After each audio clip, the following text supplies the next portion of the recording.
allegiance not from us. We came from blood. We are the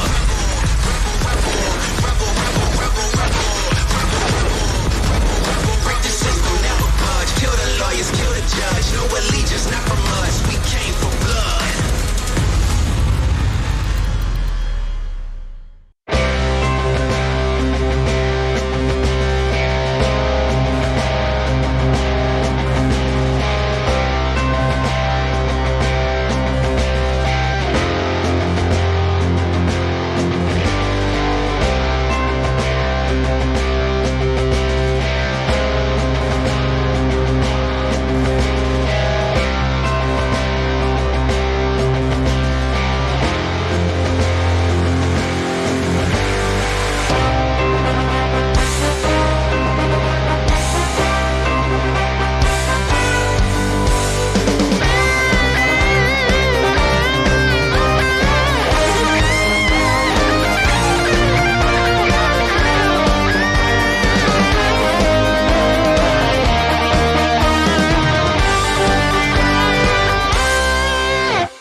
Season 2 MOUZ NXT actually look even better than what we saw from Season 1. You look at JDP, you look at Zerg, you look at Torsi, like they've all got chances where you could see them fitting a slot onto the main MOUZ roster or even another team if it's necessary. Torsi at a distance in the 1 versus 2 with the reload. It's so low. He's so low. Actually, our coach said this, which is really important. We should watch it instead of trying to defend the title, just winning it again. I see Young Ninjas being like the most likely team to take away the back-to-back from MOUZ NXT. I think they have a potential with the roster that they have right now.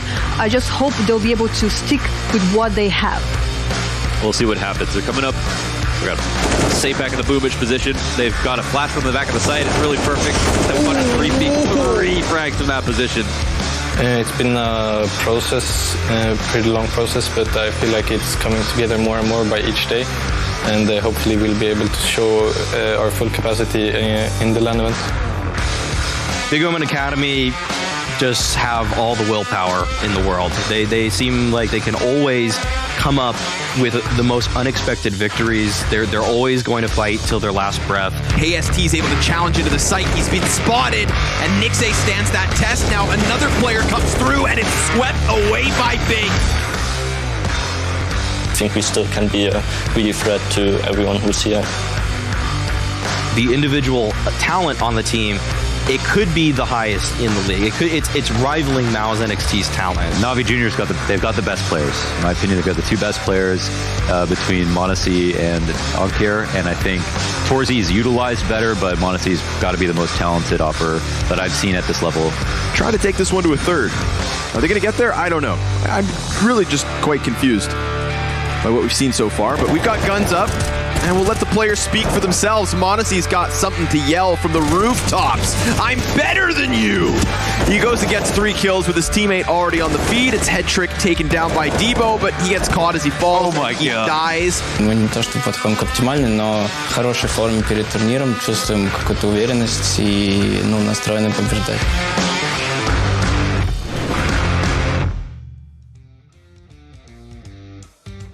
Hello and welcome to the WePlay Academy League Season 2. Just 2.5 months ago, we crowned our first champion, MOUZ NXT, and now they and 3 other teams return to battle live from the WePlay Esports arena with $88,000 on offer and a chance to tell your friends basically about who the next superstar is going to be. Join me as we begin day 1 of the playoffs. Now, it wouldn't be much of a desk if I was on my own. In fact, I think Pimp would argue it would kind of suck. It'd be better, yeah. Of just me, you would rather it just be me on the desk. This without you. Oh, okay. Yeah. If we're just me and Pimp, I think we'd be killing it, actually. Me too. Something to look into. Something to look into. Okay. Well, that's a strong start. I didn't know you were going to do that. I feel a little bit hurt. But I was going to ask you if you had a nice major. Obviously, a big Danish fan, so obviously all the Danish teams doing so well. Pimp, you feeling good about how the major went? Yeah, it was a good major, of course, with a lot of quality Counter-Strike Tumbis. Always good. I think all of us got to enjoy the major, but you know who didn't? These players. They were grinding. These guys were waiting for this opportunity, and we're here. We're in the arena. We're back once again. This is their major. That is true. I think that's going to be one of the exciting things building into this is that we've already had MOUZ NXT winning themselves last time. I imagine we can now start having a look at some of the teams that are actually here. But also, Mau, I almost wanted to ask you, are there any teams that you kind of expected to be here? Because obviously you were there throughout the entirety of the main season. It seems like maybe there's one or two missing.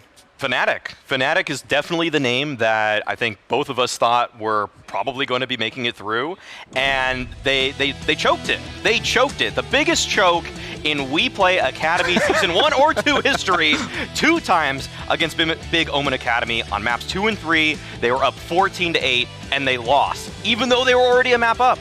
And so Big Omen Academy, they're here on the LAN, but Fnatic, Rising, that's the team that I thought probably should be here too. Yeah, I'm going to miss Regali a little bit because we didn't really get to see the best of him, I would say, last time we were in this LAN setting. New experience for him. He's never tried it before. I think we've seen enough from him, though, to say that he is going to be a star in the future. He has a lot of skills with the AWP, but to miss out on this experience for Regali after being up, as you said, 14-8 2 times in a row, that's going to sting a little bit for Fnatic right there. So it does suck for them, but then again, we got to see the resilience coming out of Big Omen Academy, and I think and I feel that they will need a lot of resilience to go up against some of these teams they face in this tournament. Well, yeah, I think that's something we can now start to touch on a little bit more as well, is the teams that made it here again, like you're starting to look at MOUZ NXT, like, is there anyone here, Pim, that can challenge them? I think that's the main question I want to ask, because it looks like they're undefeated, and even in this season so far, I believe they are. Yeah, they haven't lost a map so far, if I'm not mistaken, and to be completely honest, it's going to be tough for any team to go against MOUZ NXT. I think there's 2 teams in particular, right? You have Young Ninjas and you have NAVI Junior, who have the skill sets to do it. Young Ninjas as a team, you know, they are a great constellation of players. They play well together. Whereas for NAVI Junior, they have this immense skill ceiling with m0NESY on the lineup, with Anchor on the lineup as well.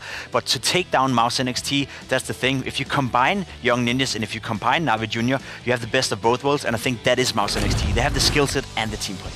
Yeah, there's not too many teams right now that can hold a candle to MOUZ NXT, but hopefully in the time between the group stage and this LAN, these teams like NAVI Junior would have worked on things because, I mean, NAVI Junior, if we're just looking at them, they haven't been playing all that much since the group stage ended, and so you have to think that they've been working on things in practice, that they have been trying to improve some of their structure and trying to figure out how do they keep m0NESY involved. When we saw that hype video earlier, Launders talked about it. m0NESY is probably the best player here, but he's not always set up for success. They need to put him even in more positions so that he can impose himself on any team that he faces. So I noticed in the videos we had mention of most teams and not a lot of talk about Big. Are they coming in, like you sort of even mentioned there, like, oh, Fnatic Rising, they're like a team that should have been here.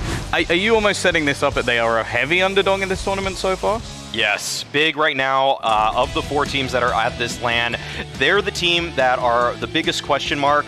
They have been working on things in terms of ESEA main matches, but they're not really even fighting the same caliber of opponents right now that Young Ninjas are facing in the Tier 2 Cups that they're playing, and MOUZ NXT are facing in those same sort of tournaments. I agree. I mean, I'm willing to be positively surprised by Big Omen Academy, but when you look at the lineup, when you look at the team, you look at the way they got here, it's going to be tough for them to take down any teams at this tournament. They will have to overperform.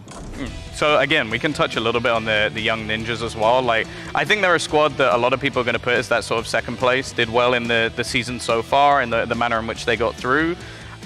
Is there any upsets here and there, or are we looking at a straight 1, 2, 3, 4? I mean, never say never, Tom. You know Counter-Strike. There's always a bit of an upset happening at any tournament. I do think this team you're watching right now on Scream has it in them, right? We've seen CTR be probably the best caller in the entire tournament. We've seen him outmaneuver teams. We've seen him get the most out of a decent squad here. I'm not going to say that they're bad players by no means, but they don't have the same skill ceiling as MOUZ NXT or NAVI Junior for that matter. Yet we're always talking about Young Ninjas as being one of the teams to look out for. So never say never, but yes, they will have to play probably the best Counter-Strike ever in order to contest for the first place. Yeah, they're going to have to really work with the structure that ZTR brings that team. The thing with Young Ninjas is that they kind of have kept swapping out players. They've taken out a few of the pieces and from Season 1 and now in Season 2, a couple of the youngsters the NIP roster is trying to incorporate, they're having some difficulties, and that's where you begin to think maybe this team hasn't quite gelled yet to the same degree that MOUZ NXT have. MOUZ NXT have kept the same roster from Season 1 to Season 2. They already were looking so good, and now it's just that they're such heavy favorites. Debo in particular, I mean, this guy, he's been having a lot of difficulty. He's a new addition to the roster for Young Ninjas, and a .82 rating in Season 2, I mean, that's not going to get it done. That's just not going to get it done. If they have any weak links like this, then MOUZ NXT, they might just target this guy. But that's the other thing as well. I know obviously Pimp, a bit. I want to call you a seasoned veteran, but it sounds a little bit too nice. I don't really like going down that route. But Okay. Is there that much of a difference on LAN? Because coming in for him, I know that obviously the rest of the team have played before, but him coming in on LAN, he's already having some pressure in the online stage, and versus what would be considered weaker opponents. Is this looking like a bit of a bad sign? It could be. It could be a make it or break it moment for sure. I mean, some players, they raise up to the occasion whenever they are on LAN, and some players are able to shut down the pressure, you know, and just be focused on what's at hand. Whereas usually when you get to LAN as well, that's one thing that tells into Debo maybe performing better. The level of individual skill will drop a little bit. You are a little bit more nervous. You are sitting in a new arena. You are feeling the extra pressure. So the shots that you hit online are not always the same instant headshots that you hit on LAN, right? So that gives maybe more time for Debo to recuperate and get into some of the duels and get into some of the positions that he needs in order to be efficient. But it's not a good sign, but who knows? You know, the real character will be tested when they're playing on stage. Well, I think we can probably take a little bit of a look at the bracket as well and how things are actually going to go, at least in the tournament for now. We're only going to have our openers. Is there anything that's, well, firstly, Maui, which is your match to watch for the day? Like, which, if you had to choose one, are you going to be focusing on? Surely MOUZ NXT versus NAVI Junior. That one has everything you need in order to have just a banger of a match. You've got the reigning champions in MOUZ NXT, but you have a lot of skill in NAVI Junior. There's a lot of upset potential in that matchup. Whereas Young Ninjas versus Big Omen Academy, the first one we're going to be getting into today, it's a little bit more cut and dry. It's a little bit more obvious in terms of what we're going to be getting into there. There is potential for maybe a map for Big Omen Academy, but if I'm setting expectations here, I'd say both teams that are on the left side of our screen are the favorites in their matchups. 100% agree. I do look forward to the first game though, because I'm curious to see what strength Young Ninjas are coming into this tournament with. I don't honestly expect too much of Big Omen Academy. I'm willing to be positively surprised, but if Young Ninjas is coming in winning that game 2-0 in a very convincing fashion, then we can start talk about Young Ninjas potentially be a contender to win the entire thing. If they scrape by, if they lose a map to Big Omen Academy, if they play close, then I think MOUZ NXT and potentially even NAVI Junior would be too much better. So in this instance, you know, there's two different storylines for these two games, but I look very much forward to both of them, but I'm going to have an eye out for the first one. So for the first one, you're almost willing a blowout into existence. Yeah, potentially. Just if Young Ninjas are going to have a chance in the rest of the tournament. For Big, what would your expectations then be? That if they win, it's massive, but if they take a map, that's a decent start for them on LAN? If they can make this game competitive, I think that's a win in itself. You know, taking a map obviously would be a success and a criteria to win the entire series, obviously. But if you can make it, you know, 16-14, 16-13, and get into double digits where you really show pressure and you apply pressure to Young Ninjas, that in itself, given my expectations at least, would be a step in the right direction. Then they have a lower bracket game, you know, against a team who's also going to lose their first game, and then maybe we can start to have the conversation. Big Omen Academy could potentially win a game at the tournament, but if they get blown out, you know, 16-5, 16-8, I don't think they have enough to come back from that. I'd have to agree. I feel like Big Omen Academy right now, they're just such heavy underdogs going into this one that it's going to be a shocker if it is close. ZTR is just such a more experienced caller. If you're pitting IGL versus IGL, you've got Aqua on one hand for Big Omen Academy and ZTR on Young Ninjas, and ZTR is almost becoming a household name for people that follow CS more regularly. Like,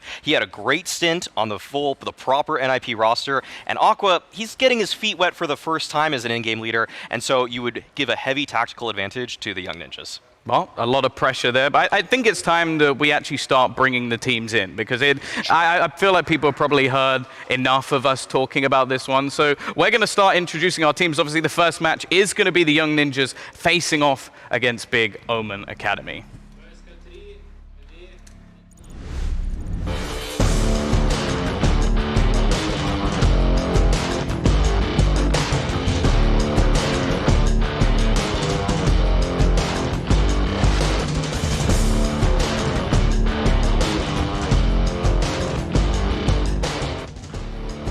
Well, we are first going to be introducing the team that I think we've almost set up as consistently the second best team within this tournament. It's the Young Ninjas.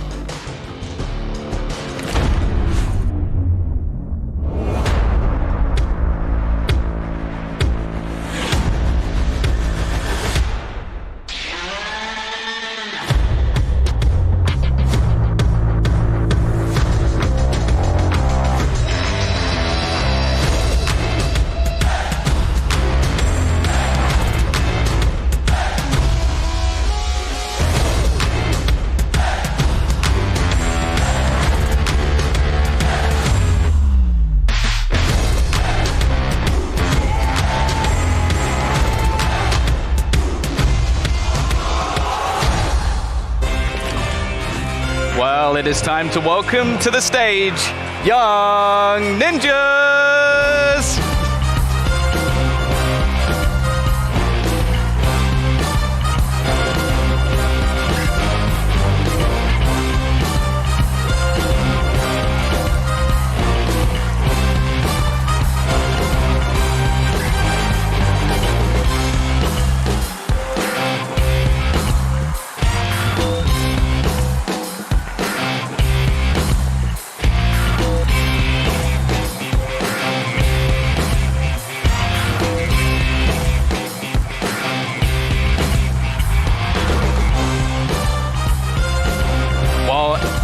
In the other corner, we have got a team with a point to prove. Definitely the underdog in this tournament is going to be Big Omen Academy.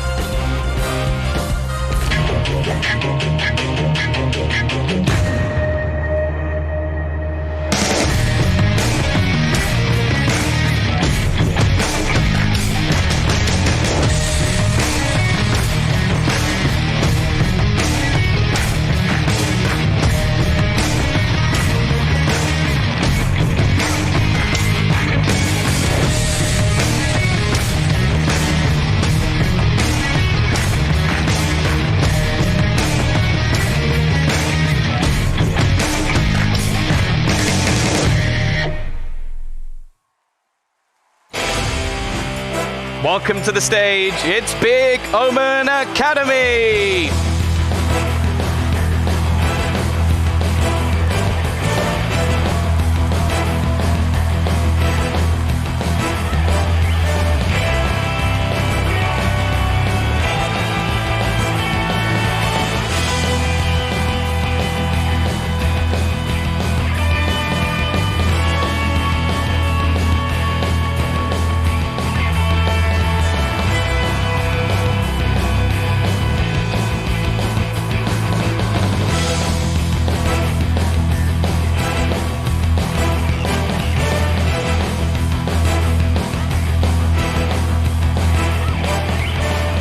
Well, it's time we start taking things away into the actual match itself, getting into, well, basically the Young Ninjas facing off against Big Omen Academy. And I think we've already sort of prefaced this, that there definitely is a favorite in this match. I know the players can hear me, so I've got to be a little bit careful, but I won't. With how they've been so far, obviously we've seen the group stage. I know, Maui, you wanted to talk a little bit about like Big's journey so far.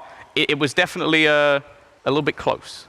Yes, what we saw from Big Omen Academy in Season 1 to Season 2 has been one of change.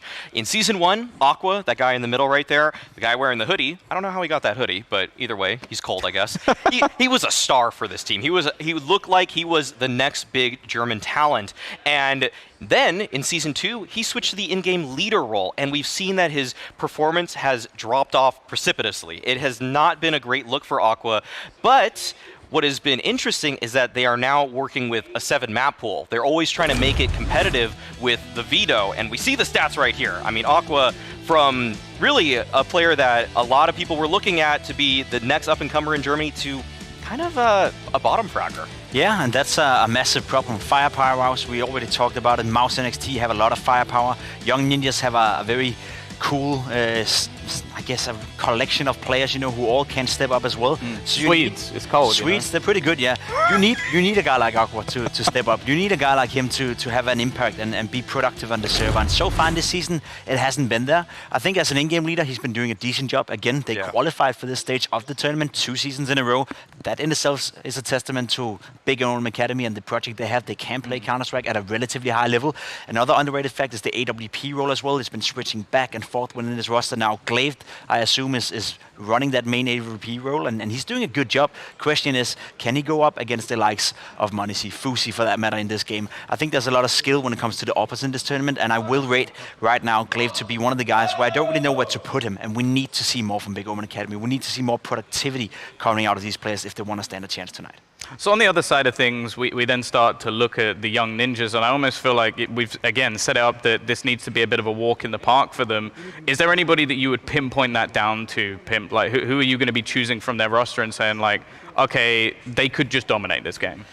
CTR, to be completely honest, I know he's the in-game leader, and fracking-wise, he may not be the guy on top of the scoreboard all the time, but he reminds me a little bit of Hampus in the way he's playing as well. He's constantly creating chaos on the server. So if CTR is having a good game, you can see the stats right here. He was slightly better in Season 1, dropped off a little bit, but that's okay. The competition has also been way harder. There's been less easy games in Season 1 than Season 2. CTR is a guy that is all over the place. So if he's reading the opponents and he's fighting the openings, he can be the guy who can be a big problem for Big Omen Academy. Yeah, and when we look at the season stats here, I mean, Season 1 did very well to ZTR because on LAN, he performed very well. Once it got to this big stage, he actually improved. He basically single-handedly won one of the maps that NIP took off of MOUZ last time. I mean, he can really set the pace, set the tone for his team. He can lead by example, and that's something that when you look at Aqua versus ZTR right now, you have to give the edge to ZTR in tactics and individual ability. A guy I'm going to be looking at though is right on the right side of ZTR, Fuzi. His op has gotten better from Season 1 to Season 2. He's performing better in some of the Tier 2 cups that they're playing in as well. And with a couple of the players subbing out from Young Ninjas in Season 1, you know, they're bringing in Debo, kind of an he's not really as well versed in this type of Counter-Strike. It's been Fuzi that has stepped up. He's actually gotten much better. And on CT sides in particular, Fuzi is the man to watch for this team. He is all over the place with his op, and he is consistently putting up some big numbers. Oh, damn. Yeah, you definitely weren't lying in that regard. 1.23 rating. Not bad. Not bad for an AWPer just coming in and just smashing everyone out of the stuff. I know we got some incredible AWPers at this tournament as well, but there was something else I wanted to touch on, which was actually the coaching situation, because I believe Big, actually, their coach has left fairly recently, Togux.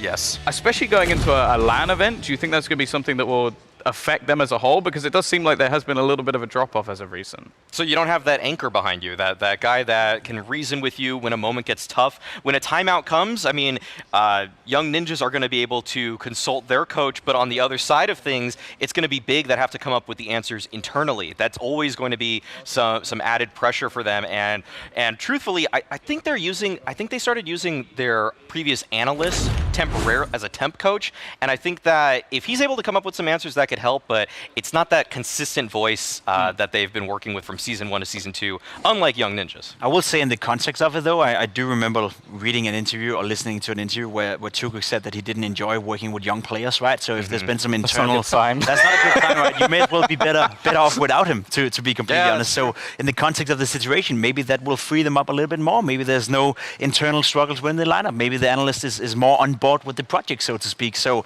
I'm not necessarily sure it's a bad thing for Big Omen Academy, but of course, having a coach behind you, having that, I guess, second voice who can watch the game from an outside perspective as well is always a good thing. Do you think you'd be good working with younger players, Pim? I think I'd be fantastic. I completely disagree. I don't know about that. Well, looking at the recent results, I remember actually seeing through that, like, obviously there's the likelihood that at a time Big will have to play up against that NAVI Junior roster. Not got the best of records, and even just looking at the stats overall, it seems like, if anything, what you mentioned before with all the comebacks they've had to have, they only just scraped their way through this. Yes. But one thing to note is that in the regular season, Big Omen Academy only lost a series to one team, and it was NAVI Junior 3 separate times. Everybody else, they actually beat it. They beat out. So there's a chance that this version of Big Omen Academy have a kryptonite in the version or in the form of NAVI Junior, and then maybe we've been underrating them, because when they played against NAVI Junior, it was convincing. m0NESY destroyed them on KR Fear. Everybody was stepping up. But, you know, when they played against Fnatic and when they played against Astral's talent, it was kind of convincing in the other direction until we got to that last series. That was insane.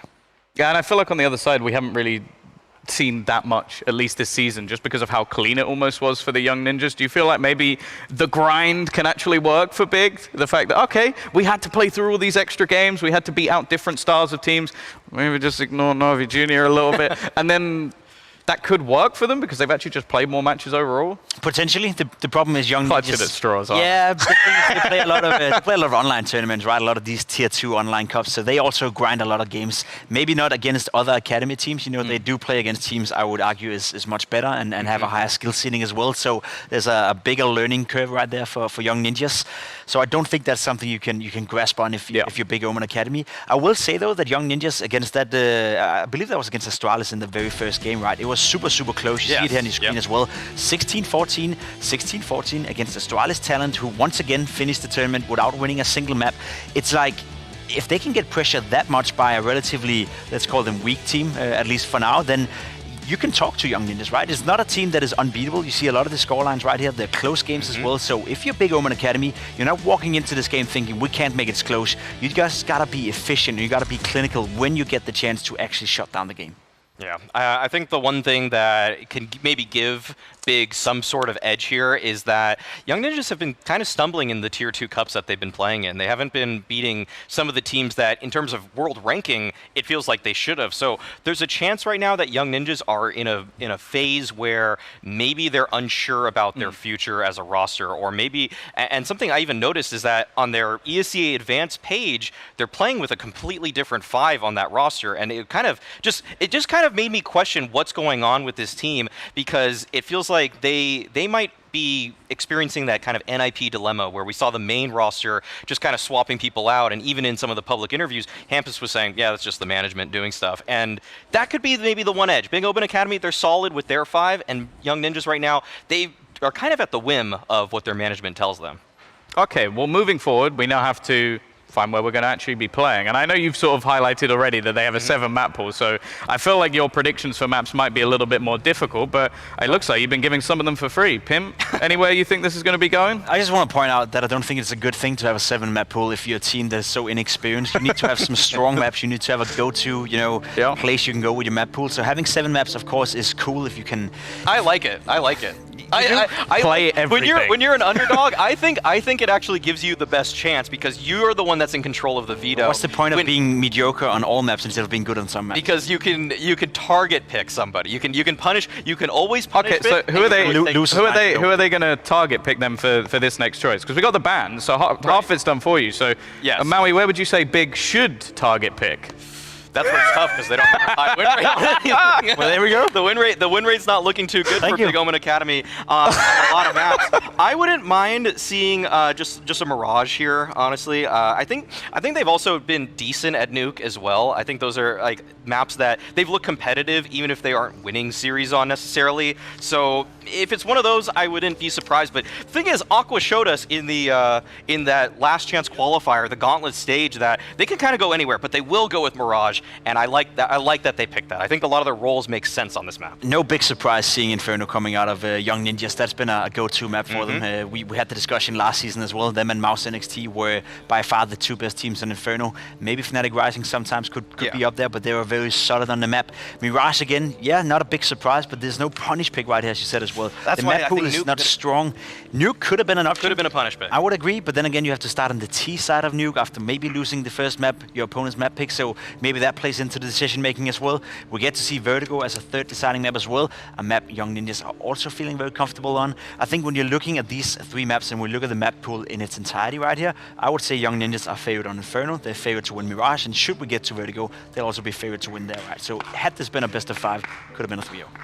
Okay, so Mr. Positive, Maui, if we could just leave Pimp out of this for a second, because we'd like people to actually watch the game. So, are there good opportunities here in this pool? I know you said that you wanted to see a nuke. It hasn't happened.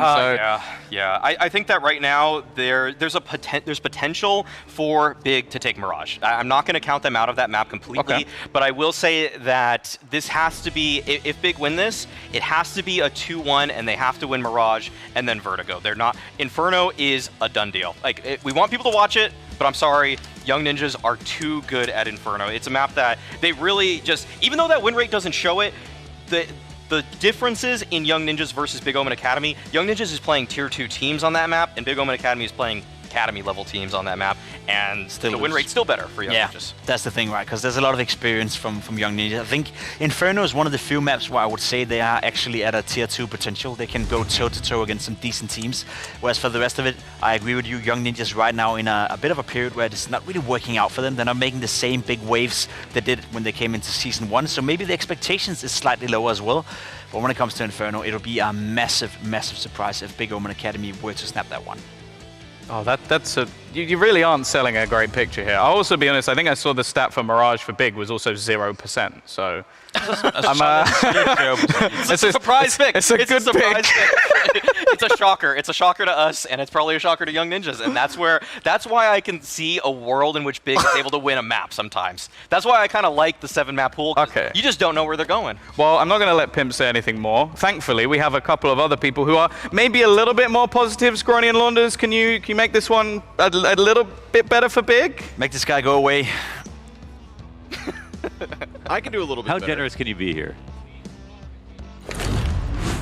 I can do a little bit better. Yeah. Just a little bit better. Okay.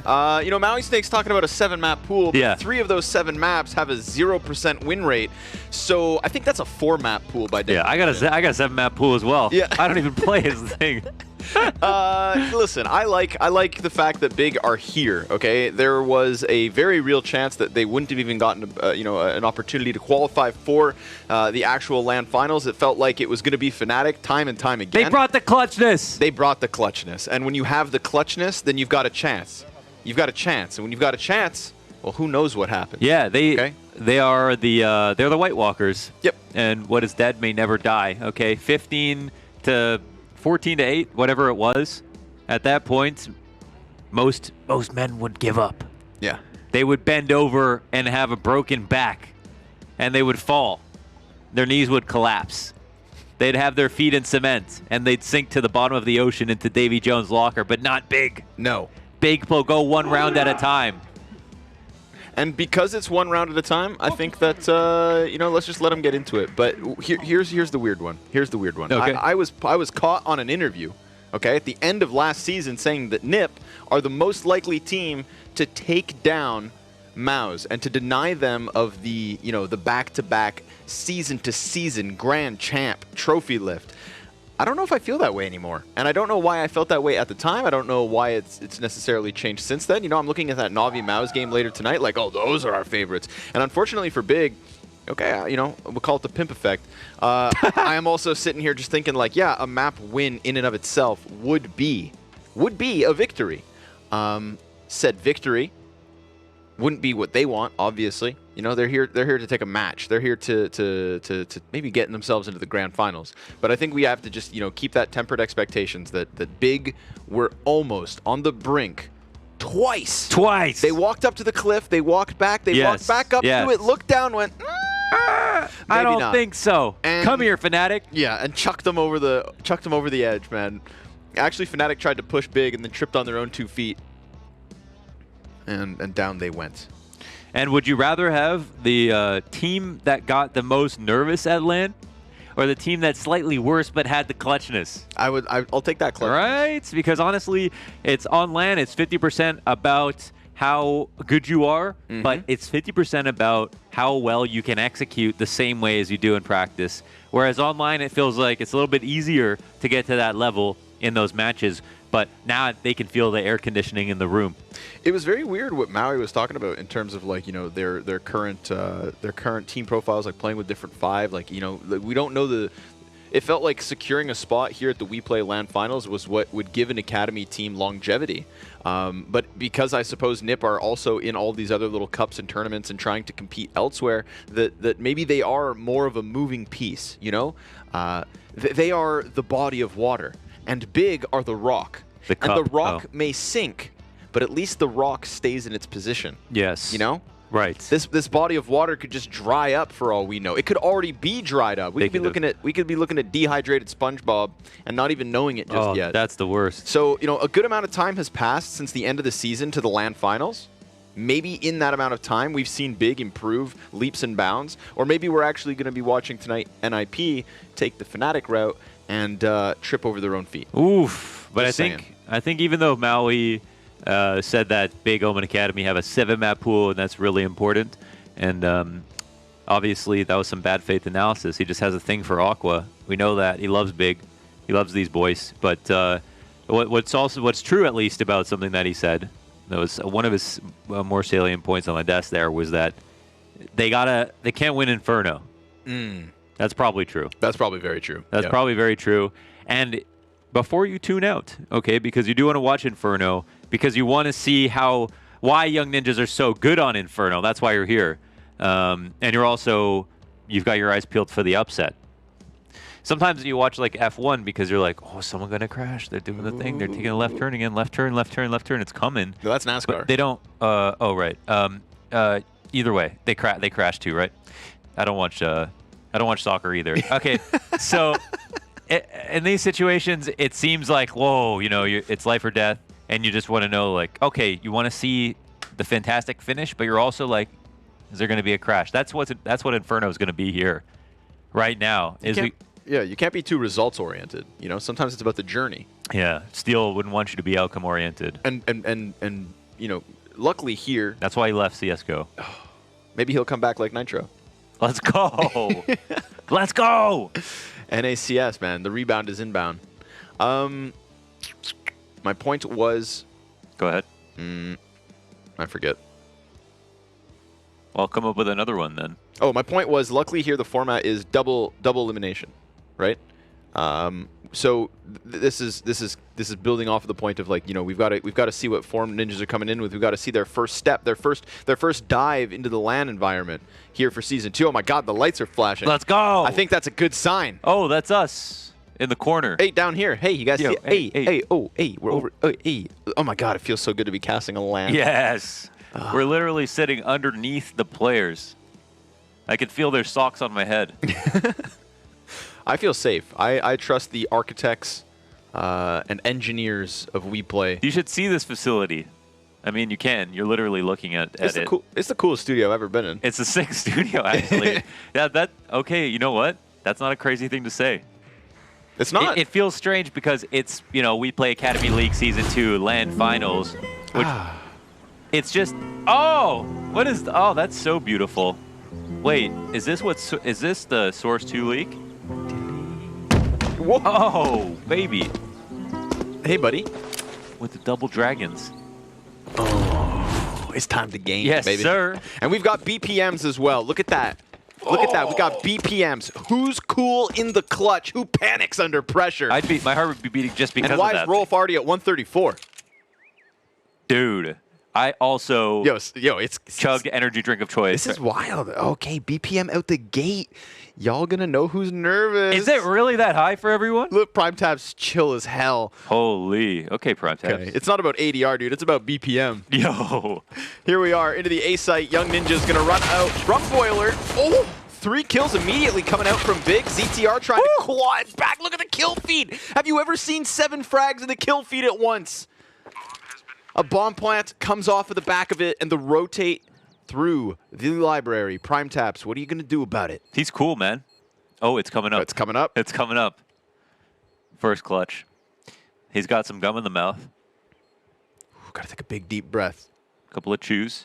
Like, everybody's flying. Oh, my. Okay, you know when you get a new toy, and all of a sudden it's all you can play with? I would be so glad to be dead, I'd be so glad to be dead right now. Smoke. Oh, the smoke, it didn't go far enough. No, sir. And he's going to get flanked from Boiler, so that's the end of it. ZTR going to finish this off, and ZTR clawing that back, dude. 3 kills so quick from Big, but no, sir. Young Ninjas win pistol. Yes, sir. That's some big energy. That's really nice. I mean, and that was like 4 frags answered back after 2 from Big as well. So they recover that situation. It's all about Zeter. He's got the fresh cut as well, the fresh fade. And he's giving out haircuts too. Look at that, shaving them down one by one. Look at this, man. And a close in the clutch. Yeah, so the real tough part as well is that the Young Ninjas T side is very impressive. They have like Protoss Death Ball explodes. Whoa. Is what I would call them. That with their intimidating. with their execs. Yeah, it's even worse than it sounds. They're very good at just moving fluidly from just top banana control into a full exec and just exploding onto it, exploding hard. Yeah, like this right now. Yeah, exactly. Hold that W key. Get in there before the rotates inevitably come over. Aqua not going to opt to spam through. Prime Taps holds off. Bomb conceded. So the plant here for the Young Ninjas. Dude. Nice and easy. I would kind of puffing their chests and pushing them back. This is how I would want any team I was on to operate as well. Like, I like how it is. You know, I especially hate the overthinking on the anti-ecos. You come in early, so many benefits. You come in early, you can hang up your coat. Everybody, you have time to clear out all the angles. You can throw as many. You have more grenades than if it's later in the round. You don't take scout damage. You don't take that deagle spam damage as you're playing a default. You know, if top banana is given to you right away, just hit the damn site. Hit the site. Makes sense, right? It's so simple, and NIP proves that simplicity is enough right there. Open site, bomb goes down, no resistance. You should keep it simple as often as you can. He is the best player in the world, after all. That's true. I actually spilled some wine on my super. Oh shoot. Okay, let's go listen to the Young Ninjas team speak. I'll tell you the story later. Go.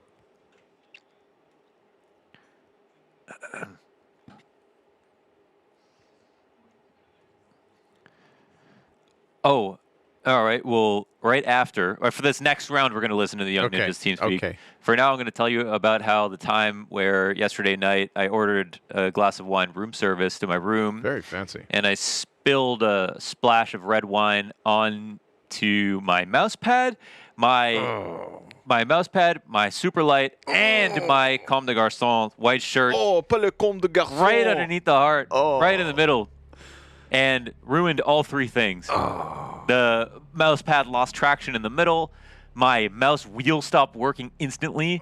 I was playing New World, right? And I was trying to scroll in on the map, and it just didn't scroll at all. My mouse worked, but the scroll wouldn't work at all. Dang. It was just spinning. It was spinning. Like the wheel wasn't connected to an axle or whatever. Well, I'm sorry you had to go through that.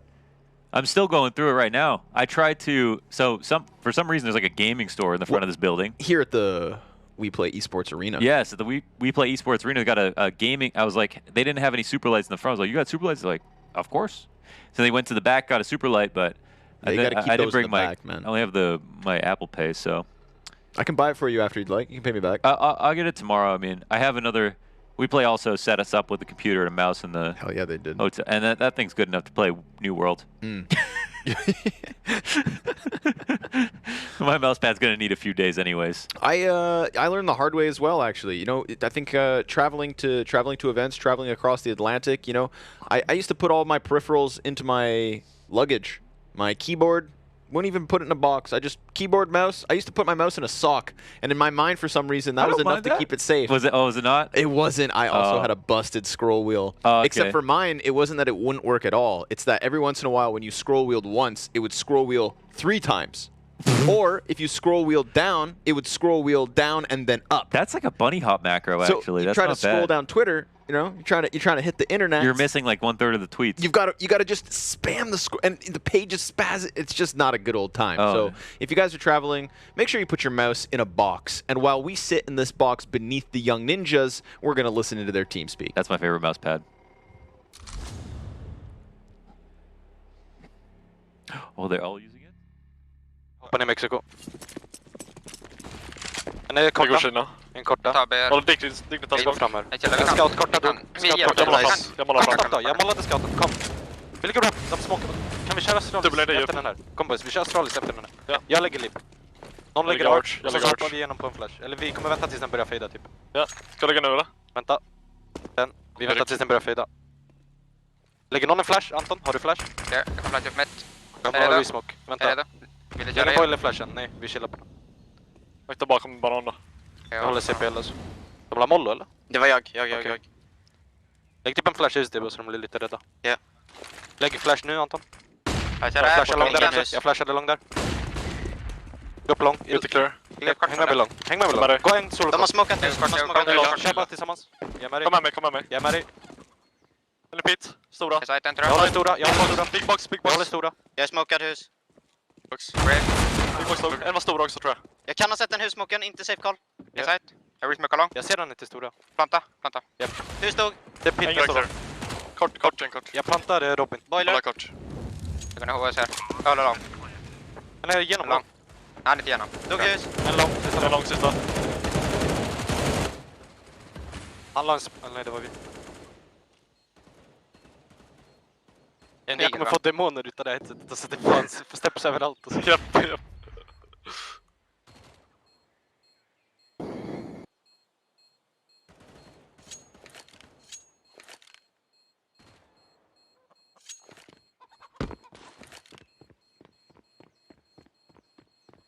Alla överlever pit.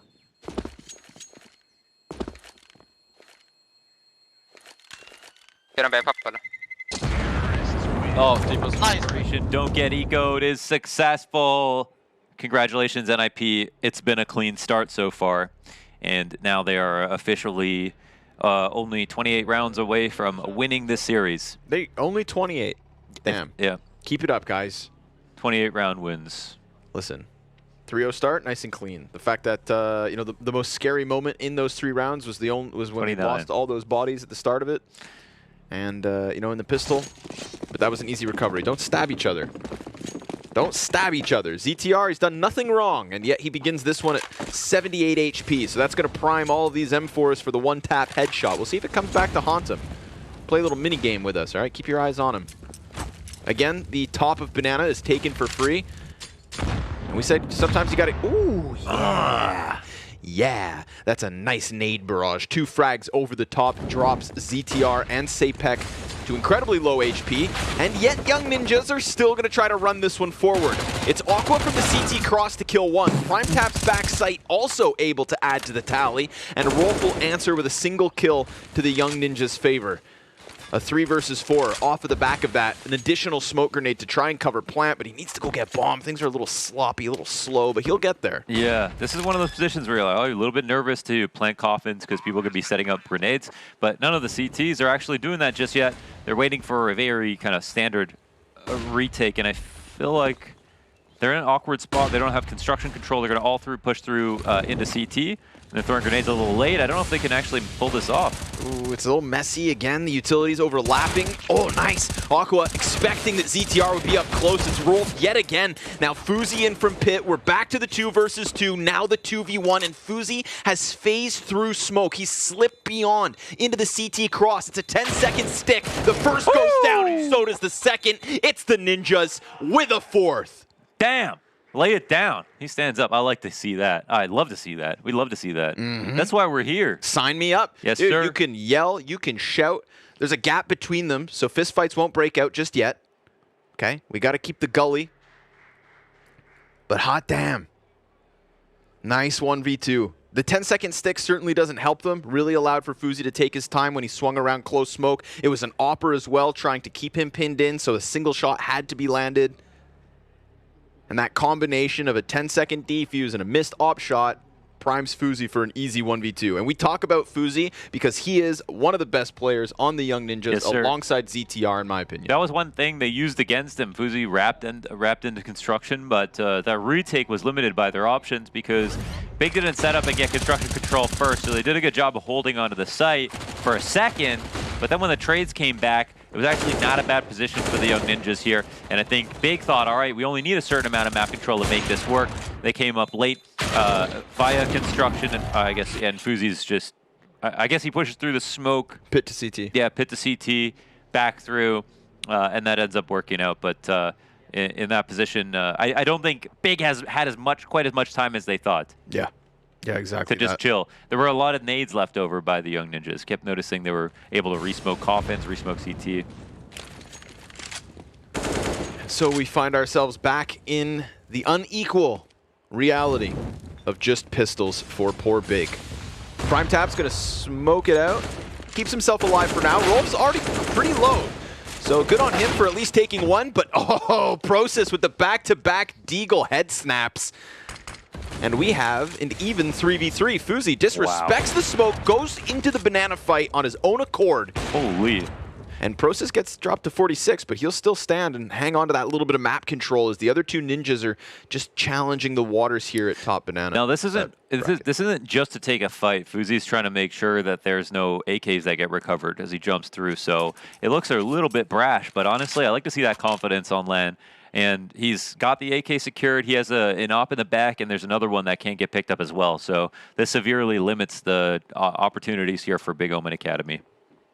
They were, as soon as that setup smoke went down the bottom of Banana, they're like, oh, okay. Maybe I'll call a rotation, pick up a gun. There we go. But they, Young Ninjas do a good job of protecting here. And I'm kind of surprised to see this rotate, honestly, because when Fuzi worked his way into Banana, pushed the rotation back, obviously, Big are hoping that they rotate back to A. And this is just a little bit of a mind game, so I don't want to be too critical. But kind of felt like, from my perspective, Fuzi did the hard part of actually coming through Banana, so there was a chance they'd come through and actually finish on the site. Still, we must sing the praise of Process. 2 kills with the Desert Eagle this round. At least going to rack up some costs. If you're going to allow for Ninjas to get that 5-0 start, please put a price tag on it. And they have. They're even going to try their chances at this retake by the looks of things. They're incredibly close to it. No kit on the play for the CT side. CT challenge is a little bit labored. That opens up a door for Process to get himself another Deagle headshot, but he's not going to be able to get the all-5 ace. It is 5 to the Ninjas, however. They're scraping by. A lot of these rounds are very expensive, but somehow they've also built up quite an economy, I think, off of at least 3 players saving on a number of these rounds. So Young Ninjas, they couldn't be happier at the moment. They're jubilant. They're excited, and they should be, because they're up 5-0. They have 3 players, almost $8,000-$9,000. And even though Big are bringing some of these rounds close, I think they can start to relax a bit. I think the BPMs, that are more important than the ADRs, they're staying the same, but I think people are more level-headed now. You know what I mean? There's less blood rushing to the head. Ooh, Nixay opens up. ZTR dead. Follow-up challenge right there. Roll. Not going to swing into it. Glaive is the only person who I've seen hit 140 on the BPMs. Let's go. It was he was going for retake. He was going for a run yesterday. Ooh. But that's supposed to bring her heart rate down. So imagine if he didn't go for that run. Dude, it would have been been a 160, 170. Oh my goodness. We'd be breaking the speed limit. Aqua for a moment there in the open, but Glaive picks up an op kill down from the top of Banana. Very nicely done. From a 5v4 to a 5v3.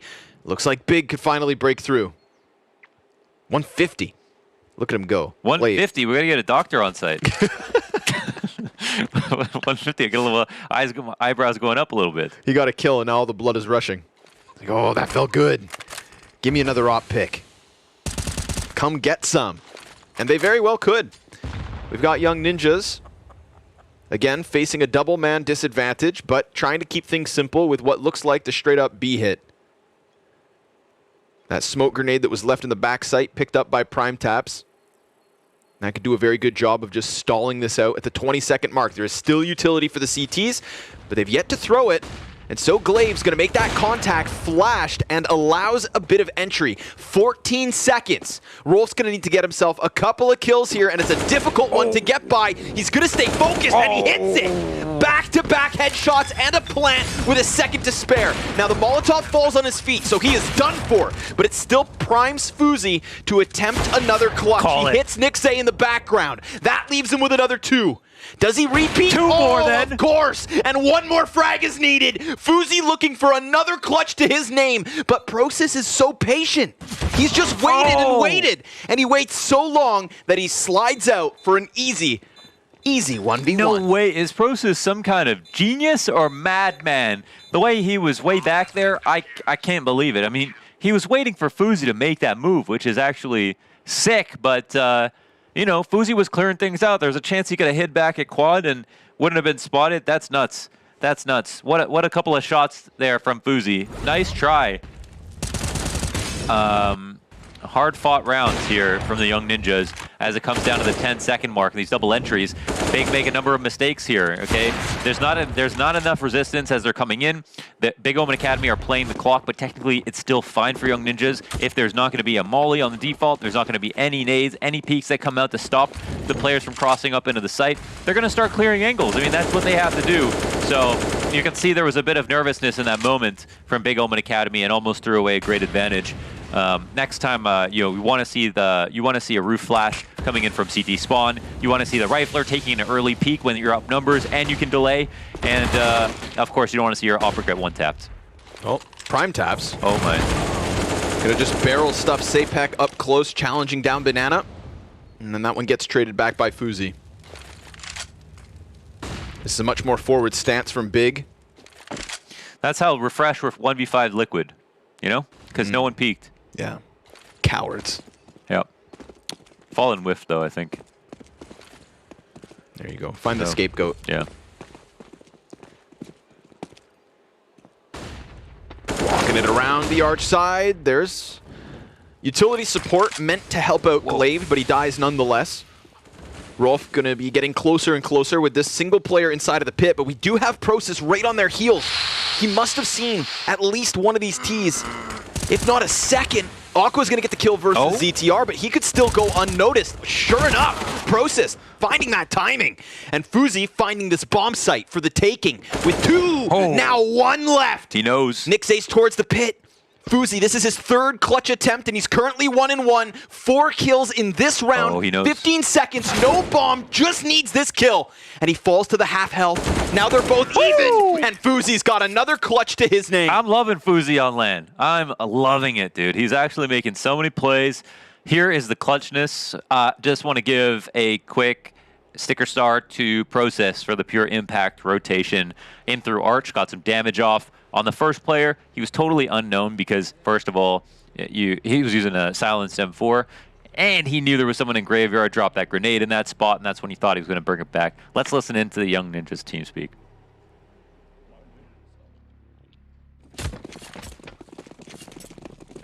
Jag gick målet du. Jag lägger nog pika bakom det. Håller där.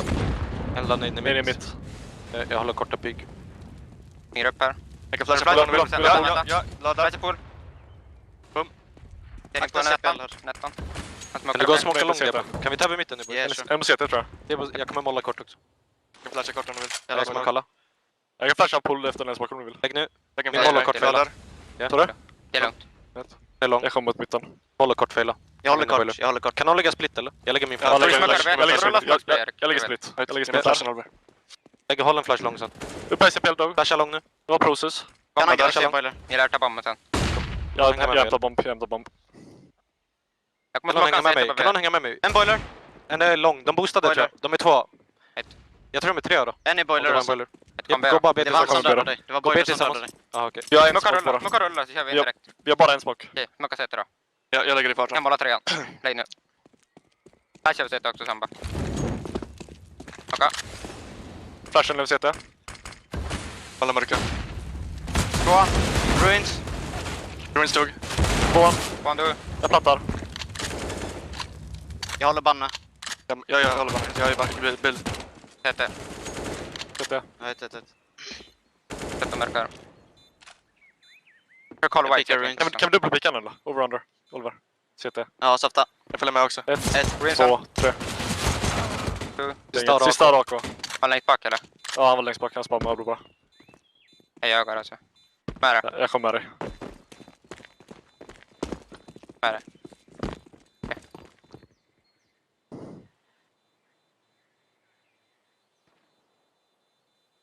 Han är Loki HS här eller?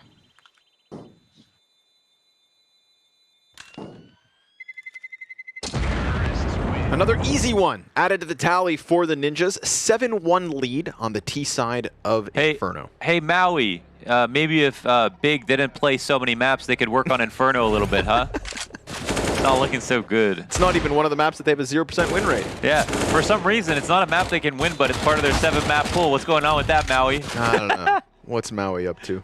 What a madman. You know, as negative as Pimp can be, at least he doesn't lie. Yes. Okay? Negative but right. Negative but right. Does feel like this one is an uphill battle from the get-go for Big. But we've also seen them keep some rounds close, so let's see if they can keep that score also somewhat.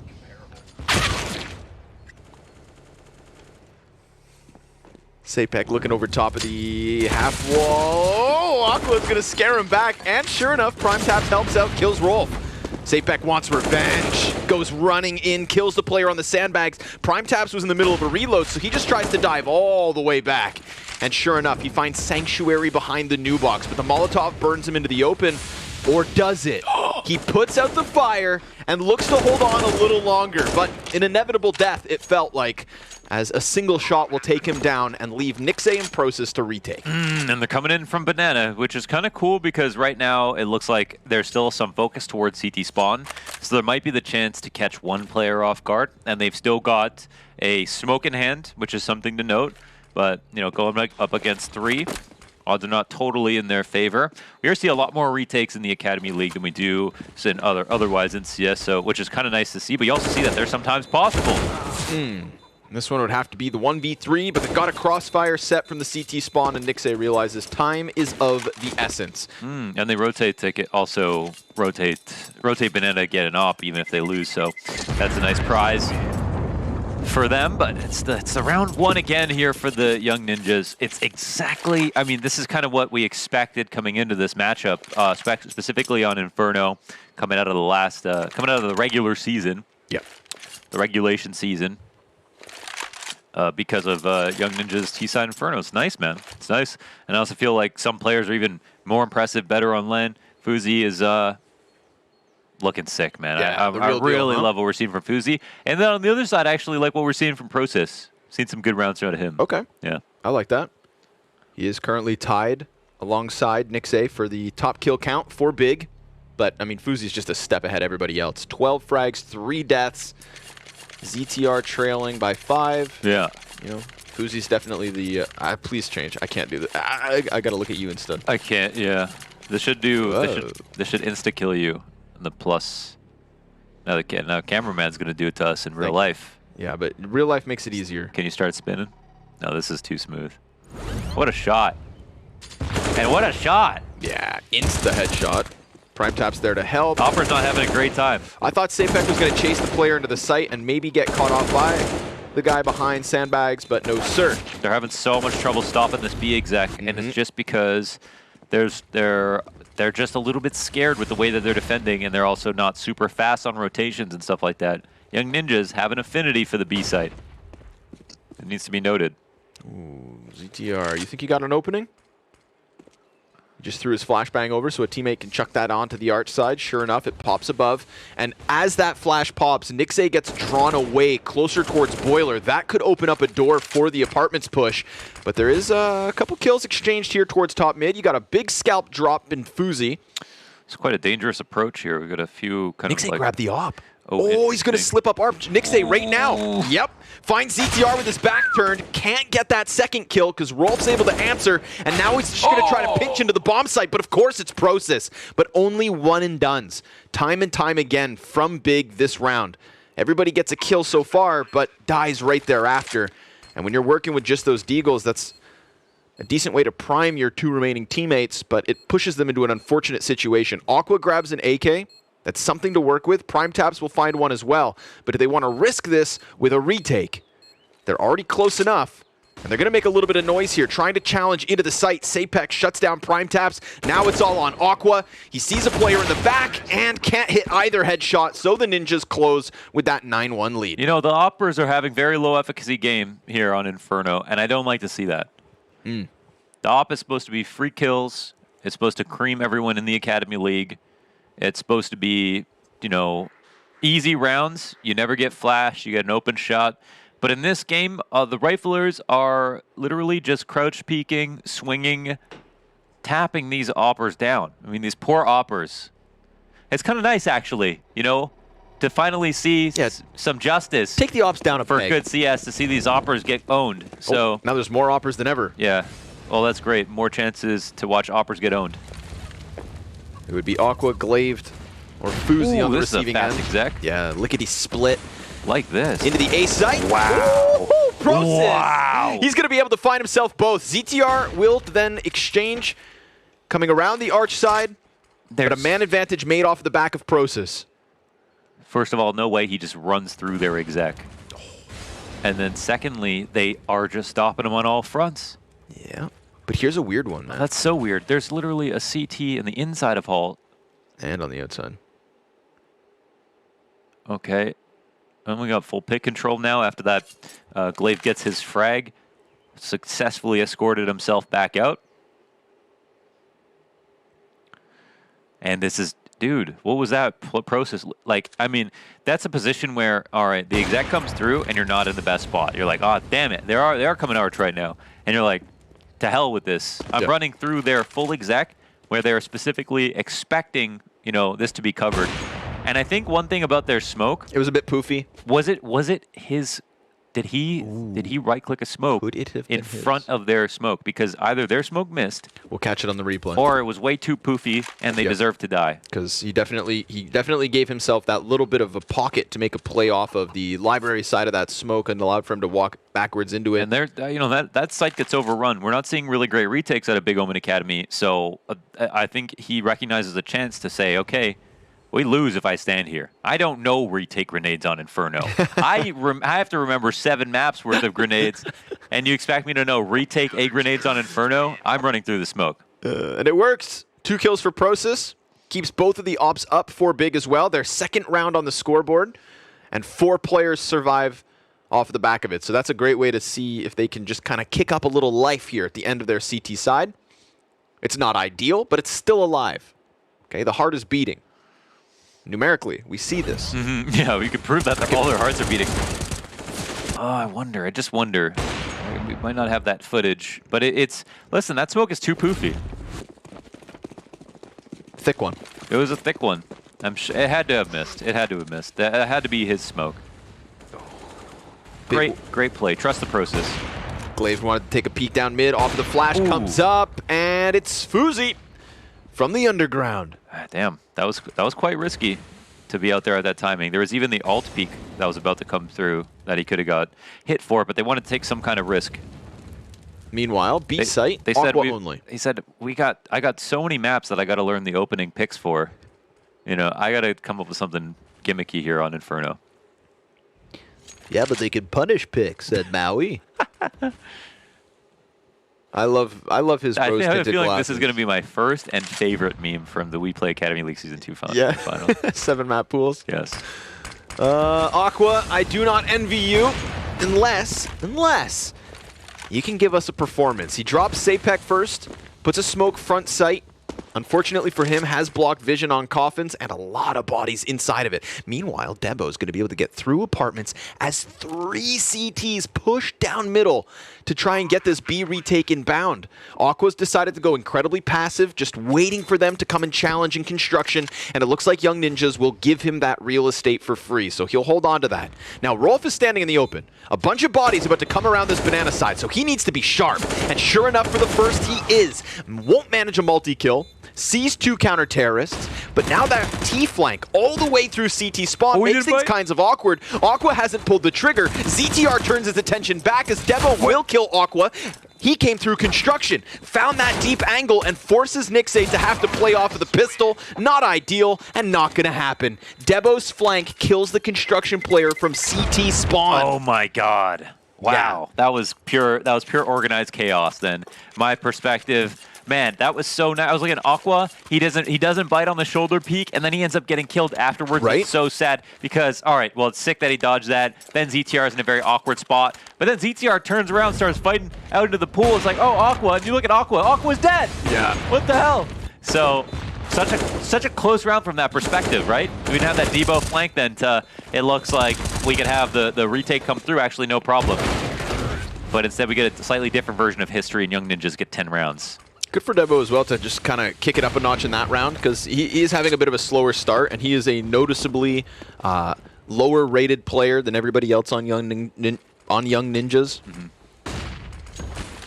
So that one's going to be a feels good. Oh my god. Oh, he's got a face full of Rolf. Nixay's going to trade one back straight away here towards this A site. We've got a fast flank down middle from Aqua, running down Banana as quick as he possibly could. Sapek gets into the pit. Prime Taps gets caught by Fuzi, didn't expect that one. And now the 2v2 ensues with a CT still inside of the site, being attacked from both sides. Will Aqua's position be expected? Because he doesn't know it, but Bomb is sitting on balcony. He has no reason to move. They have to come to him. So killing Fuzi's big. Oh, I think he heard a comm, I think. I don't know if he realized where the bomb got left.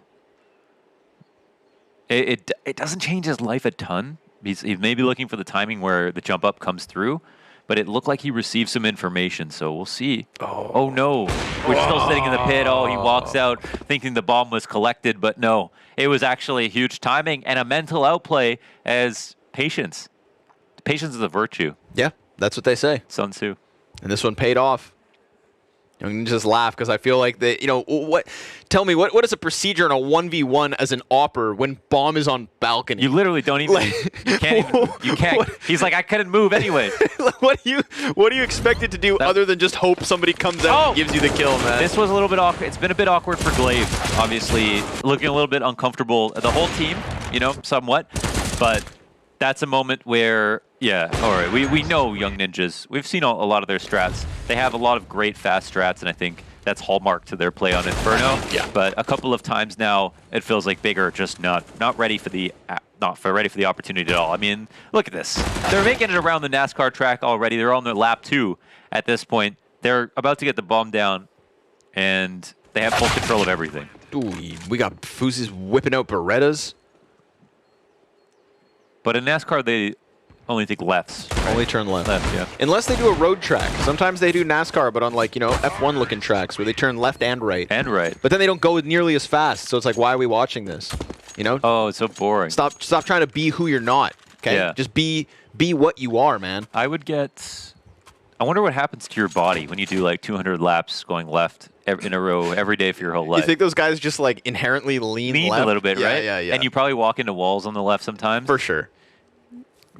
Like, I don't know. Do you think when they go to the grocery store, they get in their car and your left arm has to be weaker, right? They have a route that only turns left. It only like they've just. And they get there in their NASCAR. Hey. Oh, I see Pimp. Oh, he's fishing. Is he gonna catch a hot dog? Oh. There we go. That's money. Pimp will do anything for free stuff. Yeah. It's also mandatory in his contract that the KFC is here when he arrives. Yes, and it has to be fresh. Which clearly it is. Gets it out of the Inferno pit. Alas. 12-2, and the final round of the half. Let's see it, Young Ninjas shoot for that 13. No double ops for Big. Last round just felt like a mosh pit. Felt like Young Ninjas starting to throw the playbook out of the window and just playing rounds. Sometimes you leave spawn, you don't have an identity, you don't have a plan. You just got bloodlust. And at 12-2, you can justify it every single time. Oof, early kill comes down at the top of Banana. Things start off on the wrong foot here. Glaive, I don't know if he saw a scope. Oh, he's going to see a little leg, though. A little bit shy to swing out farther. And an awkward smoke comes down on the boiler. But oh, it does favor him. He's looking for a second, and it's right there for the taking. Oh, maybe even if... No, he misses the second shot. Process trades with a double kill, and Nixay will find that angle onto ZTR, unsuspecting of him being hanging out on the monkey bars. A 1v3 attempt for Debo. Let's go. Let's see it. Let's see. Big. Shooting for a third CT round win. It's begun. Oh, but there it is. Nixay getting 2 kills from that position. How unorthodox. Big will find a third round win. And that's got to be a little bit of a relief. Yes, Big Nixay up in the treehouse. That'll feel good. I do think, yeah, you're just tuning in, you're flipping through the channels, like 12-3, oh, this game's over. Well, probably, but at the same time, that's what we thought before the game started, but it's not anything super special about having the 12-3 T side in particular, because NIP just have a very, very strong T side. So you could say there still could be a chance. You could argue their T side's even better than their CT side on this map, even though they're just solid all the way around. And listen, Big play 7 maps in this game, so they know Inferno. At least that's what Maui would tell us. I don't know if I trust Maui anymore. It's healthy to ban maps you're not good at, Yeah. The first step is admitting. You must accept that you cannot play 7 maps. I promise you'll win more. And victory will be yours. We look at the kill count in the background behind the players. Fuzi top still for the Ninjas, 16 and 7. Sapek caught up, though. Give him props for that. Yeah, a lot of contributors here. I love the Young Ninjas' different fast execs. Their A-Raps. The lane hits, the fast B anti-ecos. I like it. It's just fast. It's a fast T-side. Yes. Which is very fun to watch, too. Yep. Yep. Very electric coming out of the spawn every single time. And, you know, for Big, there was a couple of moments that, like, we saw some minute little adjustments. The MP9 rush down Banana wants to play close smoke. You know, their choices were different from time to time, and I respect that. Let's jump into the Young Ninjas team speak for the second pistol of Inferno. Det är inte record. Ser ingen B, ser ingen B. Kan vara Kina, kan vara Kina. Ingen Kina. Nice B clear. Second mid, att de poppar i backup. Det är säkert mid. Okej. Jag kommer stanna Kina, stanna bilen. Det är det. Men det här tror jag. Kan vara på mid boys. Det är ingen. Jag kommer försöka komma inside. Hoppar du eller? Pikar du? Nej, jag pikar. Jag sätter mig lilla sand. En grave. Här. 2. Den är B. Jag rotar. Den bruschar. Den bruschar mycket B. Jag går CT. Kör in. Vänta, den är B. Inte smoke CT, chilla. Jag stannar kvar. Jag håller med dig. Smoke CT, smoke ruins. Execute B. Nej.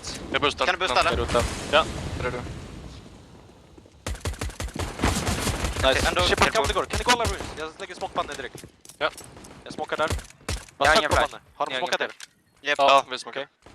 Kör bara, stå i den när den fejdar. Fattar. Jag stå i den när den fejdar. CT fejdar. De såg mig tror jag. CT fejdar nu. Han får bara hoppa fram. En är mörka, pelare. Pusha CT. Pool och banne. Banne och pool. Tillsammans nu. Banne och pool. Pool och banne. Ett skott.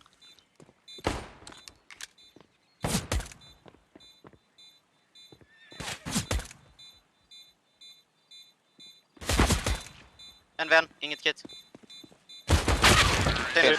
Han hoppar upp alltså. Ja. Prime taps with the jack in the box, just sits in pit. His teammate dies. He waits, he jumps, and he nails the landing. So Big gonna take away the pistol. Look at the frickin' aggression coming out of Young Ninjas though for this. They charged like 3 bodies down middle. We had Big basically cowering in their spawn. They had to wait out until the sun rose.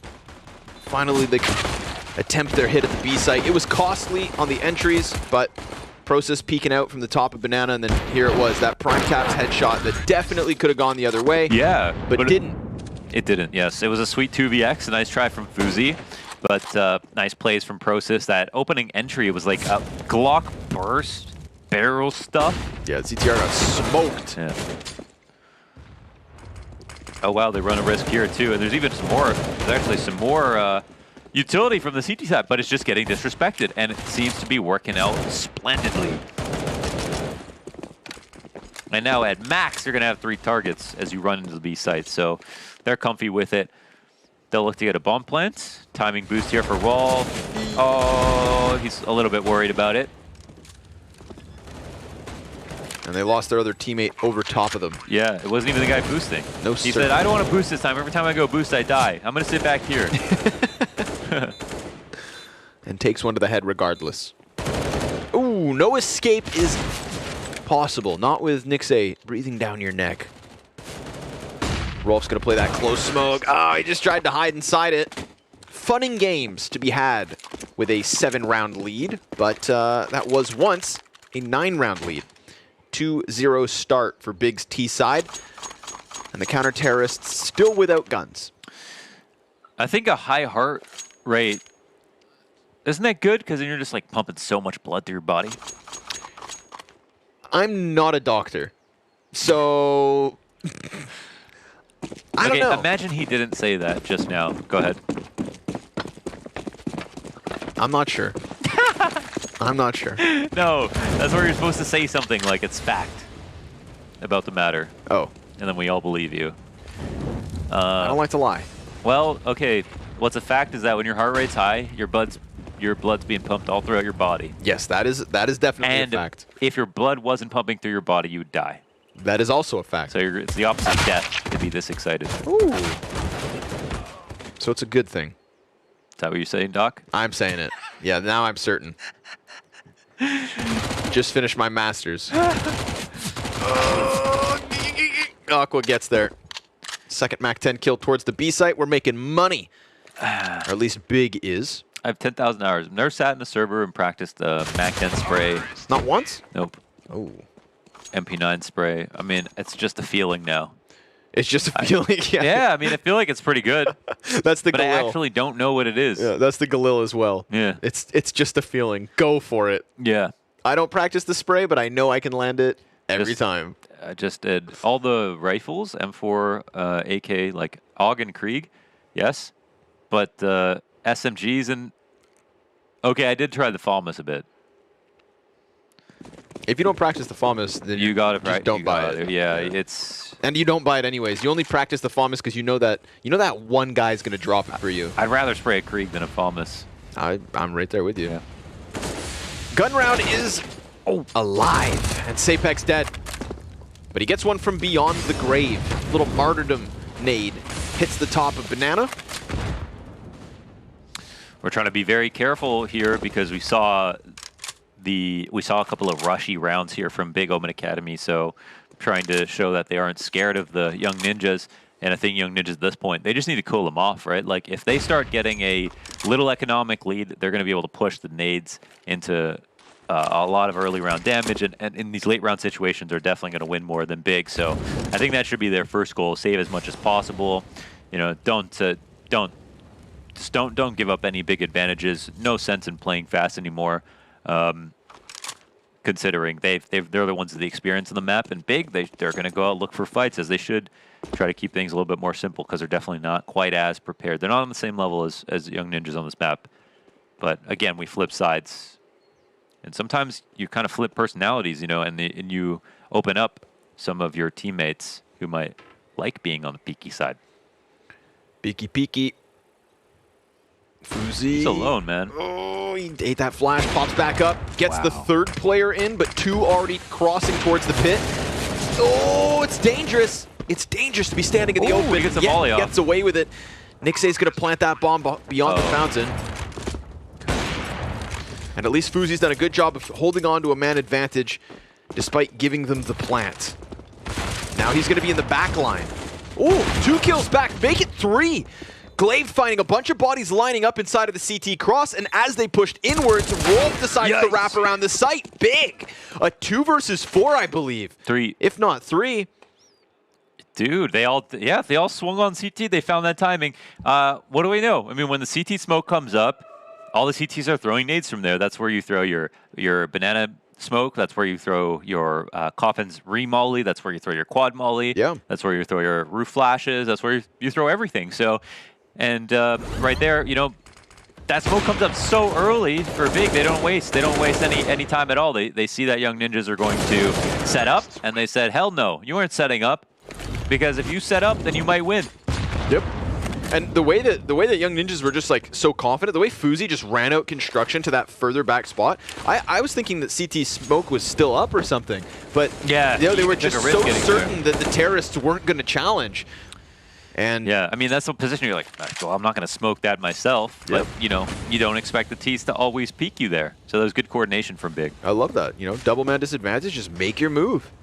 And we have to give them the props for it. We got to sing the praise of Big Omen Academy, because now they're within striking distance. 5 rounds the difference, and Young Ninjas back on pistols. So not ideal, but still able.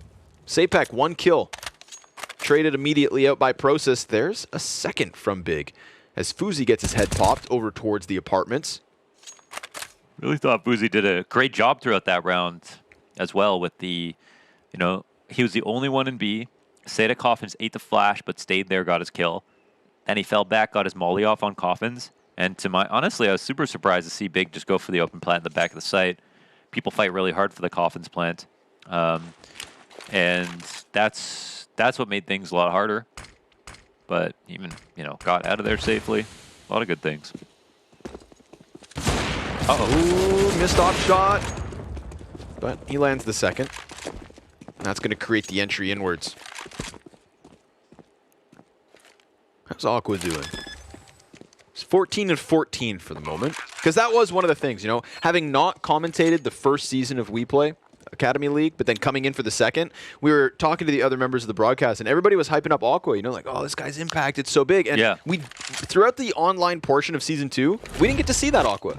Personally, didn't get to see it, and that was a bit unfortunate. No, because we saw a nervous Aqua. Yeah. You know, the expectations were pretty high. And you know what? Landing a couple of clean shots, I'm down to see this. You know, now is when it matters. You've gotten to the LAN finals. Doesn't matter what happened in the online season. That was more than a month ago. He also was really good in their most important game towards the end of the season, where they beat Fnatic. So he just clearly was like either a little nervous or not comfortable in his new roles. Yep. And towards the end of the season, stepped it up in a way that if he didn't, they wouldn't have qualified. So I think Aqua became, you know, we kind of got to see why everyone was talking about Aqua all throughout the first season, which is cool.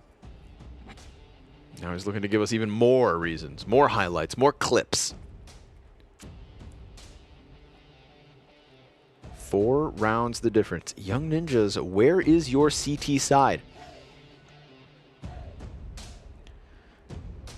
This might be a gritty one. I think they are coming close to winning some of the rounds that we've seen so far, and I'm always going to edge for Young Ninjas right now, but listen, it looks like Big are just good enough to be able to pull this off if they really try hard enough, so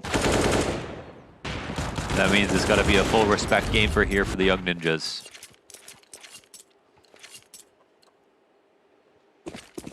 Ops on Fuzi and Glaved.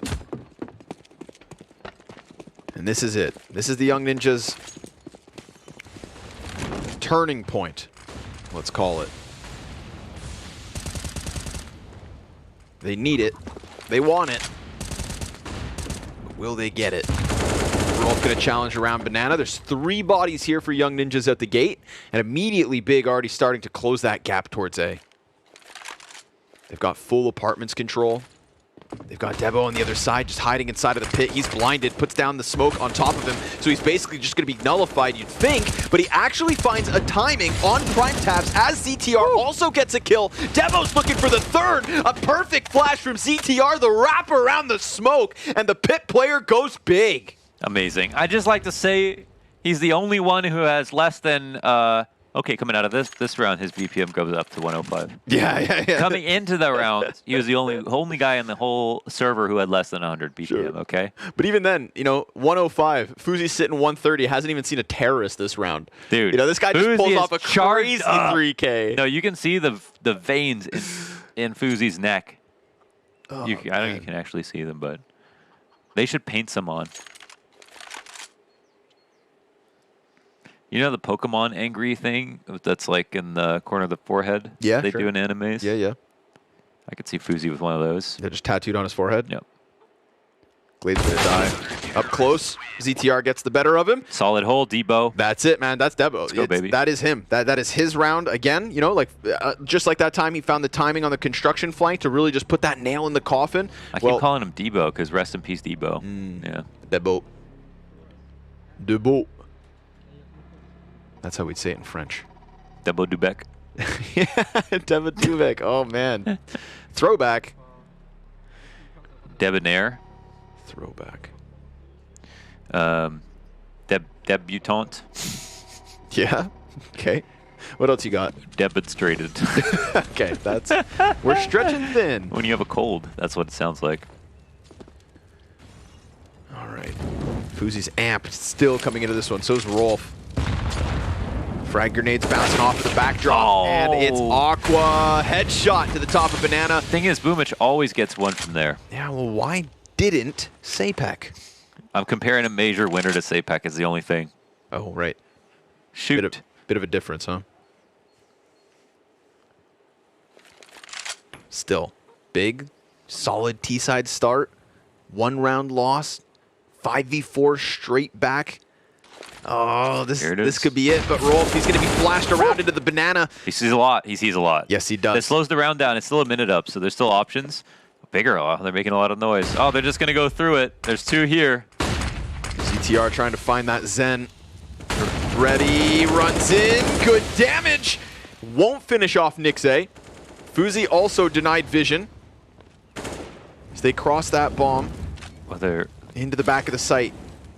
Oof. Oh, damn, now it's both the young ninjas here towards the coffin side. Smoke beginning to fade. ZTR finds the headshot versus Prosus. And the counter-terrorists all in from spawn. Another one given over. They're scared. PrimeTaps just didn't seem to have enough cover, and Nixay barely has enough health. A lot of pressure on Glaive in this one, but Nixay feels he has a chance to push past that CT spot. ZTR has done everything with his 3 kills on this bomb site. They're on top of it, and Fuzi's going to give that cover. It's the Fuzi ZTR coffin control that allows the retake to move forward, and unfortunately Glaive, he was smoked off on Banana, didn't want to wait out the smoke, decides to come through it, and it costs him. It's a little bit weird because they don't have the perfect Banana plant as well. They're planning back Fountain, so it changes the order of who has to or wants to peek first, and then he gets smoked out, which makes things a little bit more problematic. And I mean, Young Ninjas were just confident and calm about the way that they come in for the retake, so the kills start falling into their laps as everybody starts giving up their positions to try to get the early kills. Big Open Academy, after this moment, you know, there's an argument that, okay, you want to try to game a rotate because you're up in numbers, you're past a minute, but they want to just keep it super simple and say, hey, let's run into the site. So they run in, they take a hell of a lot of damage from CT from the extra player that was there, and they also have one back set they've got to deal with, and yeah, I mean, they barely were able to even get into the site, so I'm glad to see Young Ninjas win that round because it feels like they had some strong plays there and the rotations were good, and of course, the retake, of course, from ZTR as well. The cherry on top. The Marachismo cherry on top, that's what it's called. You know, the super sweet one? Yeah. Yeah. The one you put on an ice cream sundae? I put in my whiskey sours now. Ooh.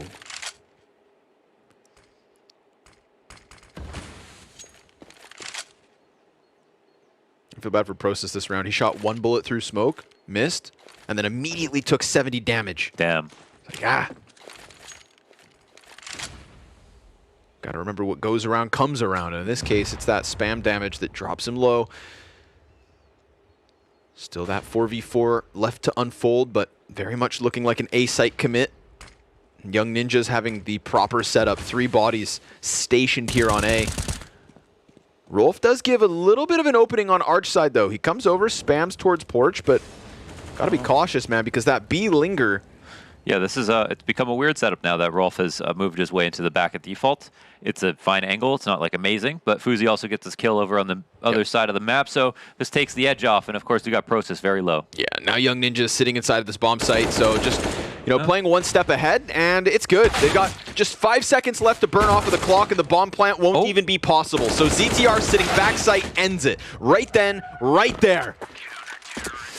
Yeah. I mean, they went a little bit too slow, I guess. I mean, there's actually a world where they could trade down and get the bomb down, but once they lose the kill on B, they just move even slower on the A side for some reason. And Rolf was a little out of position, as we could see. If that was a sick angle that he was specifically good at, then I'd give him the credit if he got the kill.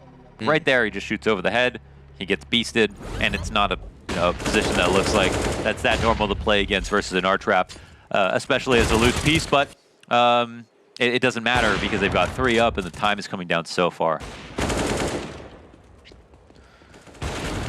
That was a nice clear, but you don't give yourself enough time to clear out everything. 7 map points. Young Ninjas immediately throwing the bot. Oh, wow. He ran through. Hey there. Okay. If it works, it works. Prosus loses half health, but will unearth that deep CT position. Dig him out. Try to get back to your winning ways. It was a very good start on the T side for Big, but... And Young Ninjas are so risky about how they always leave one person alone on B for long periods of time. But it goes unpunished. Finally, the rotation comes over. We have some supportive grenades actually comes through as well. And it looks like they might, test their luck peeking down B.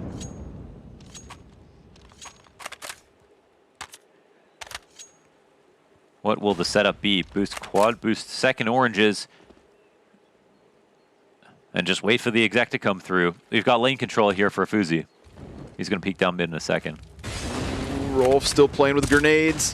They're already starting to cross. Oh, Sapek's going to get the 2 headshots off of the top rope. A 3rd and 4th. What a nasty way to end it. Damn.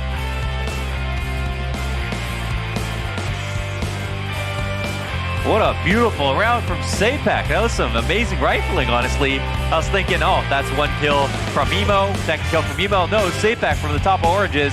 Young Zitbex. Yeah, right. And then that third and fourth kill, even more beautiful. Man powered up frag after frag and just kept it minimal. Okay, you just need to see the top of the heads to tap him. And oh, does he ever. So, Young Ninjas going to close out on their map pick. As per most expectations, if not all expectations, for them to have won here on Inferno. And unfortunately for Big, I mean, the reality of a 12-3 first half is just that you have no margin of error. And since they started strong on that T side, got a little bit of the ball rolling, the moment they kind of hit a hurdle, it was over. You know, it felt over before it really truly began. But c'est la vie. That's how it goes. That is. They did I mean, they got some cool rounds in that second half to at least, you know, wet the palette for map 2 and 3, right? Like, okay, if they came prepared on Inferno a little bit, you know, what can we see on Mirage on their map choice? 7-map pool, they can go anywhere. They chose Mirage, so we're gonna have to see if they're gonna be able to show us something special on Mirage. But I'm looking forward to it. Yeah, I'm excited for Mirage just because it seems so bizarre to choose a map that you have a 0% win rate on. Like, the thing is, like, if you're a betting man, it's so unlikely that you just continue to lose, right? At some point, it ends. Nobody sets long win streaks or loss streaks in general. Yeah, you can't roll a 6 5 times in a row. Yeah, unless you're Tarek. I've seen him do something like that. That was pretty bad, but yeah, and then Vertigo, of course, we know they can play it. I mean, you get exposed to Vertigo whether you want to or not in the Academy League. Yes. To the point that we've seen some very good Vertigo teams, and I think that was also one of the games. I'm pretty sure it was one of the maps that they were able to bring back versus Fnatic as well, if I'm not mistaken. Yeah. Gotta be, right? Yeah. Fnatic love playing Vertigo. Yep. So looking forward to seeing what they can do on Vertigo if we get there. Yeah. Will we get there? I just want to say yes. I mean, you know, listen, you're coming into the Academy League, and if you, oh my God, mood. If you end up finding yourself, you know, only getting to play 2 BO3s, I want to see as many maps as we possibly can. Definitely. So give me a little something big, okay? Give me a little something on Mirage so that we can take this one to Vertigo, and give me a little something, Mr. Bismeyer. Take this one back to the analyst desk. Tomathan. I really love the fact that production tried their best to just cut them off as early as possible. Like, maybe we just turn the lights off, just shut down everything, turn the mics off as well, but it didn't quite work. They did talk for quite a while, and maybe a little bit longer than we expected, Pimp. It sort of started in a slightly closer fashion than I guess we thought. Both yes and no, I would say. I mean, first half was what we all expected, I guess, you know, very strong performance coming out of Young Ninjas. It was a much closer first half, though, than the scoreline suggests. You know, 12-3, you think to yourself, okay, that's one team dominating the opponent. But as you're going to see throughout these highlights, there was a lot of clutches, a lot of 2v2s, a lot of 3v3s, a lot of 1v1s, even a couple of 1v2s that went the way of Young Ninjas. Had it been differently, had it Big Omen Academy won just 2 of those rounds, we could have had a very competitive game right here. So, yes, scoreline very one-sided, but the game itself actually had a bit of a nerve to it. There definitely was, and even though Young Ninjas got off that scoreline, you know, Big pushed them in the rounds. They pushed them to the limit in the rounds. The fact, like you said, Pimp, that it was a bunch of 2v2s. I mean, Fuzi in particular, man, that guy really popped off. He even got out of his chair. He started yelling at the opponents across the room. That's the environment we are in right now. That's the LAN setting, and we see that Young Ninjas getting off to that hot start. They pretty much never look back, and even in these kind of hard to break down situations, they were kind of setting up properly so consistently, and that's something that we knew going into it Young Ninjas were going to have in spades. Just setups, always knowing retake procedures, and rarely were they getting caught off guard unless Big Omen Academy threw a heavy curveball in their direction. So one of the things I almost noted when we were like watching the map was the fact that Glaive on his AWP, I don't know, Pim, it looked like he was maybe trying to do a little bit too much for the team.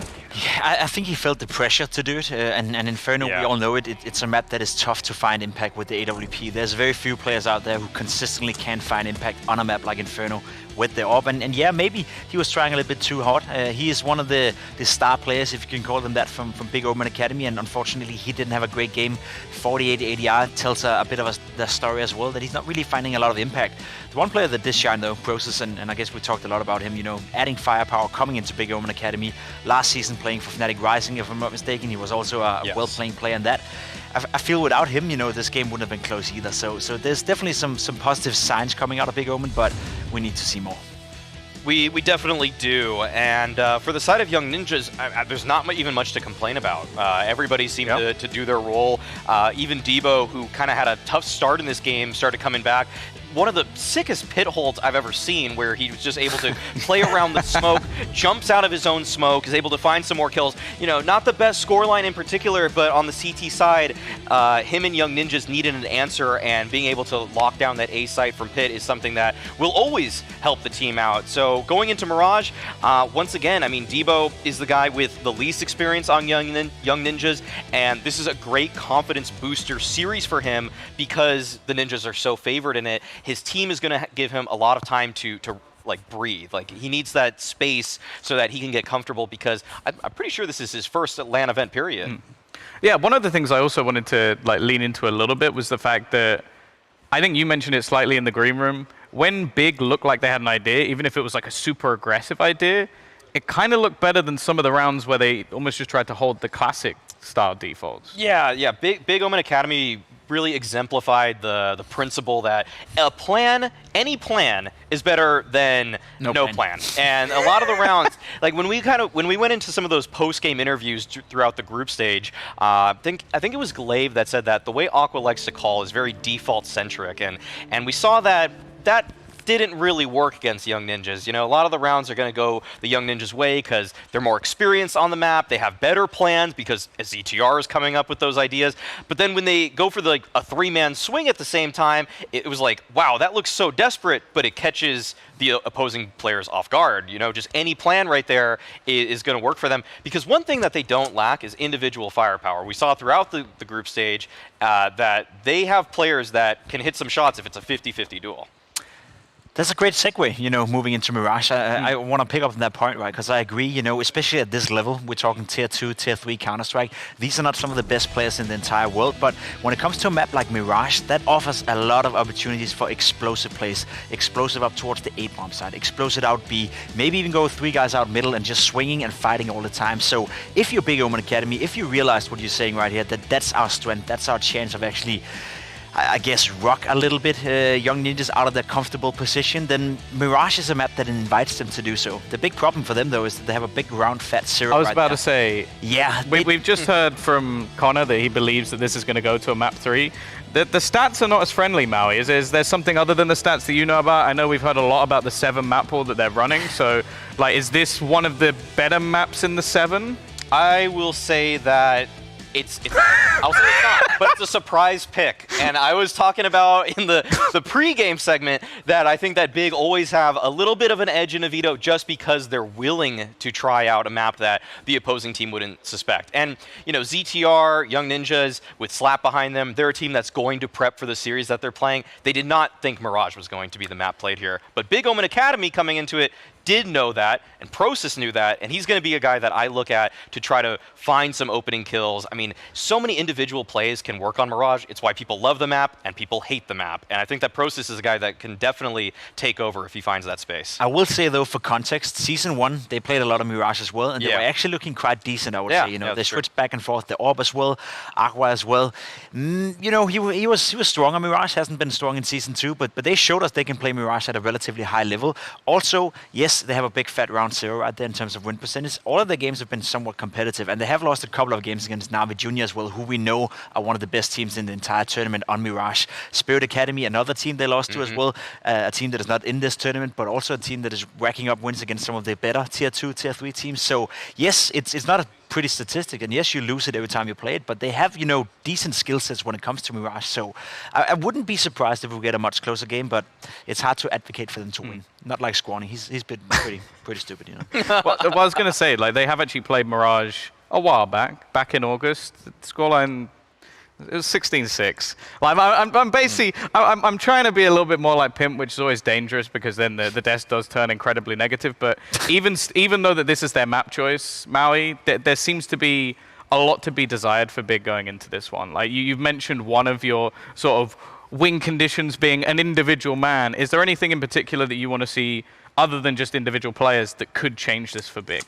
I would like to see the style change a little bit. Aqua, he runs a lot of defaults. They're going to start on the T side here, and I want to see just more creativity, imagination. Players like IGLs like Kerrigan, when you hear their comms and videos that they release, always have just something up their sleeve. Just say, okay, I know what the call is. 3 underpass, 1 top mid. I'm going to swing from Palace late.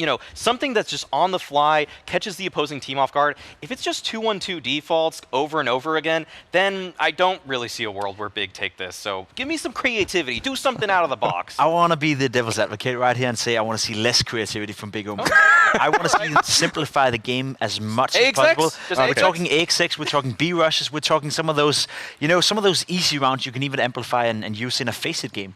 You can catch off your opponent. I get what you're saying by creativity, right? But that requires good communication, that requires understanding of the game, when to hit the certain timings. And do you have a feeling that that's the case Big are in right now? Do you think that they have the player material to play that style? Don't put the spotlight on me. Don't ask me that question. We gotta see if Big can do it. That's the thing. I don't believe so, right? So the more you simplify the game if you're Big Omen Academy, the more you just run your basic executes, the more, I guess, pace you can pick up as well, the more momentum you can drive into this game, the higher of a chance they'll have to succeed right here. So yes, simplify the game as much as possible, be explosive on the server as well, and then if you have the ability, then sure, you can, chime in with a creativity once in a while, but I wouldn't necessarily bank on that being the factor for them to win. Just make it simple, do what you have to do, and be fast. I think that's the one way you can rattle out Young Ninjas. I'm going to give you an easier question, Maui. On the other side of things, Young Ninjas, do they need to do anything special here, or is it just similar? I think Fuzi is just going to destroy them, actually. I think Fuzi's on another level right now. You're saying I'm negative. I'll say this. I think I've ruined this desk. It'll be closer than map 1. It'll be closer than map 1, but I think Fuzi's going to go off for 25 in this game. 25 kills. Fuzi, that's the Maui Snake guarantee. 25 Fuzi frags. Is anyone going to get more than 25, though? Is that like... It could be Fuzi could get more. Oh, just him? Just him. Just him. Okay, I was kind of hoping that you'd lean over to the other side. Okay, Prosis will get 23. Prosis will get 23. I'm still lose. Yeah, unfortunately, it'll be a sad, close, hard-fought battle, but Prosis 23, Fuzi 25. There we go. Okay, nice. I'm hoping maybe, again, the commentators have a slightly more positive attitude on this one. I'm hoping we can chuck it over to Scrawny and Launders now. You're confusing negativity and positivity for being real. That's your big problem. Sometimes being real can be very negative, Pimp. And that's why I want to go to some happier people, the lovely Canadians who are always so nice and friendly, who are going to tell us why Big Omen Academy are actually going to win this map. Best of luck. Yeah, I don't know about that. Okay, mister? Okay, Tom. Say the meanest thing that you can think of right now.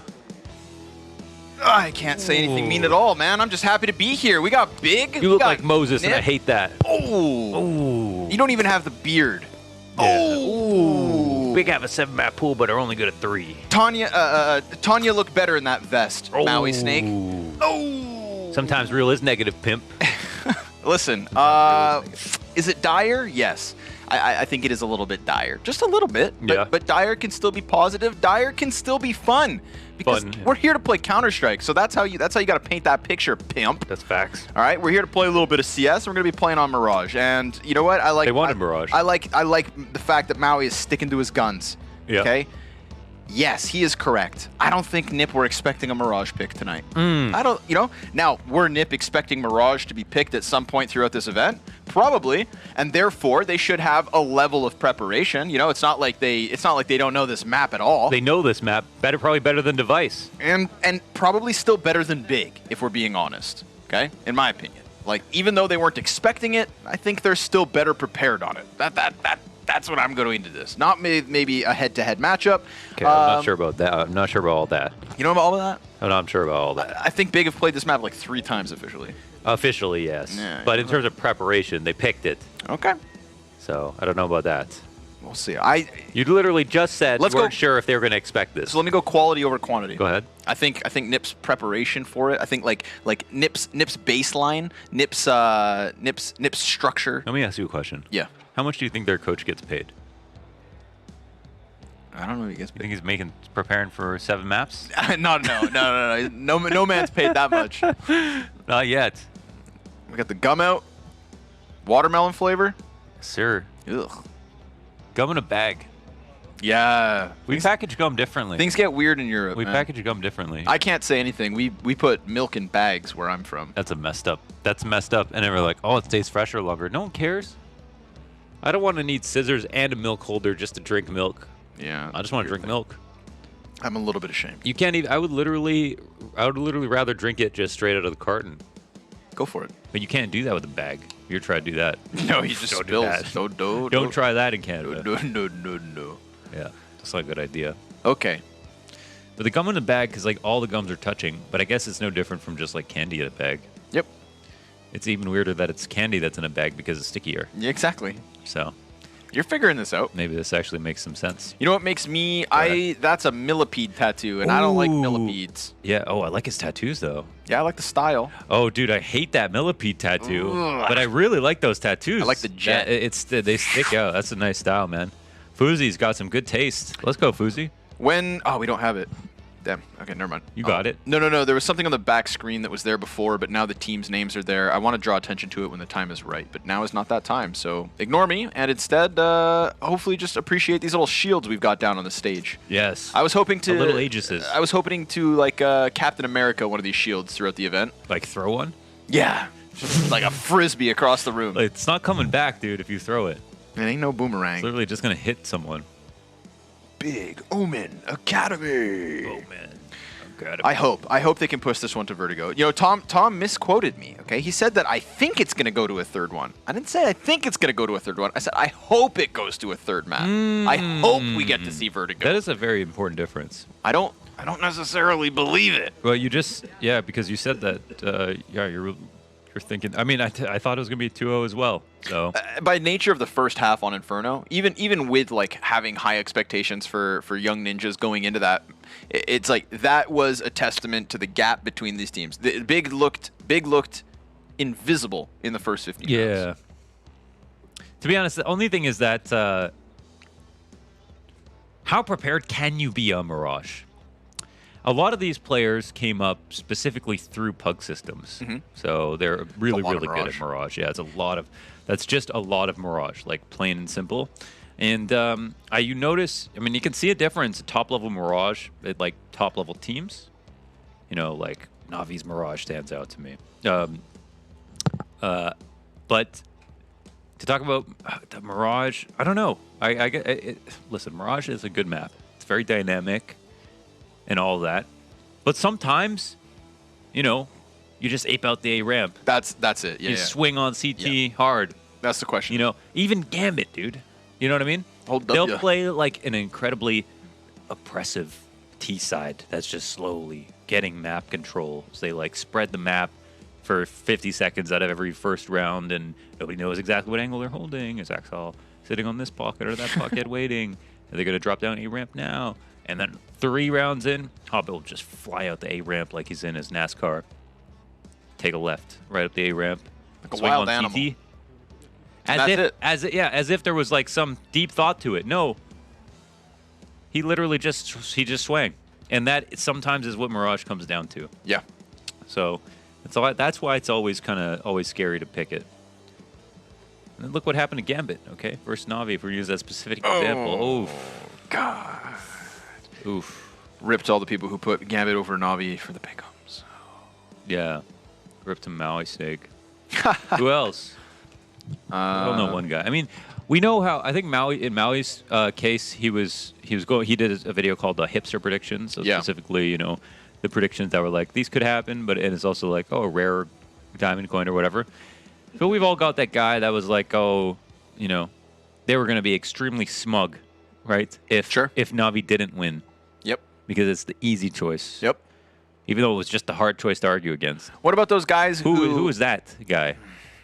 That's the guy that you need to confront them on Steam if you have a friend like that who was going to be smug. You need to confront them now. Okay, I'm gonna because you deserve it. If you pick Navi, because you put everything on, you're gonna get roasted by 3% of the community at 110 decibels. You know what I mean? So now's your chance to yell back. You're not punching down, okay? Just because you picked Navi, you took on a risk. You took on a very big risk. They had a hard bracket, even if they were favored in all their. It was the hardest run, man. Felt like it. Felt like it was going to be with Vitality and with Gambit, but I have a confrontation. If we're talking pick'ems and confrontations, I got a bone to pick. Go ahead. I have trust issues because of Don Hassey. Would you pick as pick'ems? No, but you never know what he actually picked because he picks it on like 3 different accounts and then he takes screenshots of all of them. Dude, he had G2 as the winners of the entire event for the entire playoff section. You know, he's tweeting every day, my pick'ems are in risk, you know, all that stuff. And then when Navi won, he had a video prepared where he had actually picked Navi and he revealed it as some grandiose, like, I tricked you all. Trying to trip everyone He's up. just interactions. Oh my God. He's playing the game, man. I didn't know he did that. He's playing the game, man. That's hilarious. And you never know what he's doing, dude. That's what I actually wish I did that in my pick'ems. Gives me trust issues. Because people start getting toxic about the pick'ems. Your videos helped me. I used your videos. Okay. Well, and when you almost it came down to Last Day Legends, I had to get 2 out of 3 correct. Oh, I had my hate mail ready. I was going to send you a very, very strongly worded message. Yeah, no, I mean a lot of people were preemptively coming to the comments. Imagine that. Not even saying bad things about you because you were wrong. Yeah. But saying bad things about you because you might be wrong. No, because FaZe choked. You know what I mean? Literally because of FaZe. Yeah. FaZe and Liquid. FaZe choked so hard. I don't want to talk about it. Okay. That was the first time I felt what Europeans felt since 2018. And Nico had to relive it. Not again.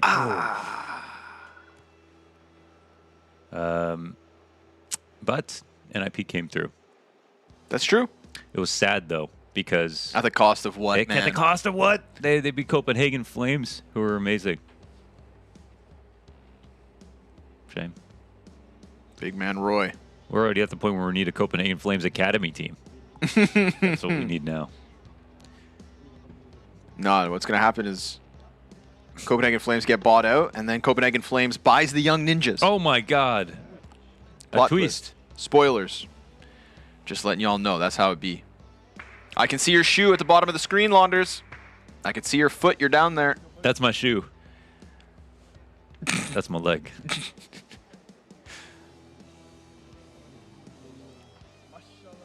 Big on the other end. Getting ready to jump on in. They're so focused. Whoa. Whoa. Oh, look at the guns on this guy. Samuel L. Jackson. Oh. I got a bomb. Look at all these agents. Who's that? Oh, who's got the money? Oh my God. Oh, Pimp's got the Pimp money. again. Can I get a sub love? In the chat. Wow. While I take your money in my van. Wow. Okay. The game begins, folks. Let's get it on. Mirage. Big and Young Ninjas. And a very quiet top mid setup. Big Omen Academy working through the apartments instead. They make a little bit of contact. Rolf trying to dive back behind the bomb site. And ZTR plays that passive bench corner, but he actually dies empty-handed. 2 jumping T's inside of the site. Rolf, oh, damn. He's connected to a second, but it's still Aqua to get the kill rate back the other way. Sapek up from the arch. Woo. And Fuzi quickly through market to give Young Ninjas the pistol. Roll up your sleeves. They're in for a heater. These are some... and Zeter. Zeter the heater. Zeter the leader has got us in for a heater here at the WePlay Academy League Season 2 LAN Finals Day 1. Everyone is looking... I'm surprised. It feels like people are playing even better, which is great. You know what I mean? Yeah. Like, I'm seeing lots of confidence. Ooh. Love to see this. By Roll. Nice shot from Rolfie.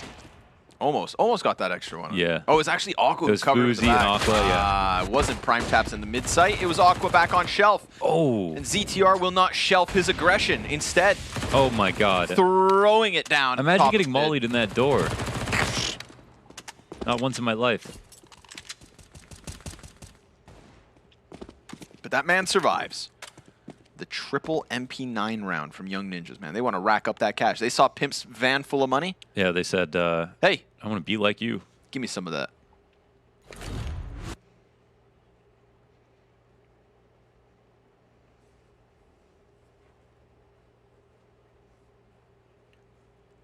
Operation Do Not Get MP9.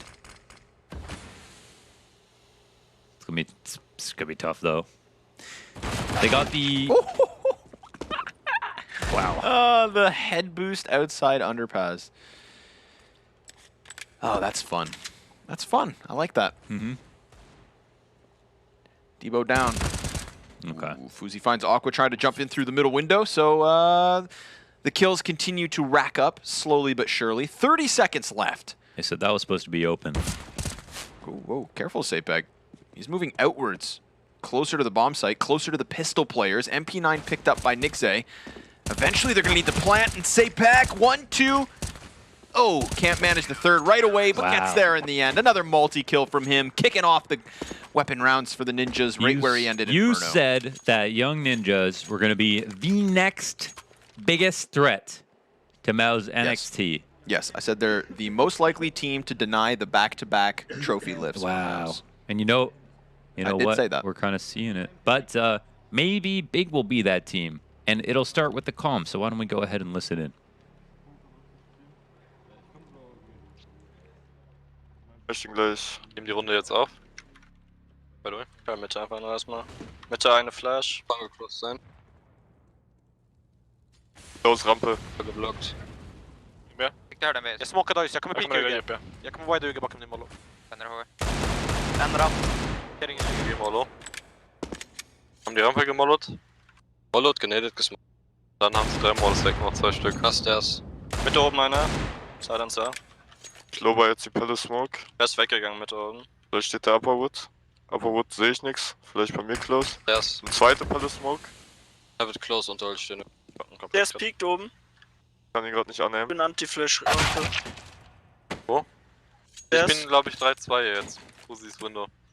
Close Rampe, MP. Er baggt mich. Hot offensiv, hält. Und Rigon Setup, 2 Meter. Hast du gesehen? Close Rampe. Ach, oben drauf. Ah, okay, Jungs. Auf geht's. Let's go. Auf geht's jetzt. Very chill, very calm, very calculated. Big just trying to keep their minds clear and focused on the task at hand, which is now the gun rounds. The gun rounds. 3-0 start for NIP. Yeah, nice start. They lost 2 in the last round, 0 on this one. Yeah, I really like these Fuzi tattoos. I wonder how many more he's got, actually. Can't believe he got a millipede tattooed. I mean, that's No one likes looking at millipedes. No one likes that. There's too many legs. If you go on Google Images and look at a millipede, you kind of can't look away, but at the same time, you want to. God, I saw and one that in can't be person denied. once. Yeah. Missed the window smoke. So maybe Young Ninjas really are more prepared on Mirage. Oh no. Well, listen, with a 7-map pool, you know, you can't. What are you going to learn window Looking smoke? like a 5-map pool, Maui. Where you at, Maui? Probably in the passenger seat of Pimp's Money Man.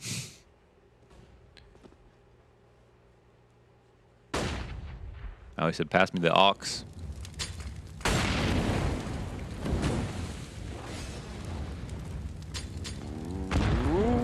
Oh, that CT nade could have been huge. And I think it is a call out to, you know, that little totem pole we saw stacked up last round. Almost. Another nade, just hoping that they can land it on the heads. Look at it dunk some damage towards bottom mid, but it doesn't happen. And Aqua, well, he may just walk unsuspectingly into Rolf up close on the right. But he Molotov the left, so I feel like he is on high alert. Uh-oh. They're taking too much time here, man. 40 seconds. They just don't even get the rotation back out of B. They slowed things down to the point Young Ninjas can feel like they can peel back a bit. And they're working now on mid-to-window control, but Fuzi's there to peek off of them. I don't think there's a correct kind of pressure here coming out from Big Omen Academy for Young Ninjas to feel that confident peeking that late off of Cat. They know what's coming. Uh-oh. Molly underneath. Double goes up.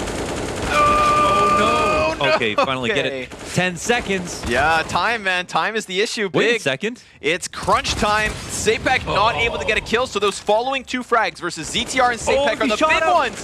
And Fuzi dies out. What the hell? I don't understand. If he had killed him with a bomb going down, that's it. They had no time to plant.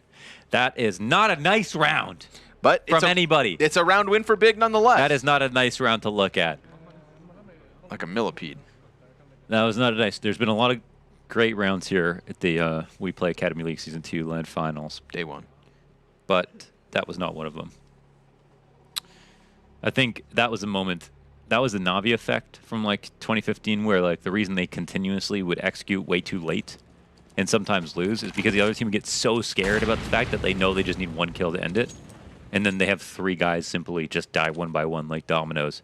Even though Big literally didn't even have the smokes to plant the bomb there. Yeah, that was, I mean, that was sketchy. That was not great. Sketchy, but, you know, they get by the skin of their teeth. Jesus. Oh, he's just coming back. I love how he just keeps coming back. Is he going to go back again? Come on, just go back again. No. 3 times is enough. Now you sit back. Go. You've got cat support. You've got all your friends are here. Uh-oh. Did Rolf just do that? That's unfortunate. You saw the trajectory of that Molotov, and he put it in the calculator. He said, here are the coordinates. 80085. And he sticks the landing. Now suddenly, we see this lean back from Big, closer towards the A site. Feels like last round. They've got to go all in on it. ZTR finding Nixay before it can even... They've got a bit more time, but yeah, like, everyone's starting to get comfy in the sites. You know, I mean, Debo's at risk here, but they don't have a... Well, they do have a Molotov, yeah. But he still gets a kill. And so will Fuzi off of the top of stairs. Sees the hand in Palace. Oh, and Prime taps. It's levels right now. Head popped. Besides Young Ninjas really beating themselves last round. Yes. That one wasn't very close. And I think one of the keys is if Fuzi just keeps peeking, you know? Just keeps on going? He's not scared of these fools. 3 times, 4 times. 5, are you telling me 5 top mid peaks? 5 top mid peaks next time. He was thinking there's no coach, no player, no friend would ever tell me to peak the 5th time. But someone would say, oh, Nico would peak the 3rd time. Oh, Simple would peak the 4th time. But there's no player that would have peaked 5. But that's where Fuzi needs to realize. Nico, Simple, Fuzi. Okay, for the next time. Just do it. Put yourself on the list. Fake it till you make it. You know, nobody would tell him to do it other than Launders.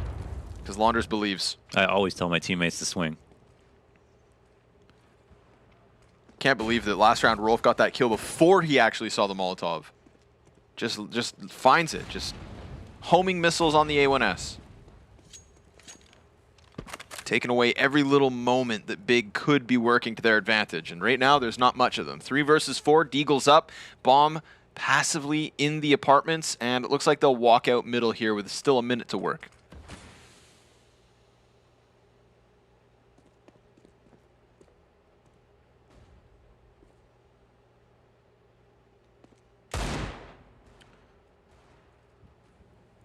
The gaps are quite limited here for Big to try to exploit anything. They're going to be, you know, giving connector. Hey, come on in. There's no one here. But time is just not on their side. Look how far disjointed the bomb is from this hit right now. And the CT's jump spot and waiting. We saw Young Ninjas. They got a little bit nervous in this position in the past. But here's a spot where Prime Taps just starts freaking out a little bit. Like, got to clear a million things. And they finally are able to trade out jungle, and now the op will move over to B, but it gets jump spotted. The bomb tries to exit. See, these are kind of things, okay? Because there's a jump spot over on Van, right? Yep. But you don't jump spot if you think someone's just going to punish you for it. You jump spot until you see like the corner of a shoulder of one person one time. But they could have gone and done that a little bit earlier. They could have done a lot of things a little bit earlier in some of their defaults. They need to work map control faster is what I'm trying to say. Okay. There's a number of places here where they're going to be giving up a lot of fights, or taking the fights way too late, or making the rotations way too easy. If Big Omen Academy are going to try to defaults, then they should default better, is what I'm trying to say. Be better. Be better. Consider that. Oh, Sapek, the disrespect. Wait, down. there's 2 back instantly. Yeah, into the ramp. He just killed Glaive the moment after, so poor Debo gets wrecked behind Sapek. And Sapek trades onto the Opper. 3v3 ensues, and a flashbang into the ramp room. Sapek sticking around. Cool as a cucumber. Smoke down at the base of the ramp. Goes for his 3rd, but Aqua manages to find the headshot. Now the Op of Fuzi finds its mark, and there's still 2 players to take.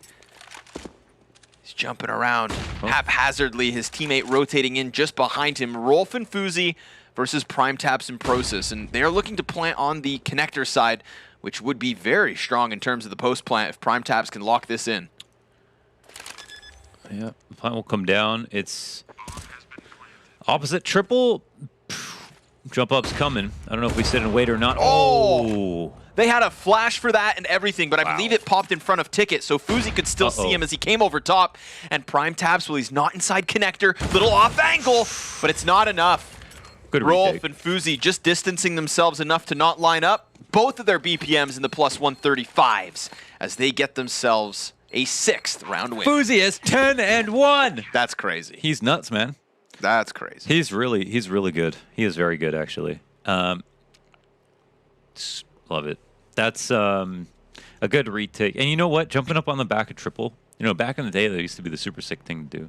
Jump up on the back of triple, one tap the guy in CD spawn. Ah, his head just popped up like a little grape. You know, a little seed came up the back of triple. But these days, you kind of expect it to happen at some point. So I'm less impressed sometimes seeing Oppers hit that shot, just because.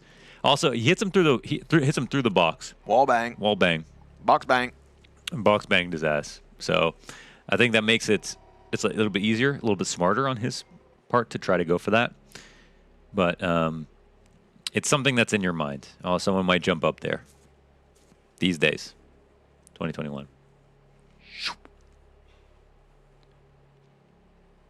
Fuzi with that 10.0 kill-death ratio.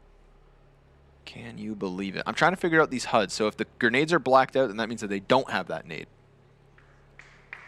Even though you see the outline. I was confused. Man, these guys all have the exact same grenade buy.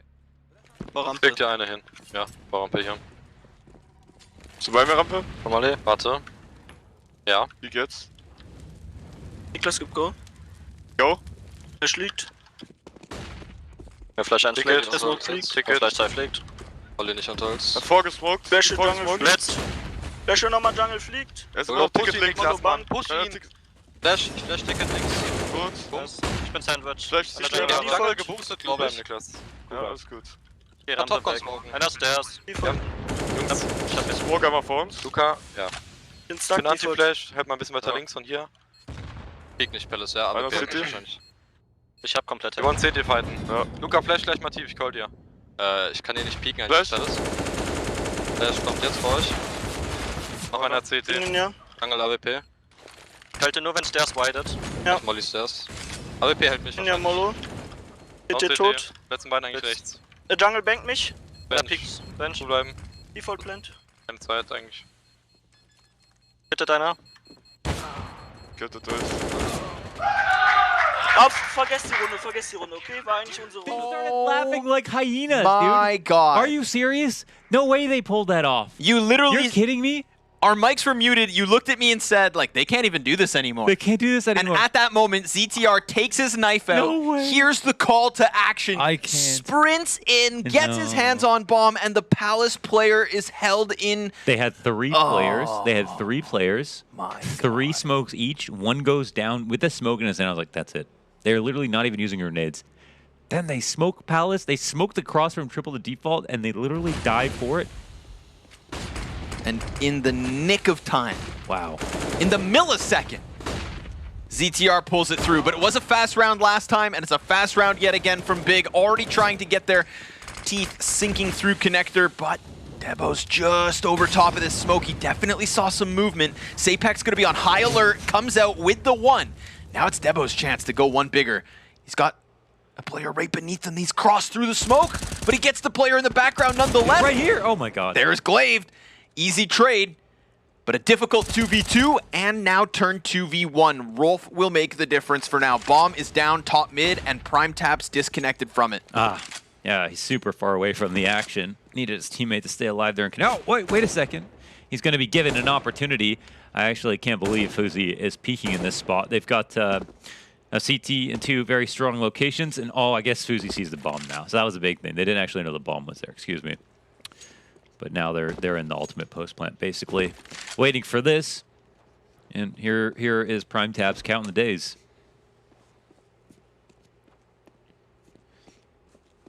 He's going through the advent calendar, eating the sad pieces of chocolate. Oh God, they're counting the days. Fuzi, just knowing that op shot is coming. Damn man, Fuzi keeping it up, eh? Fuzi's going crazy.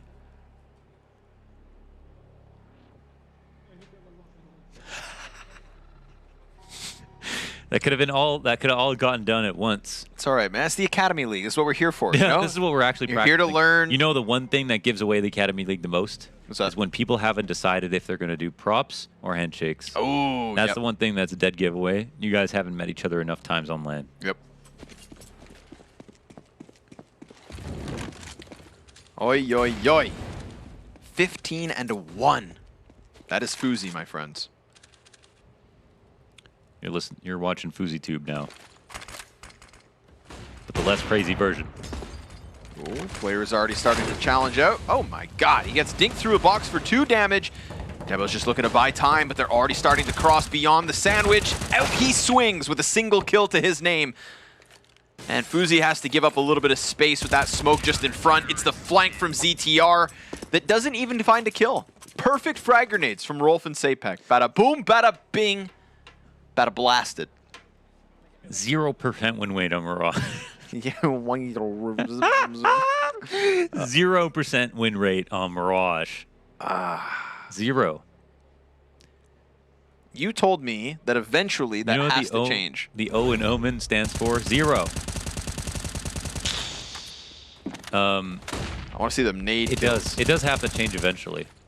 It's like Navi's win streak on Nuke, right? It's got to end sometime. But Astralis did pull off 31. So maybe Big can lose 31. I don't know. I don't think so. They're going to try to chase the Opper. Oh, Fuzi does get back into the cover. Whips out the Deagle. Oh my God, that was a gun round. And it ended faster than any eco we have seen. Dude, this is brutal. Yes, this was like when at the beginning of The Revenant, Leonardo DiCaprio got attacked by a bear. Oh, great scene. Yeah. You watched it on the plane. I did. What's wrong with you? I also watched Dawn Wall on an airplane. Oh my God, you watched like the 2 worst movies in the history of movies on a plane that you could watch. I would. Besides like Inception or something. I don't know what would be worse than that. I'll accept your criticism when you stop watching movies on your phone. Okay? At least I have a tablet. I didn't watch any movies, to be fair. Get with it. Okay. Prime taps, 1 kill with the Deagle. You know, we're getting into the realm of desperation here. It's the solo AK buy. Prosus will be tasked with that. And, well, unfortunately, no kills to his name. He's been slain. Aqua remains with the AK and is able to at least answer. Fuzi happy to challenge here, standing out into the open, but that's going to cost him. Aqua over top of the smoke grenade, able to equalize from the 2v4 to the 2v2. He was 17-1 until he stood there on top of the stair. Listen, you don't do that unless you're 17-1. Yes, and so you can say, how that guy get 17-1? Listen, the only reason he's there is because he's 17-1. All right. He invented this map for Big.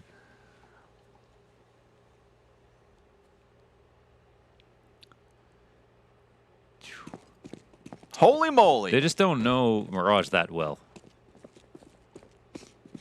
So. There's just not enough hours in the day to practice. Not enough hours in the day, yeah. I don't know, waste your time on FPL. Rot your brain. Should be playing Nuke and Overpass. Oh, commits to it, won't get the second. Oh, this is actually a round, okay? Yes, sir. This Little 1v1. Let's go, Aqua. We got it. Aqua with 3 kills on it as well, right? Remember, he picked up the AK from Prosus once he died. Aqua's going to be able to jump back into the apartments as quick as possible, and the timing works wonderfully for Aqua. Or Sapek. It's going to come down to who's more ready. He thought did he think he got there in time?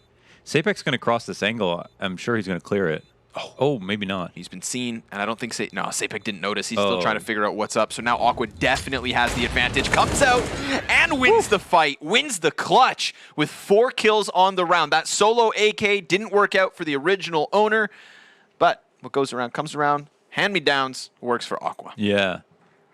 Thought he was going to clear that out in the halls, but it doesn't come. And this is a round where they just group up, they hit a site, they go 1 for 1 on the trades, and then you go 1 for 1, T-side, get the bomb down, it's your round to lose. Aqua shows us why. Props to him. 2 rounds to the scoreboard for Big. This is because Fuzi was standing there on top of the stairs. Yeah, now they're expecting it to happen again. Where is Fuzi? Where's this man got off to? Oh, Sapek peeks off of the catwalk. Opens up first kill. Are we in underpass? Who's number 3? Zeter. Yeah, Zeter's down there. Oh, he's clearing that. Look at the rotations immediately out. Yep. They call it. Everybody goes stack A, and that will be the proper setup unless this is a mid to B. Oh my god, they're seeing everyone walk out. That is true. Actually, cat play does help them out a lot here. It'd be a really smooth move, but it's a lot weirder to do 5 into connector, or I guess in this case 3 into connector. Yeah, unfortunately. ZTR's flank finds its Yikes. timing with a second kill, and they've got NIXE sectioned off from his other teammate as well. Fuzi's still expecting some kind of a ramp play, but it is very much all in on mid. NIXE is going to give chase through window. Rolf is falling back with 42 HP. That was clean. Oh, and Aqua just gets a very quick headshot. Now it's looking doable, but Aqua lucky to dodge that first op shot, not lucky enough to get away from the second. Bomb is still top middle, so NIXE's position will have to be conceded if he goes back to pick up Bomb. Ugh. And even once he does, 25 seconds to spare to make this magic happen. Oh, he's going to be counting the days now. Waiting for that op shot to come in, and you know Fuzi's going to be swinging.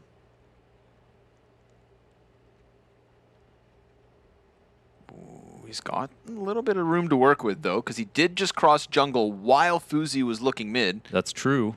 He has a plant in this. Oh, never mind. Okay. Unlucky. He was He just couldn't doubling know. back to default. Debo's like, let me check this site, and sure enough, finds it. An 11th for the Young Ninjas.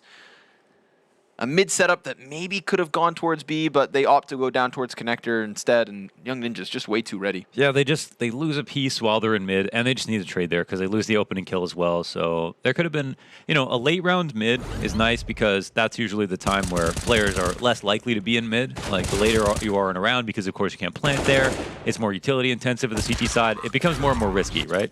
So late round rotations to mid are cool, but in this situation, Young Ninjas are just not scared of them. So it's really hard for Big to kind of just come through with the rolly incognito plays, just like appear on your screen, because Young Ninjas are just constantly peeking and checking in on things all the time. Their confidence is very high right now to win their individual duels.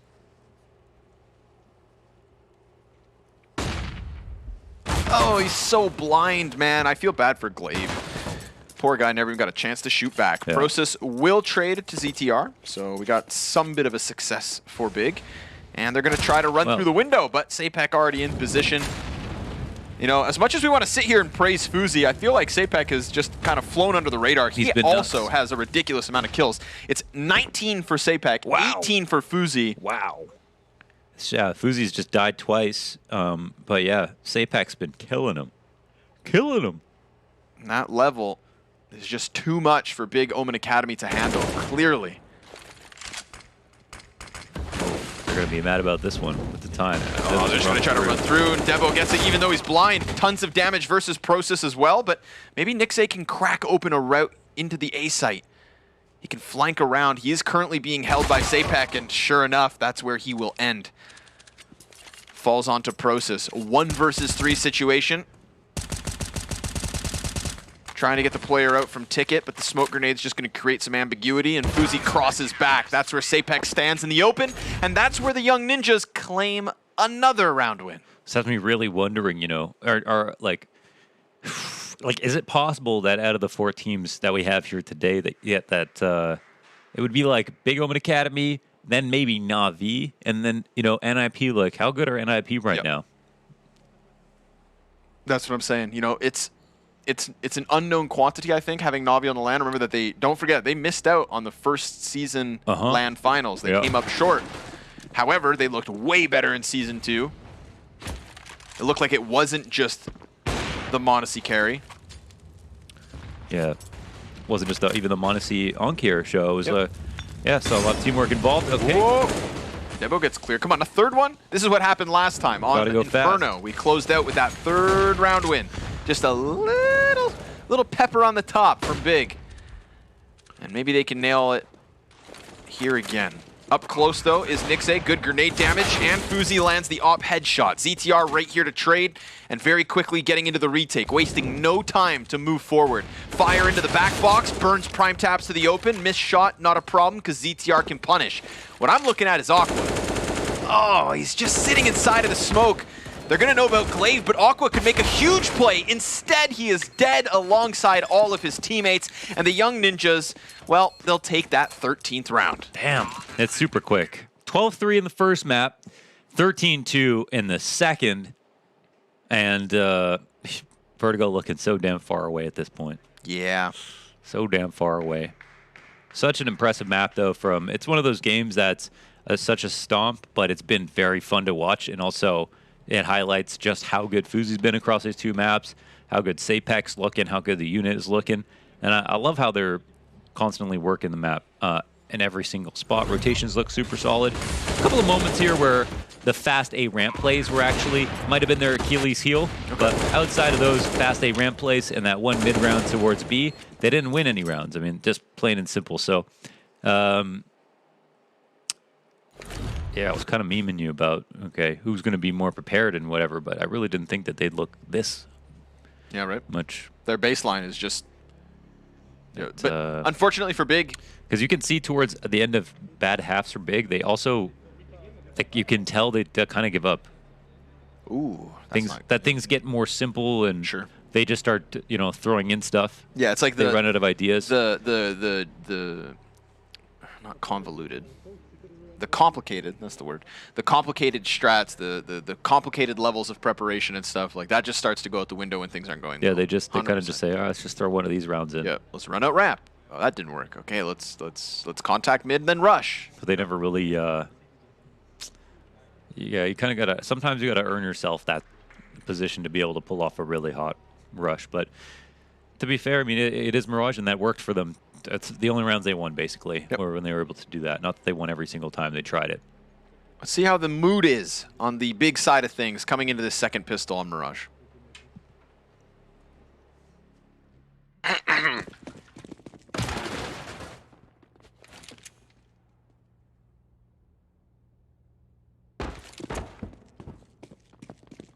Nichts B. Alarm. Jungle. Hier vor. Ja, ich halte dich noch. Bin eng hier. Bitte. Halte Palace gerade. Bitte ist Black. Ich geh jetzt Spot moven.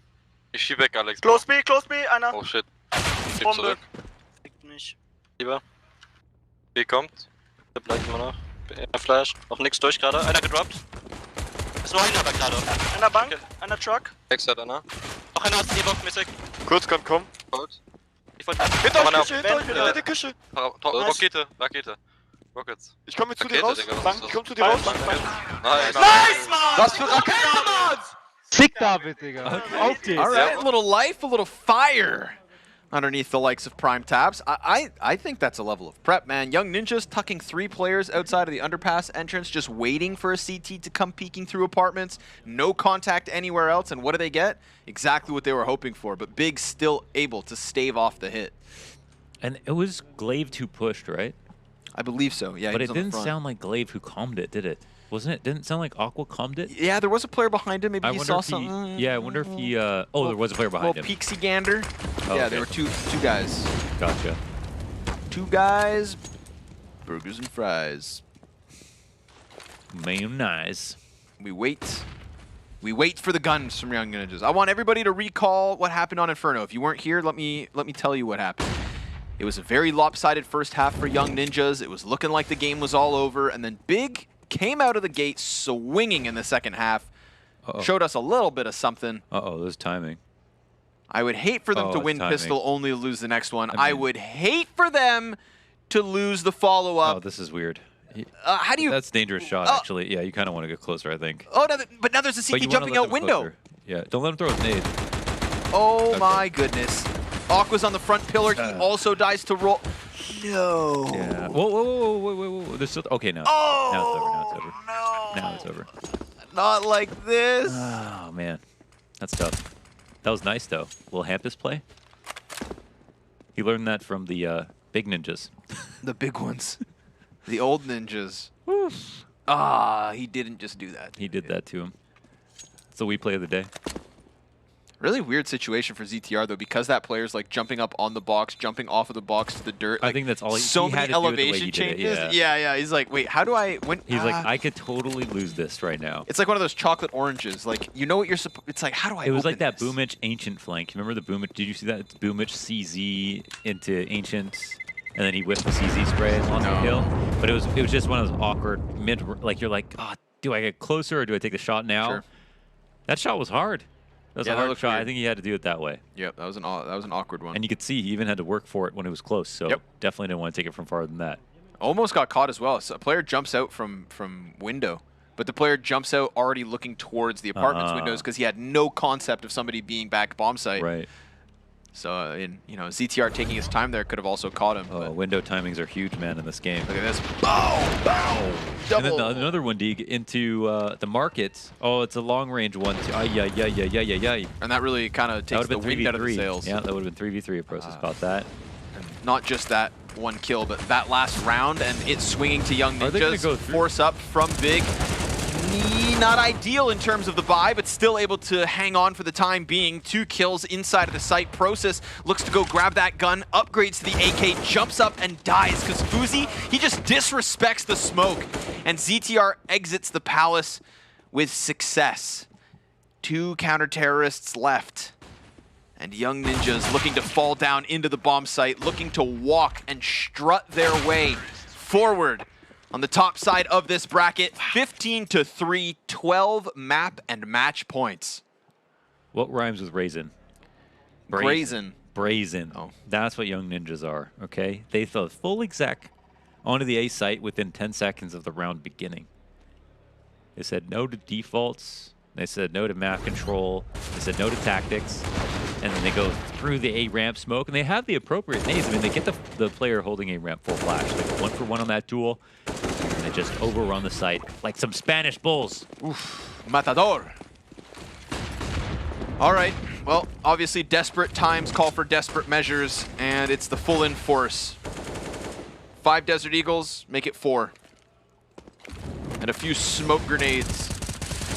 Oh, Nixe, he can't even escape, man. This is Young Ninjas proving to us that they are coming into this event as challengers. Yes. When we looked at the opening games of this event, it was kind of like, where does Navi match up to MOUZ? Because Navi's marked improvements across the second season led some to believe that they are the #2 team, with MOUZ still hanging on to that top title. But this kind of a performance out of the Young Ninjas could just tip the scales. It could rewrite everyone's expectations. Were Big that much worse, or are Ninjas just truly better?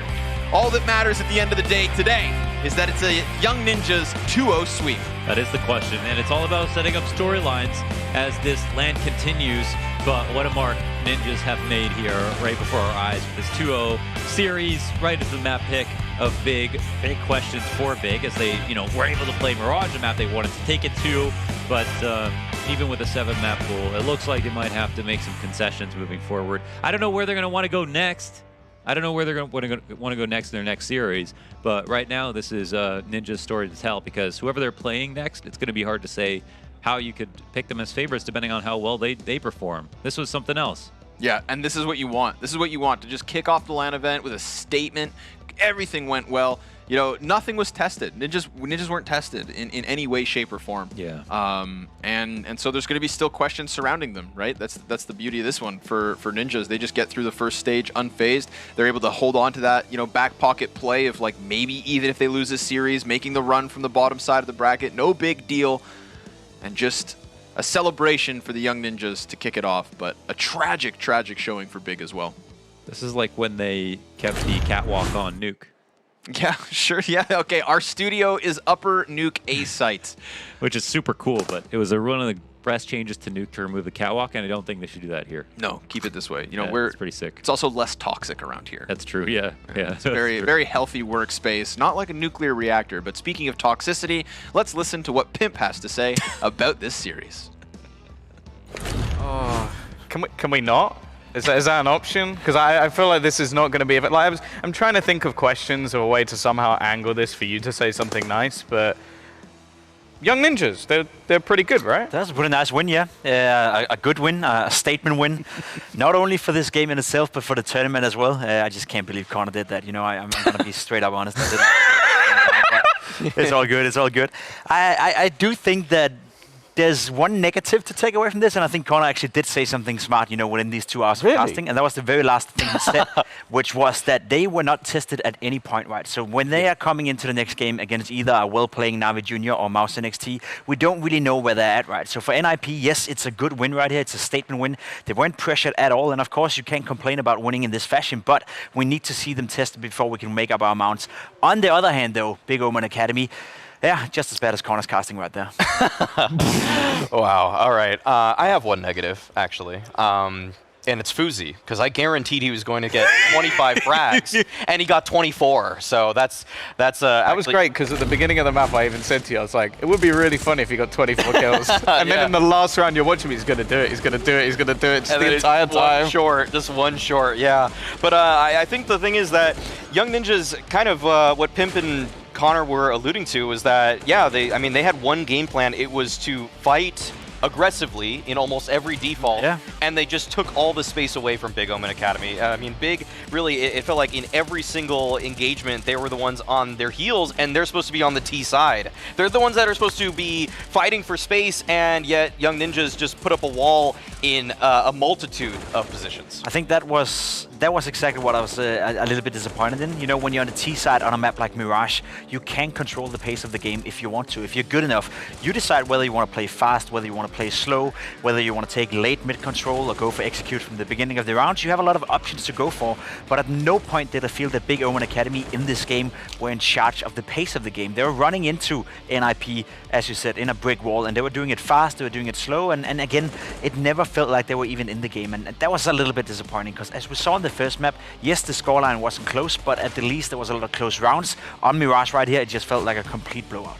Well, that was one of the things, again, we were talking about in the green room, Maui, was like the way that Big Academy almost had to use their utility ended up being to force players off angles they never should have been able to hold. Like, was it triple peek at top of mid? Yeah, there was flash procedures I never seen a team have to use, because Fuzi was just all the way at the top mid crates, and so Big were throwing their flashes from T spawn to try to flash guy that's at the top of mid. Like, that's just, if you're having to do that, you need to sack up, you need to take some fights, and at the end of the day, Big Omen Academy, they just kind of didn't have it within them. They could never really find any sort of foothold in their defaults. Everything that Fuzi, ZTR, Sapek, everybody basically on the side of Young Ninjas wanted to do, they were able to do it. And when you have that sort of confidence, then playing the second half is going to be even easier. We saw that the way that Young Ninjas closed this one out, some boosts, some flanks, some running through smoke.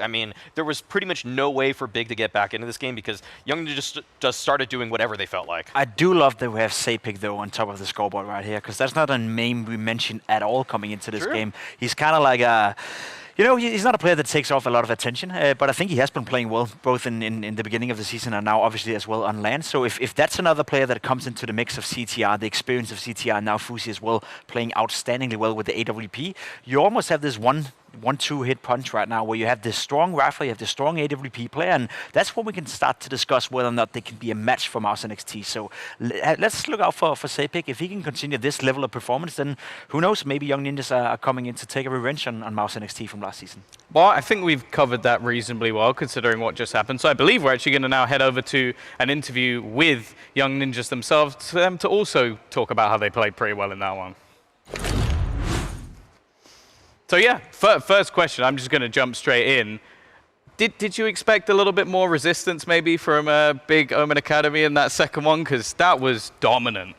Yeah, for sure. We didn't have, we weren't really prepared for Mirage. We thought it was going to be Overpass and then our pick Inferno. So we wasn't really expecting the Mirage, and we haven't seen them play that really much. So we didn't really know if they were gonna, maybe they have some insane things prepared for this event, but we were really comfortable throughout the map. So yeah. Yeah, you said it yourself, you were really comfortable throughout the entire map, throughout the entire series. Your preparation coming into this tournament, were you as comfortable? Did you know that you were playing this well, or is this a surprise to you as well? Yeah, we prepared a lot. We had boot camp for a week in Stockholm, and now we've been playing here in Kiev for a couple of days. So we've had a lot of practice, and yeah, we're expecting to perform good, of course. So it's a comfortable victory, and I would say we're expecting it. Debo, I was curious about your performance, your play. I'd say you're probably the least experienced player on this roster at present. And so what are the things that you're working on for yourself to try to elevate your status on this team? Yeah, for sure. Like I've got some new positions now, but I've been here like a few months now, like 2-3 months. So I've got some time to like practice them and getting more comfortable. But of course, it takes time. And you play a lot of games, and you need like many games in order to get comfortable at your positions. Like for example, this game on Mirage, I wasn't really feeling that comfortable on the CT side. I was doing some mistakes and got punished. And also Big made some like really aggressive plays and fast plays, which were like when they're down so much, maybe you think that they're gonna be like afraid and stuff like that, but they were just running. And they punished me on that, so I will have to look on that and improve that for next game. Debo, I'm curious to hear your take on the next match, because we do know that NAVI Junior and of course MOUZ NXT are two of the favorites coming into this tournament as well. Do you have an initial thought on who are the strongest of the two and who you should fear the most? I would say that MOUZ NXT is probably the favorite for that game. For sure, they've been playing really good recently. They also won last season, so I would say they have the advantage going into that game. But NAVI Junior, when they're playing good, they can play really good. So I think they can definitely upset them, but I would say the favorites is MOUZ NXT. Yeah, no, I think that you basically stole my next question. I'm not going to lie to you. So all I'm really going to say, Debo, is huge congratulations on the victory. I think somewhat expected by the desk, but we're going to be seeing you either versus MOUZ NXT or, of course, NAVI Junior going into the next one. So best of luck there. Yeah, thanks a lot. So yeah, I don't think anything too surprising. Very comfortable with the victory, dominant in how they played. Wanted to work on some of his own stuff a little bit, but other than that, in a victory like that, Maui, I feel like not really that much to worry about. I think the most surprising thing is that they sent Debo out for the interview. I thought it was going to be CTR, maybe Rolf. I know they speak pretty well, but it's the new guy. You usually just shove him under the bus. Kind of their hazing process is make the new guy do the LAN interview. So good for Debo. Is that why I'm host? Yeah, that's exactly why we got you up here, because you just want to get the new guy blooded immediately. Push me under the bus as much as possible. Like maybe even say something horrible about me at the beginning of the show. We haven't even started yet, Tom. So we're just getting warmed up. Oh dear, I'm a little bit worried about this one. Going back to the side of Big Omen just for a second, like, do you realistically see them having a chance versus either of the next two teams? And what would they need to do to really have a chance, even to take a map, because they weren't particularly close in either of these? Probably adjust the sensitivity, find the correct crosshair, and join the server to begin with would be a good idea. To All right, be really honest, I think here. that's what we. This is the pimp everybody knows. Okay, that's where we're at right now. No, but to be completely honest, just a bit of a meme time here. We saw it last season as well. We saw it with Fnatic Rising, I believe. They started out their tenure here at the LAN event as well. Yeah. Probably they lost 16-3, and then they came into the next game and they actually played some decent Counter-Strike. So I'm not willing to write off Big Omen Academy just yet, but there's no doubt that what we saw today was not good enough. If this is the level they can produce at this event, I think they'll be the first to admit as well that there's no way they're winning against MOUZ NXT or NAVI Junior for that matter. But as I said, last season we saw a revelation of Fnatic Rising as well, coming from playing one of the worst games I've ever seen on day one, and to day two they actually played some decent Counter-Strike. So hopefully Big Omen Academy can do that as well. They simply can't do worse than they did today.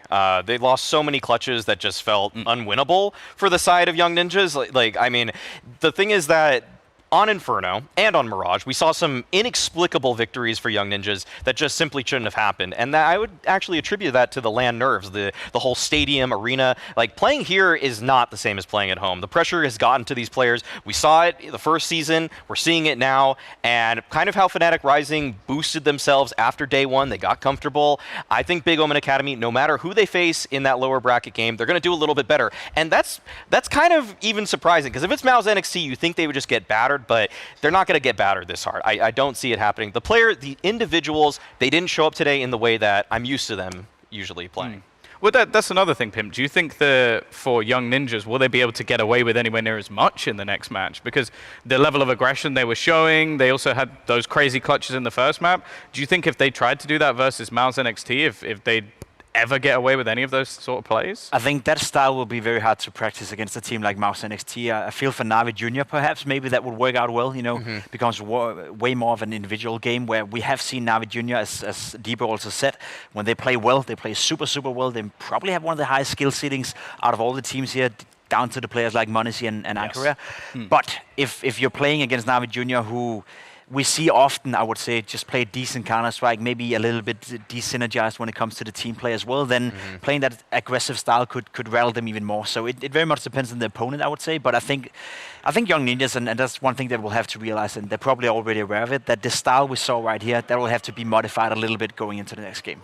Well, what we can do, obviously now knowing at least our first victor and our first loser, is take a little bit of a look at the bracket once again. It's not going to have changed too much, but we will at least be able to see what we have coming up a little bit later on today. Of course, it is going to be up next, MOUZ NXT versus NAVI Junior. I think a match that, I think it was Maui said he's most excited for. You were most excited for this one, Pimp. So did you get what you wanted from the Big Omen game? I did. This is exactly what I wanted to see, to be completely honest. I wanted to see Young Ninjas enter this tournament and make me believe that they can be a competitor to win the entire thing. There's no doubt MOUZ NXT right now are the heavy favorites to win the entire thing, but with the way Young Ninjas played right here, there's a competition, and we don't know where NAVI Junior is. We don't know how much impact Flamey is having on this lineup right now. We can dive into that later on, I would say, but I'm looking very much forward to this game as well. And yes, I got to see exactly what I wanted. Okay. One team battering out the other. So, Mario, why should people stick around for the next one? Because he's seen what he wanted to see today. So it's on to you to why people should stick around for the next match, which will be coming up fairly shortly. You can't say Monesi. Oh, there's so many bullet points. Even beyond Monesi. Can Flamey get it back? Can Flamey get it back? Because that was a pretty poor group stage from Flamey. And Flame Dogger, I think a lot of people want to see this guy. Flame Dogger. We're personal like that. We're cool. Good friends. It's a first name basis with me and him. Flame Dogger and me, we go way back. But either way, he's a player that really didn't show up during the group stage, and I want to see if he can perform, because now that the bright lights are on, that you're in a stadium again, maybe it kind of reinvigorates him a little bit, get some of those memories back, some flashbacks to when he was a top 20 player in the world. Can he bring that same fire today? Because he's going to need to if they want to take down the heavy favorites in MOUZ. Well, there you go. You have got absolutely everything you need for why to stick around a little bit longer. We will have MOUZ NXT versus NAVI Junior coming up after a short break.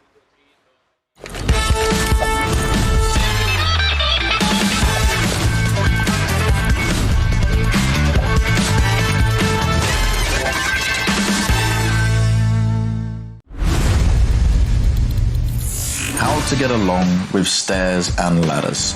Too easy. If you're climbing up any ladder in the game, use the combination of keys WD, WA. This method will speed up your climb significantly compared to just pressing W, even while shifting.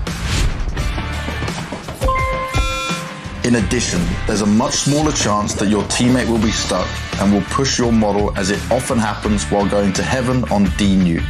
This might be just the case while you're losing your A site from T-rushes.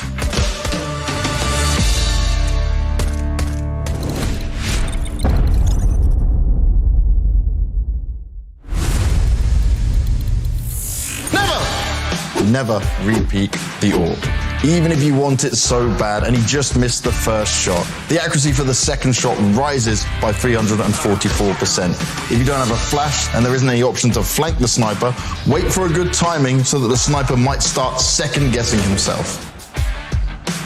Nope. Terrorists win.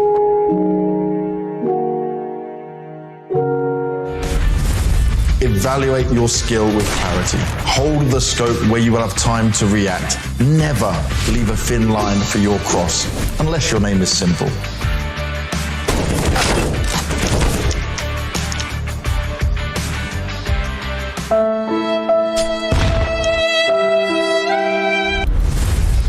N-E-V-E-R.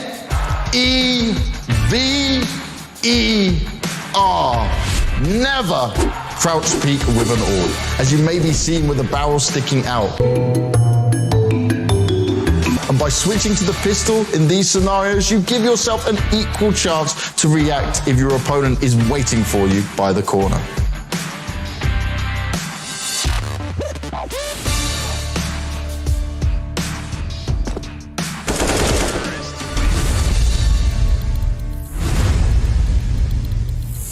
How how to simplify spray control. Most players have the default command set as viewModel_recoil1. But with this config, if you fire and spray your gun, the model will visually jump when you hold the trigger. If it makes your spray control uncomfortable, you can turn off these gun animations with a command viewModel_recoil0.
Well, we are back. It is the WePlay Academy League Season 2. I'm still a little bit jealous that Connor got props. Were you offered props? Nope. That was it. You.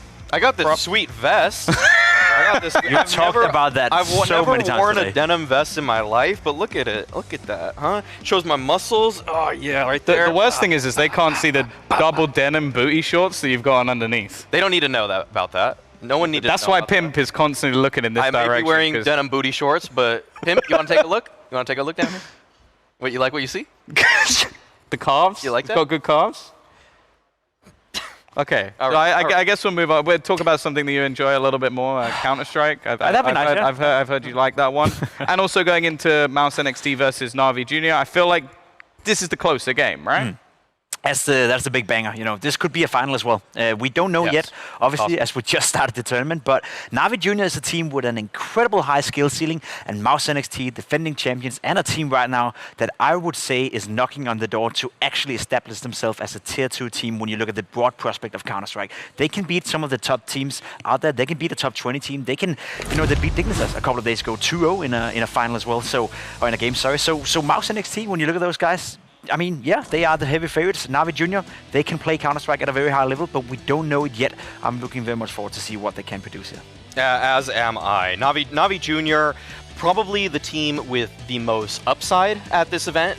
There's so many players here that we cannot stop talking about. I mean, m0NESY is definitely the fan favorite for the CIS space. I mean, basically, we could just bill him as the next Simple. I mean, his mechanical ability is so high that it's impossible to see a world where he doesn't thrive when he makes that eventual and inevitable jump to Tier 1. And then you still have a lot of stars on this team. You've got OnCare, who was a rifler we've been speaking highly of since Season 1, and Fear is a player too that is constantly punching with m0NESY and OnCare. It really feels like nobody on this team can do any wrong, except for some reason Flamey. He just hasn't shown up. In the group stage, he did not play that well. No, and it'll be interesting to see if he can turn that around. I'm sure he brings experience, he brings calm communications into it, especially with a guy like m0NESY. I just want to put him into context as well for the viewers to understand at home. He's currently 16 years of age, if I'm not mistaken. m0NESY, yeah. m0NESY is, right? Right now, him being 16, he is way ahead of Simple when he was 16. Now, I'm not saying, that's a direct correlation, and m0NESY will continue to progress and be even better than Simple, but just to put it into context, you see the guy right here, the first season stats, absolutely unheard of, right? Unbelievable. You look at the second season stats, think to yourself, okay, he's slowing down, he's not as good as he used to, but these stats are still absolutely amazing. Insane. The guy right here is the biggest talent we have in the world of Counter-Strike right now. People need to respect that, and people need to understand that. It's not a given that he'll make it like Simple did. It's not a given he'll be the best player in the world, but if he continues the progress he's showing right now, m0NESY will be a player we will have to watch at the biggest of the biggest stage within, I would say, half a year to a year already from now. Yeah, I don't think Navi are going to let him travel around quite as much as Simple did on his journey to finally end up in Notisphere. I think they're just going to be like, you're ours, we're just going to keep you over here until you're ready for the right moments. I will say that might be one of the prospects, though, is like looking on the other side of the board, I guess. MOUZ NXT look a little bit more ready now. Yes, they are a team, as Pimp said, have recently beat Dignitas, which is a team that's constantly knocking on the top 30. Before Season 1 even began, they beat Entropic, a team that was obviously top 16 at the major there.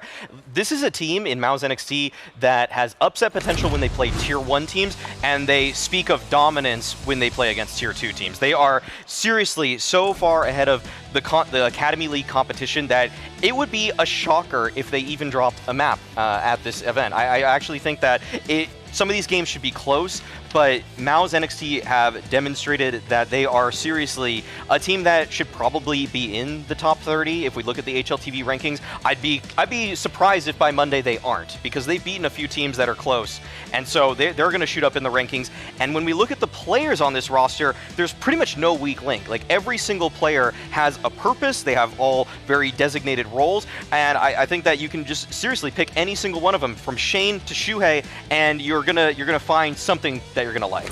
Well, I think that's the crazy thing as well, is even just looking at some basic stats from like the original, or the Season 2, I guess. They have the highest rated players, and then you get to m0NESY, then you get to OnCare. It's like when you have players like Torzy, for example, who we're hearing rumors here and there about what might be happening with him, like, it is kind of terrifying how much depth this team has, Pim. They are very well-rounded. You know, there's no weak link within this lineup, within this squad, and that's what I love about it. Even the prospects that you're talking about, Torsi potentially going to the main roster of MOUZ Sports, Akon not feeling too well with the AWP. That's an opportunity. You can see how he progressed a lot as well from Season 1 to Season 2. He actually stepped up in the later stages at LAN as well, showed us what he's really made of. You look at a guy like JDC, rock solid as a player. Shuri as an in-game leader. Dexter right now in MOUZ, is he safe to have a spot in there? He's not doing too well either, right? There's so many prospects from this lineup that I could see enter the Tier 1, Tier 2 Counter-Strike scene within a couple of months. If they continue the well-playing Counter-Strike they're showing us right now, I wouldn't write off that either Torsi, JDC, Shuri for that matter, or Exertion, you know, all of them could be playing in the main roster of MOUZ. And what about Shane? You didn't mention Shane. I mean, that's the thing with that's the thing with MOUZ, right? They have 3 very strong riflers in Frozen, Robs, and Bumes, and to like push them out of the lineup, that's gonna be tough. Should we just get the two to play against each other, and the winner gets to be the main MOUZ? They do practice against each other a lot. I talked to the main coach Mitha a little bit. Who wins? Last week. Yeah, that's the thing. He wouldn't tell me. But that means it's not his team. Probably.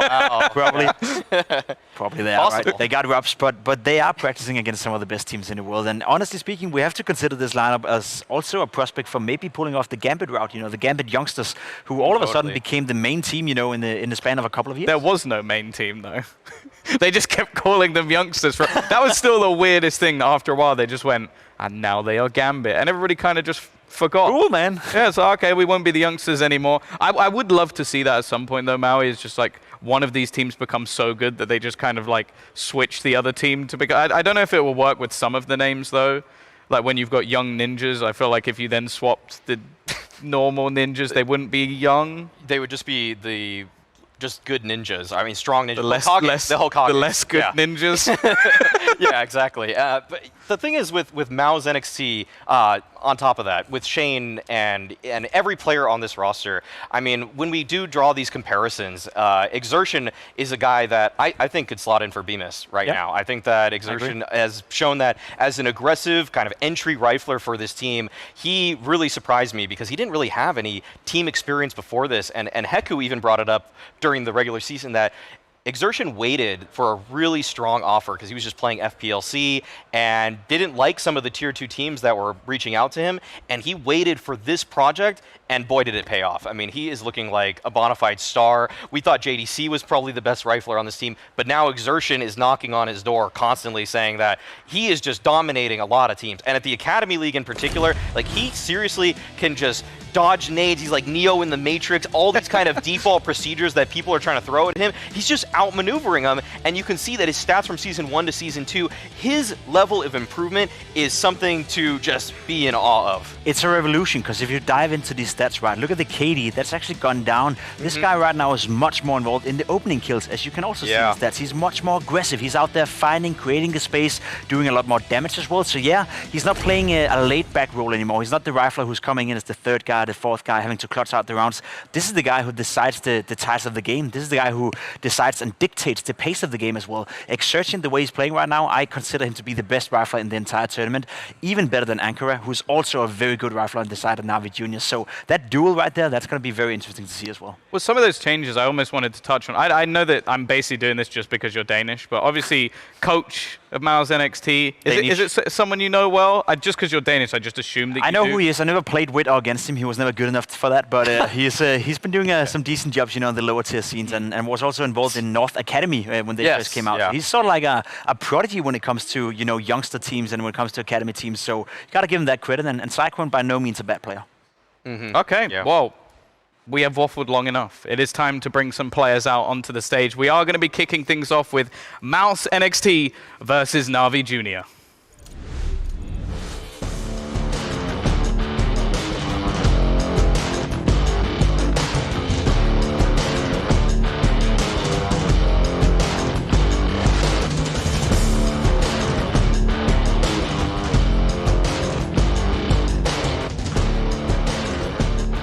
Well, it is time to bring back our reigning champions from Season 1. It is going to be MOUZ NXT.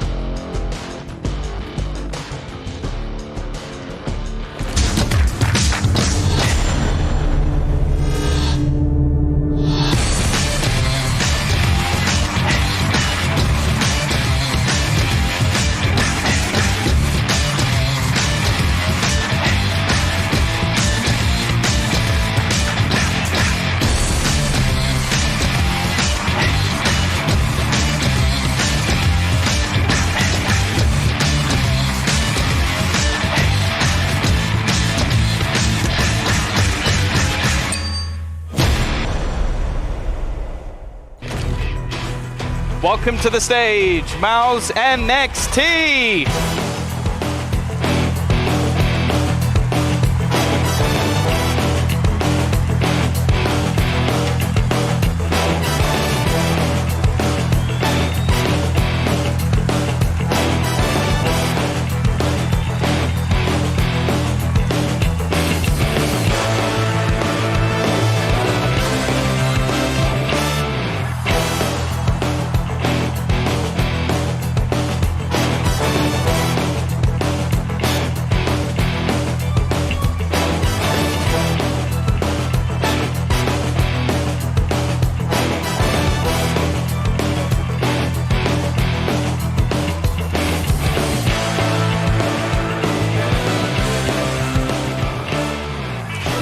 Well, every tournament needs a dark horse. It's time for the entrance of NAVI Junior.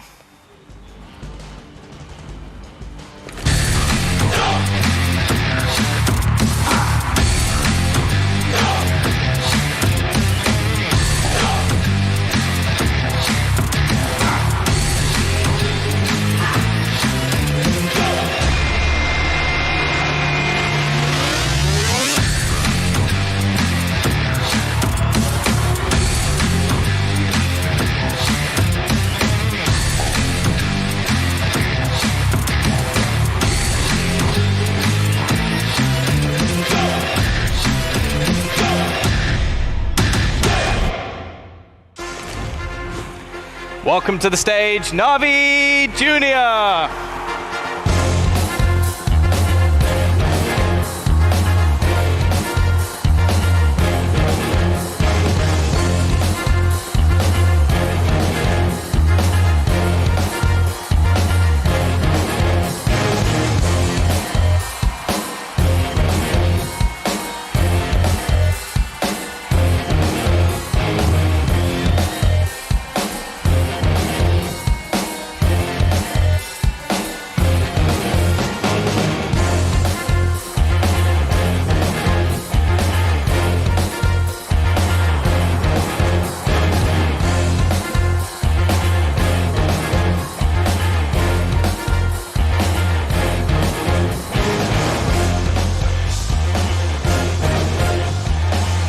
Well, we have our players on the stage. Always helps a little bit when getting into a match, but well, I know it's something that you want to touch on a little bit. We mentioned it in the first series, Pimp. It was like one new player coming in. Now it's a little bit different for NAVI Junior's side. Okay, there's a few experienced players here and there, but some very young ones and up there for the first time.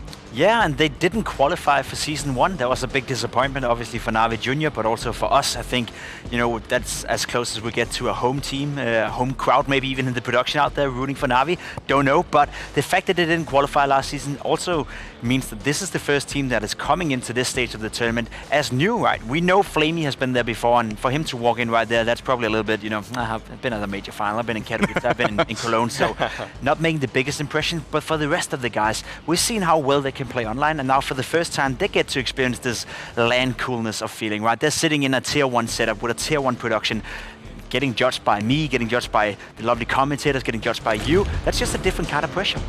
Yeah, and hopefully it instills a little bit of vigor into Flamey's play, because we see his Season 2 stats. They're not spectacular by any means. 65 ADR, barely a positive kill-death ratio, and yet, you know what? I saw Flamey crack a smile when he was walking over to his seat. I think he is starting to feel the fact that the atmosphere has changed. He's not just playing at his home anymore, and I would love to see if that helps his play, because honestly, this team, this NAVI team, during the group stage, they showed some flaws. They showed that despite the firepower that they have, the structure of the team sometimes leads them astray. They don't actually always put together some of the rounds where they have an advantage, and even m0NESY can find all the opening kills he wants, but if they can't win a 5v4 sometimes, that's gonna really come back to bite them, especially when your opponent is MOUZ NXT.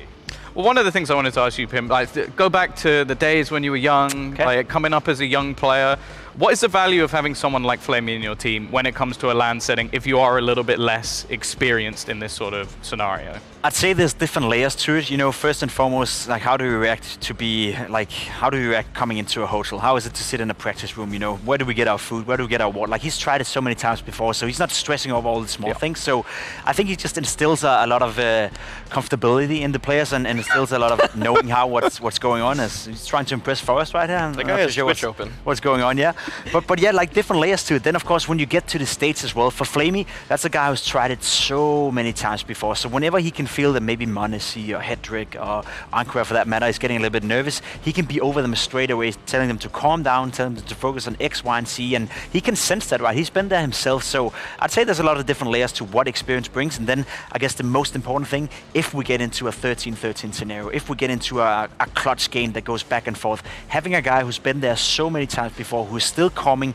very calmly, I would say, that's going to help them out massively. I mean, it's not necessarily sure that's going to be the case in this game or in the future games, but if you have Flamey in a 14-14 scenario, that's going to be a huge attribute to NAVI Junior. So touching on the stats, or at least the journey here, Maui, do you think it was as maybe clean for NAVI Junior as they would have liked? Well, they would have wanted to be Young Ninjas, but they just couldn't manage that. And that's something that, I mean, Young Ninjas are in solid form, but you would have thought that with how well NAVI Junior have improved, how they've clearly just gotten better with this solid 5-man lineup versus last season's, that they would have been able to, you know, win one of those series. They had 2 cracks at Young Ninjas. They weren't able to beat them. That being said, they beat everybody else just fine. Like some of the maps were close, but just 2-0s across the board beyond that. So NAVI Junior are in a position right now where they're facing their strongest opponent, who are the reigning champions that we're looking at right now in MOUZ NXT. It's just that, can they put everything together? Because the improvement from Season 1 to Season 2 was clear. They brought in Hedrick, they took out Poggerlove, and they brought in Flamey as well. And that's something that should have elevated them clearly, and I would say it was just kind of a moderate improvement. It was enough to get them to the LAN, but it needs to be much more if they want to have a chance at winning this series. So going into the results more so now for MOUZ NXT, Pimp, I feel like the most interesting ones actually come outside of the Academy League, because they kind of wiped the floor with everyone, like maybe some closer maps here and there, but outside of it, they've been playing some decent teams. They have. You know, beating Dignitas the way they did it is no joke at all. They've been playing some close best-of-3 series against Map teams. Off Furia? Map Off Furia as well. That's is that a month ago or a couple of weeks ago? They killed Gorillas, basically. They killed Gorillas, winning 16-0 on Nuke, if I'm not mistaken, as well. Flush and the boys couldn't get anything done against MOUZ NXT. So yeah, you're right. You know, the most impressive results comes outside of this one, and that's also where the experience is being brought in. Because yes, to be completely honest, this tournament, as Maui said it, I would be surprised if they drop more than one map. You know, you can always drop a map in a close series, especially with the way NIP is playing right now. Maybe NAVI Junior have one of those games where Monacy is just going completely off. But if you're MOUZ NXT, I think you're coming into this tournament expecting to win it, and you're expecting to dominate the tournament as well. Exactly for the reason you just mentioned right here, because you're dominating and winning against teams who are playing some of the top tier tournaments out there. We remember Dignitas at Blast a couple of weeks ago, where they did a good job. Later on, they get smashed by MOUZ NXT. Right, that's the level they can progress. That's the level they can showcase when they're feeling it.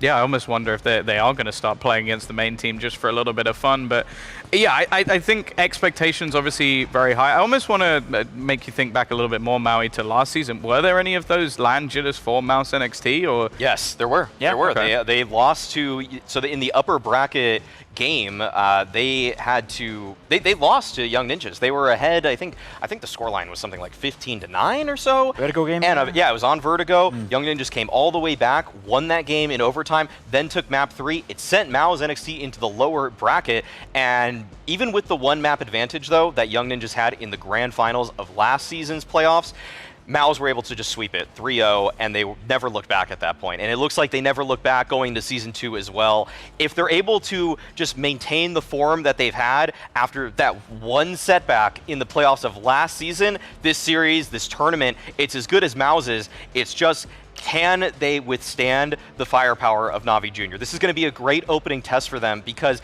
there will be a round where Monacy kills 4 in a way that he never should. It's simply going to happen, because Monacy, Oncare, even Flamey, they're going to have their moments, and if MOUZ NXT can withstand those sort of blows, if JDC can keep the hype up, and he's going to try, this guy is yelling constantly at LAN, then we're really talking about a championship caliber team. And I'm curious what kind of haymakers NAVI Junior are going to throw in the direction of MOUZ NXT that will upset the balance. Well, that's the question I want to lean into you, Pimp, is in terms of MOUZ NXT, it seems like there's more than just these individual players, this depth within the roster that we can sort of talk about all day long. For NAVI Junior, it does seem like both of you are almost leaning into, well, maybe if m0NESY does this, is it purely going to be based off this brilliance, or is there something else that NAVI Junior can lean on if he doesn't necessarily have that 1.7 rating, like blasting everyone out the server? I wish I could say yes. I wish I could say that I believe in the system of Navi, and I believe that they could win a game without m0NESY, but I simply can't. I think they rely too much on him, rely too much on Ankara, and it reminds me a lot of the main team as well for a long, long period. We talked about Simple, we talked about Electronic, and if they didn't show up, there was nothing to fall back on, right? They didn't have the system to build around it. And it's always this, you weigh up the pros and cons, right? Because you want to set up Simple, you want to set up Electronic, just the way you want to set up m0NESY, you want to set up Ankara. But if you do that and they don't deliver, then you have nothing to fall back on. So you got to find the balance, and I don't think they've found it just yet.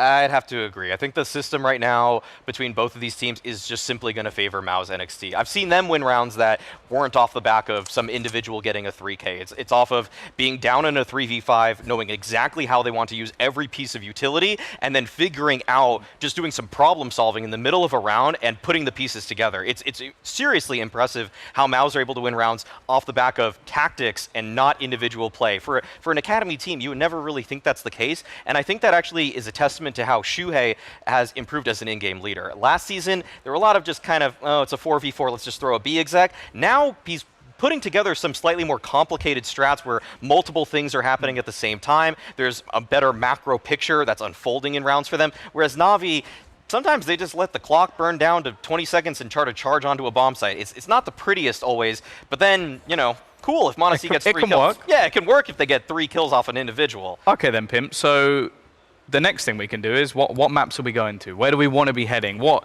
sort of position can Navi take that will actually, because I believe we have the veto ready, so. Yeah. The map pool of MOUZ is very strong. They play 6 maps at a very high level, I would say. It's not quite 7 though. I heard that there was a team earlier that played 7, so 6 is kind of average. It looked like they play 0 maps. They'll probably ban out Overpass. That's just their perma veto here. Yeah, Nuke as well. No surprise right here. Yeah, if you're Navi Junior, I'm thinking Mirage, right? That's the go-to map pick potentially, but MOUZ is very strong Mirage. Yeah, I think it's got to be Mirage or D2. You basically just got to make it an aimer's brawl battle, and so there's the Overpass ban. So yeah, probably should get a Mirage or Dust 2. I want to see Dust 2. Because I'm selfish and I want to see m0NESY just op everywhere. So that's just me. Okay. I don't really see them going elsewhere other than those 2 maps, the 2 dusty maps, Mirage D2. Come on. Are they going to give it to us? I want to see it. They kind of have to. They seriously. But where would MOUZ go with this then? With MOUZ, you have a handful of options. I think you could either go. I think you probably want to go Inferno though. Yeah. I think that Navi last season were trying. Oh wow. Okay. They go with Ancient, so that's going to be a little bit of a curveball pick right there. It's not going to allow m0NESY to just take over the game as much. But if they got some strats in store for us here, this is a pick that I actually I'm pleasantly surprised with for Navi. You say that, right? But the CT side AWPing when it comes to Ancient, probably the strongest side out of all the maps right now. That's true. Because there's so many angles you can take, so many ways you can engage yourself into the fights, and the bomb sites are so open for retakes as well that if you have an AWP and you're good at retaking, m0NESY can do a lot of damage. Inferno coming out of MOUZ, I think that's what we expected. Yes. You know, that's more on brand, and again, we discussed it last season as well, plenty of times. MOUZ NXT, without a doubt, the best Inferno team in the entire tournament. They showed it against Young Ninjas, who at the time were the best. So it doesn't make much sense to go elsewhere. Vertigo out of the picture, and that leaves up Mirage and D2. Yeah, they've done well by the looks of it. That's actually a good veto for Navi right here. No matter what happens, I will be impressed with it. I think we're going to Mirage. I think that's where they feel more comfortable. Yeah, I would agree. I would agree. I think it's going to be a D2 ban here. Yeah, and then we're going to get Mirage. Man, this is actually, in a weird way, because of that first pick, I'm starting to think there's a world where Navi can win this series now. They have to win Ancient, of course, because Inferno is a map that Navi last season, when you could ban 3 maps in a BO1 kind of format, they were banning Inferno every single time. They never wanted to play it. This season, they started incorporating that map, but the Ancient pick, that's where this series starts, and that's where it's really most interesting. Well, I've got a little bit excited because I actually asked you earlier today, I was like, is there any team here that is going to be picking Ancient? And you said no. Probably not. So I didn't think it was going to happen. So I'm pleasantly surprised that we get this, but is this more NAVI Junior going for like a counter pick, looking at a weakness and going, okay, we can maybe exploit this? Or do you think that they have put that extra prep in and it's a strength they're going to have for today? I think they put in the extra prep. You know, we also discussed the fact that NAVI Junior haven't played many games ever since the group stage concluded, right? They've been practicing a lot, they've been working a lot, and apparently been working a lot on their map pool as well. So coming in with Ancient is a bit of a surprise, but you'd imagine that's because of good practice, right? That's because they've had a good feeling for it in practice. And yeah, if you were to punish MOUZ on any map, then maybe Ancient would be it. You saw on the stats right here, MOUZ have played it 4 times as well. Won, 2 of those games, so they still played at a somewhat high level. So I don't see it as a direct punish pick, but more as NAVI coming into this tournament, realizing that MOUZ have a strong map pool, and if we're going to beat MOUZ and win this tournament, we need to better our Ancient coming into this tournament, and that's what they're banking on right here. I do love the fact that they brought it out simply because to go along with that line of thought, it's just that means in these 5 weeks between the group stage and now, they have been working on something, because when I looked at their match history, they don't play on ESCA, they don't have any HLTV games, so they only could have been practicing in scrims, and that just shows that they have been, and that's a really... Now he is watching. Yeah, I'm watching. I'm looking at the FACEA games, the ESCA games, the HLTV games. I'm trying to find any data I can, and there was not much to go off of for NAVI Junior, so I'm surprised, but...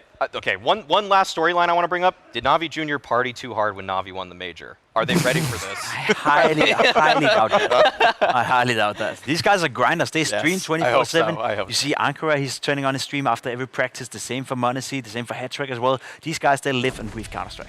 So I almost wonder if Maui was just sat there just writing in a couple of extra questions. They're like, I can't see any of your games. Are you able to tell me, are you going to be playing these maps? You're just trying to sneak in with the streams. Now, obviously, that first map is going to be Ancient. Now, we've sort of lent into the fact that this is clearly a pick for NAVI Junior, so a lot of the statistics might not necessarily be as something we've seen previously. For MOUZ NXT, how do you feel for them going into this map? Do you think they'll be surprised?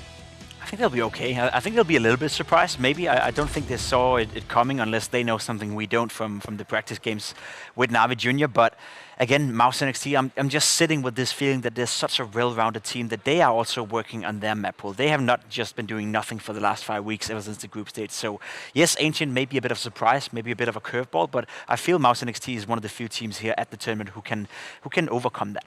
I really do trust MOUZ's 6-map pool. I feel like if they go to anywhere on it, they're going to be competitive against almost all calibers of teams until you get to that super upper echelon in the world. And so, even though I think they are shocked for this matchup that MOUZ or that NAVI picked this instead of Mirage or D2, I still think that they have such a strong grasp of their 6-map pool that in a way they're probably not going to be too shocked by any of the procedures or strats that NAVI throw in their direction. It's just going to be a matter of can they understand the tempo and the style of play fast enough so that NAVI don't have too crazy of a T side. Well, it looks like we're going to be getting into this one in just a moment's time, so I think it's about time we send over to Connor and Launders. Excited for the Ancient pick? Excited for a little bit of Ancient, and even if it's a 0% win rate, it's an unknown quantity. I'm you down gotta with win this one. at some point. Yeah. I mean, it's gonna change for you. Yeah, listen. If you don't pick it, you're never gonna win. That's just math. It all starts with a pick. This guy's got science in his back pocket. And who do we have above us? We've got MOUZ Sports. I was warned by the Russian commentators. They said, "Ooh, if you're sitting underneath MOUZ, it's gonna be hard to hear. It's gonna be loud. These boys get rowdy." Yes. Now, of course, to get rowdy, you've got to be winning. Okay, losers don't yell. Nah, they cry. They cry. Winners make losers cry. Losers make excuses. So I'm excited to hear these guys pop off a little bit. We are talking about the reigning, defending previous champions of the WePlay Academy season #1. I would love this idea of a challenger coming here and making sure they don't win the back-to-back just as much as I would love to see them go on and be able to do it, dude. So, they are considered the best. And I think they feel like they're the best as well. It comes through in their attitude. We're the favorites, and then they won the major. MOUZ NXT the favorites, they win the Academy League, their major. It is known. That's a parallel to draw. It is known. Don't bet against the favorites. That's what we learned from the major. That's true. You know, we went the entire regular season without seeing Flamey once. He refused to turn on his webcam. That's true. The entire time. We weren't even sure. He makes too much money. Maybe it's not Flamey. Third highest paid Russian CSGO player of all time. He'll eat the fines, okay? He'll eat all the fines. And here he is. It is real. It is actually Flamey. Very excited to see if being here. You know, we touted him as kind of being the guy who's meant to put an element of structure to keep the backbone of NAVI Junior in place. And as the season went on in the online portion, he improved. He actually shocked me out of the gates, kind of like how poorly his performance was. But then he was finding the impact later on. He was finding those important rounds, and he was, you know, thriving in those pressured moments. So the pressure's never been higher in terms of Season 2. We're on LAN. You got the favorites across from you. This is where he gets a buff. I mean, he's so non-nervous. Let's get it. You know, MOUZ Sports, I think at the first LAN, they were showing some LAN jitters a little bit. Yes. But then they just figured it out, and then they were good. Yeah, they went down. I believe they went down to the lower bracket and then just sweeped away the losers event. run, you know. And I wouldn't be surprised if history repeats itself. Sometimes teams have slow starts, like a mental thing. We'll see. And yeah, it's a big buff to have a player like Flamey on your LAN team, who he's been to slightly bigger LANs than this. You think? Slightly bigger. One or two, huh? Not more important. Yeah, of course. Must I say. I mean, Definitely have you seen a not. better produced LAN than the WePlay Academy League Season 2 LAN Finals Day 1? Bro, I've never sat in a glass cage underneath a bunch of players before. And did you get a camera transition on a jib that went from underneath where the casters were in the cave to above where the players are playing? We got multi-levels here. We're like Vertigo. This is like floor 50, 50, and 51 if we started on the first floor. It's the first day. There's been more shoulder content than the major. Just saying. Just saying. Just saying. Academy League. Yeah, Academy League, baby. Yeah, we play, we work. League. Yes, we know work. what I'm saying? Put in work, put them in the dirt. And now it's up to these guys to put in the work to begin, not with a hiccup as they did at the last LAN session, but rather a little bit of success. And here's what we need to remember as well. Navi, they didn't even qualify for the train. What? Oh my god. Oh, we miss it. We miss it. And we say goodbye to Train, and we bring in Ancient. Oh, let's get it on! He's on every map. Yeah, it's all about Pimp, baby. All about Pimp. Was he going to go to Train? He was on Liquid. Didn't even play it, did he? No, I don't think so. But he did play on Liquid, if you didn't know.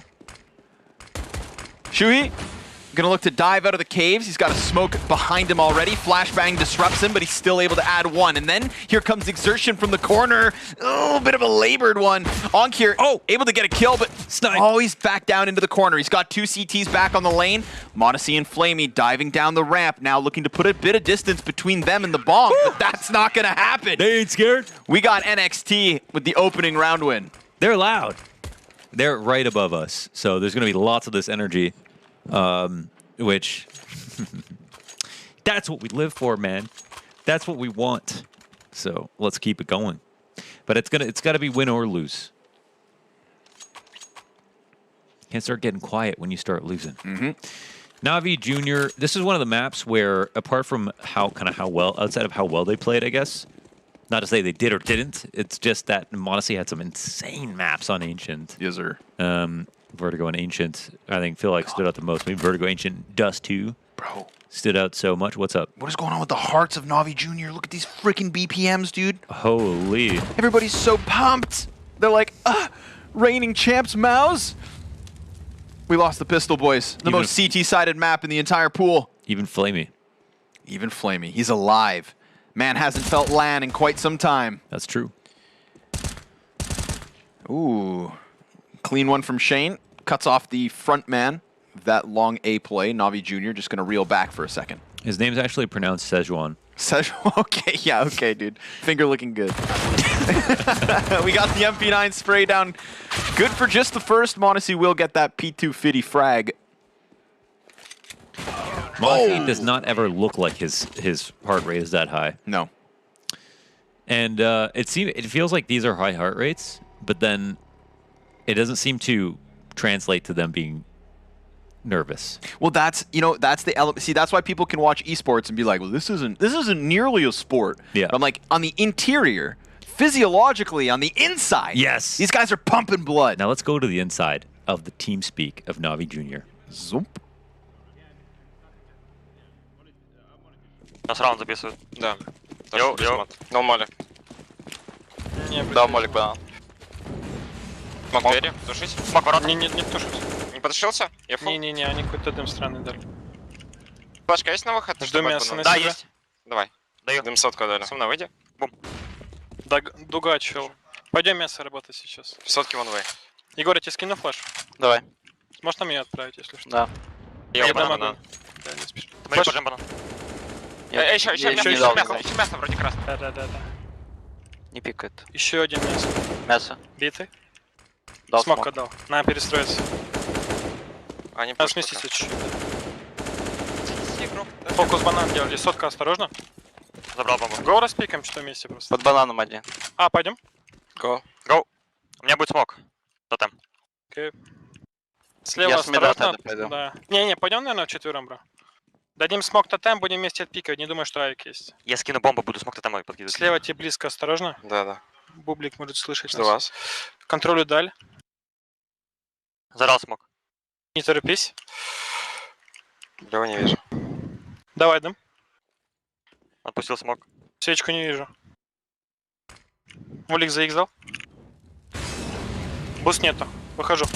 Двойка. Храм. Это я Выхожу. храм. И кота. КТ. Я фул. Тотем, храм и... Тихие какие-то звуки. Да, мне тоже. Energy. Oof, first gun round in the bag. Shutting it down as well. No real opening here for NAVI Junior. Just another one easily added to the tally for MOUZ. The positioning's very nice. You could tell all the micro adjustments they make throughout a round just look tier 1. Like they're not obviously the complete package, and they have to play a lot more teams to get more experience. But we've seen them, as was mentioned on the desk a lot, they've got so much experience playing against like really good teams, and you could see it come down when they play at this level. They're just so incredibly comfortable. Every small thing they do, they don't get punished for it. They make the better rotation. They always make connections off each other. They play off each other. It's something special. Super well tethered. Flashbang smokes over the top of the B site. Insertion opens. Finds a headshot. You know, it's funny, we like kind of look at each and every one of the academy teams and we find a player that like stands out. You know, their stars are one thing, but it's crazy how the one team who pieces together team play to that next level first is just dominating the league and coming out of the gate looking that much better. You know, it is such an example of this being the key to success. And success it is. 5 players standing at the end of round 4 for MOUZ. That's a 4-0 start, looking strong. You know, what's interesting is they might not have the best individual player in each of their roles on this team in any role, except for IGL. Ooh. Which might also happen to be the most important piece, because it shows the most in the results. Shuhi's been doing a fantastic job in that regard. And you hear their comms, they have the best comms by a huge margin. Now, I can't say, because we can't speak Russian or we can't speak some of these other languages that are that the comms are going down in, but the level of calmness, they're always talking about ideas compared to some of the other teams that are calming in English. Every comm is an idea to move the round forward, not just a reaction, not just a screech, not just a over there, not just a what the hell, or you know what I mean? There's no arguing as much. It's about moving the round forward as much as possible. Right. And it feels like that stands out the most. And Shuhi always stays calm. He's always chilling. Well, so far so good. Round 5 coming at you hot. JDC's got the nade frag from downtown. Shui's looking to lock in Jaguar.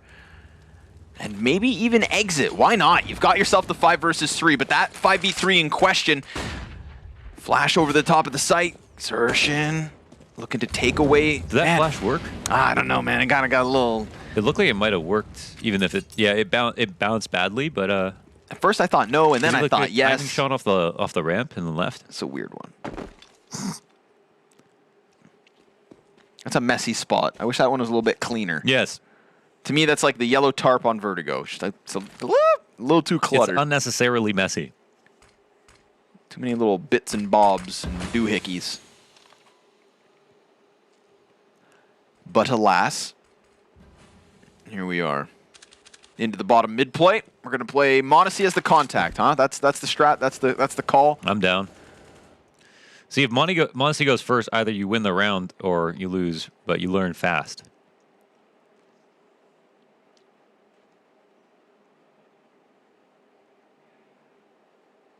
Wow, this is a crazy way to play this, honestly. But yeah, right? Yeah, it actually looks like a sick angle towards the ramp, but you're opened completely to cave. It's so weird in that way.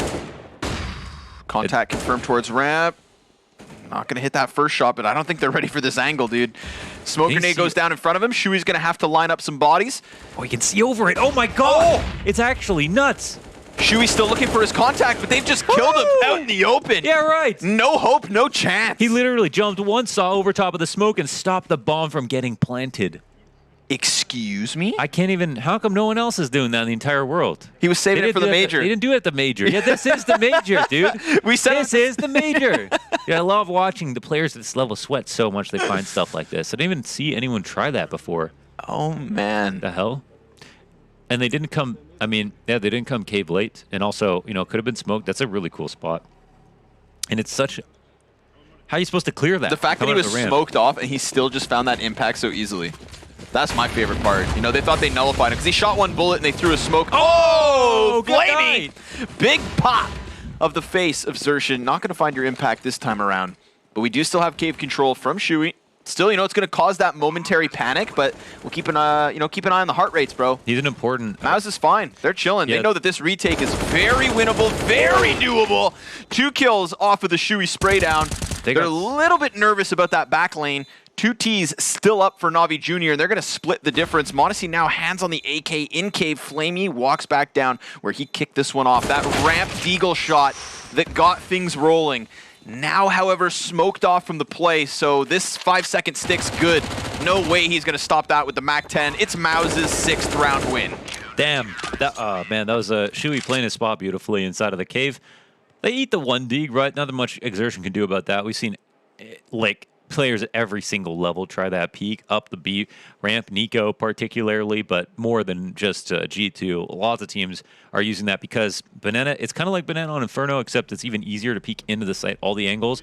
The thing that's a little bit random about it, such a high volatility spot to peek just because of the amount of elevation changes and then the number of angles and the little like nuances on the cracks in the main pillar as well as back into V2 and stuff like that. And the floor is not completely flat, so it's very hard to get perfect crosshair placement, one shot, you know, dead on. If I'm nuts, I hit it. It's not always like that, but sometimes it offers you up around like that. You get into the B site, sometimes it's way too hard to retake.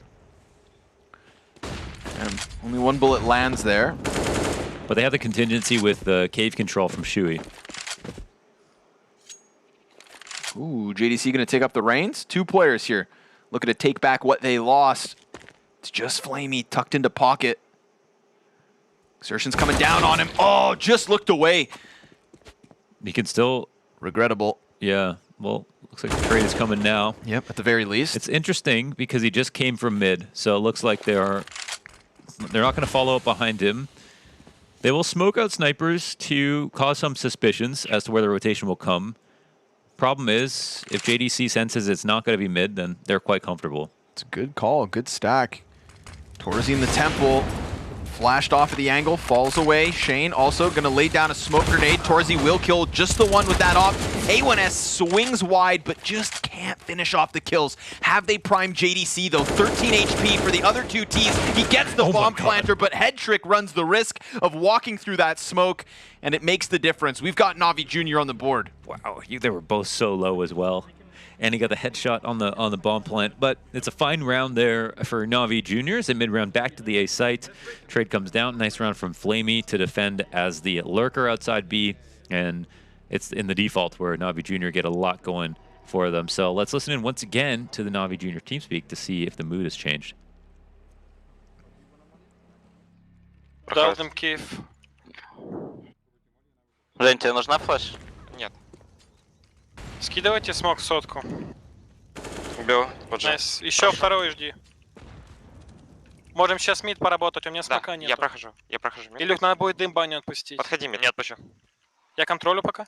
Никого не вижу, я упор. Дал флеш. Дал смог. Я в камне контролю. Дань, подходи ближе. Бум. Схожу. Здесь не вижу. Скинул пока пакет здесь. Ты молик 6. Давай. Счет. Жень, у тебя есть флеш? Да, я банан дай. Давай. Я выжгу по Аню. Флеш? Выпада нет. Я не видел. Мясо законоржишь пока? Сейчас. Я выкурю баню и пойдем вместе под Б. Окей.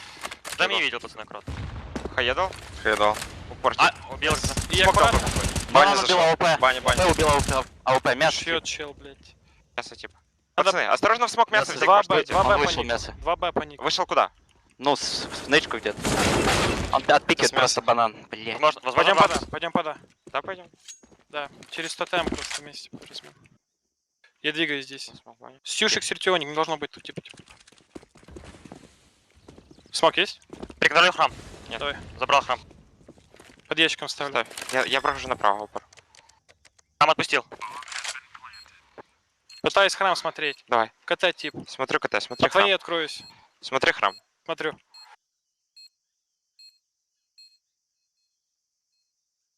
Храм. Спину не вижу. Блять, стрельнул нахуй. Забери храм или? Все, поможешь. Храм не вижу. Я отпустил храм, крот. Окей. Храм смотрю. На лайте осторожно отстрел. Вот можно Один красный. Я бублик ушел. Не взорвусь. А УП мне отдай и беги.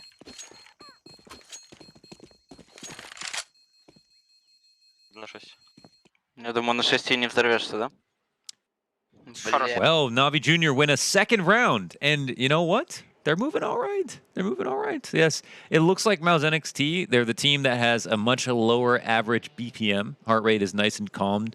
As I think you just pointed out, in the last match, there wasn't a player. There was only one player in the entire server that had under 100 BPM. Everyone else was... Oh. You know what I'm saying? Like the overpass I thought you club. were going to be sick for a second, man. No. I was worried for you. I didn't know how to do... It was like... You know what I mean? I get you now. The heartbeats were going. Yeah. But in this match, every single one of MOUZ NXT's players have just been chill. Very calm. But that doesn't mean that NAVI Junior are necessarily playing badly. And I think actually that's a nice breakthrough round. It feels like there. They got 2. They look solid. And they look good while they were taking map control. I like how they're mid-rounding here. They're not just running into stacks and barely winning rounds. They have time to work with. A lot of good signs. The little back-to-back round win is a really nice one for NAVI Junior. Alleviates a bit of pressure. That threat of a reset just kind of off of their minds now. There was a chance, I think. We did have that long flank through the T-spawn from the CT side that coincided with NAVI Junior deciding to run back through middle to A site. So we never got a chance to really see that 2 versus 3. But a 2v3 only made possible by exertion, man. Really nice wall banks and really nice cave play from him. You love to see that. Reminiscent of a guy like Rain. Yet again, we're going to exchange some utility here outside of the B site. Onkir looking to be that front runner, but it's exertion, dude. Just chilling on the side of this bomb site. Gets himself the opener. m0NESY will trade back a little bit for NAVI Junior, but it is still an edge for MOUZ. And they're going to go ahead to boost a player up. Look to use that op on the back lane. He had a chance at dropping a second body, but he missed it. And now the CT smoke comes down to really chill out this 8th round. Nice. They have been slowed down completely. Nadal. Oh, m0NESY ends up throwing a perfect grenade all the way into the back of the site. Okay. That's Shane out of the round in a 3v3. And it makes NAVI Junior think, well, can we still take the B site?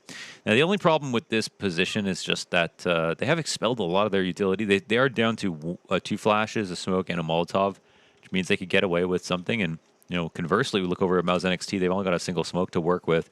It's just that on the CT side, in these late round positions, even numbers, it's not terrible to be in, especially in this spot where they're holding the correct site. Shuhei holding his nerve, holding an angle, holding on to hope as he sees some of these nades cascade into the site. But Headtrick will win his duel. Will they expect exertion? No, sir, they will won't. Not. And that's the bomb drop. 15 seconds to spare. 2 CTs nearby. Good little bit of damage. So beautiful Off from to the back thanks to Torzy. And exertion comes out from the hidey hole. Oh, he played that so damn well. Very, very smooth. Even coming out with that second peek, just to make sure that his teammate wouldn't have anyone looking at him. Yep. They didn't expect the full stack. 3 players sat there. They outread them. They read them like a picture book. It took them seconds. Slaughtered. No split up from the ramp. Killed, man. They didn't even try to, excuse me, they didn't even try to clear that before trying to plant bomb either. Dude, I mean, that's the thing, though. If you get to that spot, If you kill one guy and then there's more guys there, you already lost. You know what I mean? If you cleared it, why the hell were you going to B if you knew there was going to be 3 people in the site? Right. Okay, that's fair. So that's the logic. Get out of there. Ooh, Exertion looking to crank the tempo a little bit here. Gets aggressive. Oh, and that spray control was nasty. he gets it. He gets it. That was good. Not the only terrorist there, though. Don't let your guard down. Ankir not far off. Oh, he challenges through the smoke, and Exertion just gets into the cover of the door. Man, slimy. Smoke to the top of middle. Exertion going to stay hot on their heels. Wow, he's not shy. Not whatsoever. Not timid in the least bit, but they are starting to double back at him. Here's the thing, man. He's played this spot very well, whether it's inside of the bomb site, forward towards the caves, or now clearly with the aggression down ramp. He's showing multiple layers to his B play. They're trying to do some kind of like gimmicky fake where m0NESY shoots and runs away, and then they rotate around through spawn over towards B. But once again, MOUZ NXT just don't move. And they have such a deep angle from Shane towards A. It's not worried about it. You spend most of your time leaning towards B, you're going to come out ahead on Ancient, so it's hard to get people to overstack sometimes. Oh my There's god. Timing here. Oh my god. Okay, he spots it. The jiggles were synchronized, but not to layer up. Oh man, blind Torzy inside sight, peeks out, gets his kill. Doesn't die either. Now he's just welcoming the push, welcoming the extension. 3 kills from Torzy. 2 up close, 1 in the back line, and it's Navi in the dirt. These guys are ice cold. That was a sick setup. They played off each other beautifully. No one gave m0NESY a free op shot, which is probably the only team in the league to just not give m0NESY free op shots. True. That's one thing that separates, I think, MOUZ from the rest the most, is the setups are so good and the nades are so much farther ahead that they don't make m0NESY look like an absolute god at every single round. Where we'll see in the future m0NESY plays against some of these other teams, it's just like, it feels like the other team doesn't have any nades. That's what it feels like. But it is definitely a poor use of them that is causing their problems. Their first problem. That's what'll cost you. We got what I'm assuming is a microphone problem, because at the end of that round, every other player looked down at the end. Like, bro, you there? Bro? Hello? Bro, don't leave me, bro. Shane's like, what, you guys didn't hear me call that entire round? But we'll get him back up and running. The War Machine is red hot. The War Machine. On MOUZ NXT. Oh, the hooded headphones look. That's a good one. Ooh, that's a good one. That's when I wake up at 4 a.m. That's what I'm doing. Yeah. It's comfy. And then when you take the hood off, you just feel so cold. Yeah, it's not. You can't actually go back. Not about that. She was like, damn, I look good.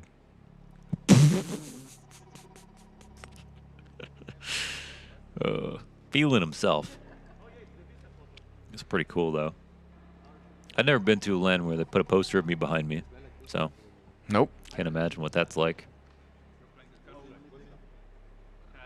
Although, you know, as cool as he may look in that picture, we did feel like rock stars yesterday when we were filming our intro videos. Oh, they did such a good job with those. WePlay killing it again. Again. I've never gone to a movie set and had a director direct me as much as I did yesterday. You were going to be an actor, weren't you? I was. Tell us about your career, how it all ended. Listen, man, you ever How'd heard you of fail and end up in esports like the rest of us? You know that kid who did Charlie and the Chocolate Factory? And the Spiderwick Chronicles? I got called back like 3 times when they were casting Spiderwick Chronicles when I was like 12 years old. And after the 3rd callback, I was told, like, listen, dude, like, there's not many people getting called back anymore. And I had a shot at it. Okay? I was a child of the theater. All right? I did my Tin Man. Okay. And yeah, didn't get it. Didn't get it. So there is a universe not far from ours where I am a famous movie star. Actor. Or maybe I would have been one of those child actors who then lived a life of pain and misery. Oh yeah, which is pretty much all of them. So ultimately, I'm glad I'm peaking now. True. Really happy. Yeah. The only thing worse than peaking in high school is peaking when you're like 7. Right. So. Yeah, that'd be even extra rough. Yeah. But so was it the kid who? I didn't mean to like rehash this wound, but was it the kid who got the part in the Spiderwick Chronicles that moved on to play in the Charlie? I think it was him. Okay. Not the original, obviously, but the one that they made. With Johnny Depp? Yeah, exactly. Really? Yeah. That could have been you. I can't remember if it's the same guy. So proud to know you, bro. Well, almost. To almost know you. No, you do know me. Oh, man. When we do the media day stuff, Connor's always so nuts with it. The improv. I'm not really the type to jump around. Yeah, it is that kid, Freddie Highmore. Freddie Highmore. Well, at least you're not named Freddie Highmore. Yeah, that's true. Freddie Highmore stole my future. But it's okay. I like this one more. Acting's overrated. Hollywood's overrated. You know where it's at? The real party? The real party's here at the WePlay Esports. The WePlay Esports arena. There you go. That's what I was shooting for. This is what Torzy's shooting for, man. This is that round they couldn't hear Bucko. Torzy, dude, he's literally 2, 3, simple. boom! He's actually simple. That's the simple versus the world. Copenhagen Flames. That's who it was. Wait, was it? Yeah, I think so. Flamey looking to maybe crank the heat up a little. Oh, yeah, he's inside of the bomb site. He's not alone either, but Exertion Dude from this position just tears them up. He doesn't stop. Oh, he's still going. Give him a break. He's onto the pistol. Ankir going to end his fun, but he doesn't even care. It's MOUZ NXT through and through. 9-2 the lead. Hate the logo. The mouse pad's looking nice, though. That's sweet. Everybody uses that, my favorite mouse pad, which I'm not going to name, because no free brand deals. You got it? Yep. You want us to talk about it? You want to spot this beautiful land? Mouse brand of choice. Oh, what that last? Oh, it's the last bullet. Wow. Ankir got them zoomer peaks with the deke though, but we've got guns up. NAVI Junior quick clash the self-flash in mid. That was great. Ouch. He just did that so smoothly. Smooth moves from JDC and Torzy to contain the mid aggression, but meanwhile it's A that is very much the intended target, and it's going to be Torzy at bat.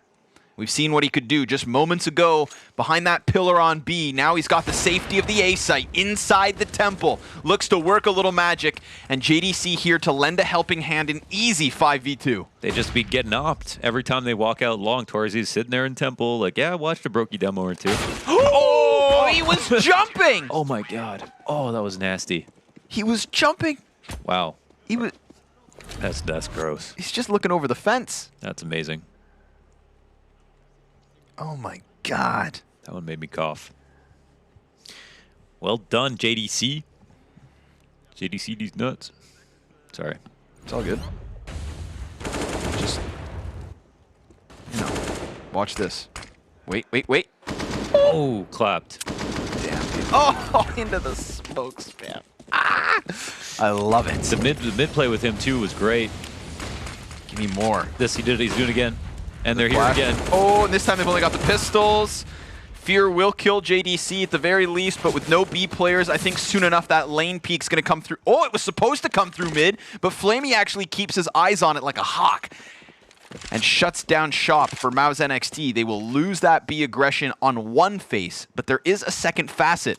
That's Exertion over towards long doors. Even though it's 3v4 right now, the CT spots could not be any more powerful. And like, okay, they get like a false flag, and I think they're a bit worried now about the potential for, I guess, a cave hit or something like that. So Torzy moves all the way over to B. I think he was at such a strong spot actually because they had Exertion outside B pushed. They had donut control completely, and they had Torzy a little bit closer. So here they make maybe a slight misread. But still going up against pistols, so there is a chance. And now in 2v2, they're a bit nervous to put this bomb down, but the extended zone is going to help m0NESY out. Yikes, 5 health left, but Flamey gives cover. Now they just need to focus in on the donut guy. Exertion 1v2, and he's going to get split between two directions. Insta-tap from m0NESY. Good night. We've got NAVI Junior back on the scoreboard with at least another one. We're seeing the kill feed every once in a while. Flamey critical kill, critical kill, critical kill. And it's moving the round forward very often here for NAVI Junior, which is nice. Some of the rounds they've won. And it's been a hard game for them, and they're still doing okay. Not great. Could be worse. There is this, repetitive narrative that the map is very CT-sided. Yes. So that is one thing. It's a weird thing though, because with the economy, it's just momentum is so it's so important. Like it's only CT-sided if you get the economy rolling. Like if you save a certain amount and you win a round in a certain way, then it's really oppressive. But in other circumstances, it's really easy to break the economy. So this case, MOUZ have done a great job. My God, so much utility left, right, and center. Shane, whoa, dangerous extension. It was on him. And Flamey, ended by Torzi's op. That secondary op really paying off for MOUZ and Shui, even over towards Donut, just dropping the bomb carrier, forcing m0NESY into the clutch. And he just looked away. A daunting 1v4 shut down before it ever had a chance to get rolling. MOUZ straight back to winning ways. That double op and overstack at A site works out wonderfully. Yeah, man. It's a bit too easy out towards A. Now, the real trick about A is that you can do the full execs, you can do the running execs. It's just got to be on the rounds. The op's not sitting there. I mean, that's the only thing for you that you have to remember. And, like, you can't always know for sure that there isn't going to be somebody out here at single or inside a temple, but basically every single time NAVI Junior have tried to shoot for the A site, there's just been an opper that hasn't had to rotate, that's been sitting there waiting and got the kills. Man, of all the things I could have prepared for, it wasn't Exertion dropping 20 kills and 5 deaths in the first 15. And he's just going to continue on. Like, he is tearing it up. There's nobody on NAVI Junior who's even answering. He's so much better. Holy smokes. Every player is still just stuck in the single digits. I mean, the score is as blown out as the kill differential. MOUZ just yet again come out of the gates. Attack, attack, attack. And, well, they've left Navi stripped flesh from bone. And this isn't completely out of the blue in one sense, just narrative-wise, where Exertion is kind of the... So for people who are just tuning in, you know, NAVI Junior is like the m0NESY Onkir rifle op combo. Yep. It's like the simple electronic rifle op combo kind of thing. Woo! Oh, okay. That's 2. Keep going. The simple, by the way. And then on MOUZ, hold on, 1v3, all different positions, no chance, hand over face. MOUZ will win that. And then over on MOUZ, the Torzi Exertion combo is the combo. But on MOUZ, it is a little bit more evenly stacked in terms of how good each rifler is, that it's hard to say, you know, every single time that one rifle is the superstar of the team. But, you know, for me, it's pretty clear that it's Exertion. We saw so many good moves from him in the Season 2. It's not even just stats. You just see the kinds of plays that he makes, and you're like, this guy is smart as hell. He's like, in my opinion, if it wasn't so hard to move a rifler up to MOUZ, the main roster, you know, I think he have just as much of a chance as Torzi is causing a threat. But hell of a half, man. Something to think about. Hell of a half. Do not forget either, this was, of course, NAVI Junior's map pick of Ancient. Is the coach trying to coach their way up to the main roster? I think everybody kind of is. It's just a funny dynamic. Yeah. You know, there's somebody coaching their way into you somehow. Yeah. I don't know. I would work harder. Yeah, for sure. I'm sure it works.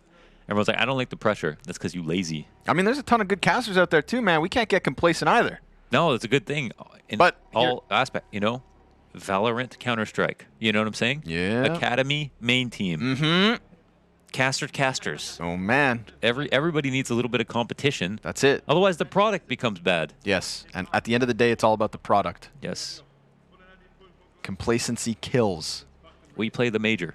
You know? Look at this production. Look at Absolutely exquisite. All right, listen, it's all fun and games, but not as fun for Navi. So let's jump back into their team seek, see what their camp has going for them as Second Pistol gets underway.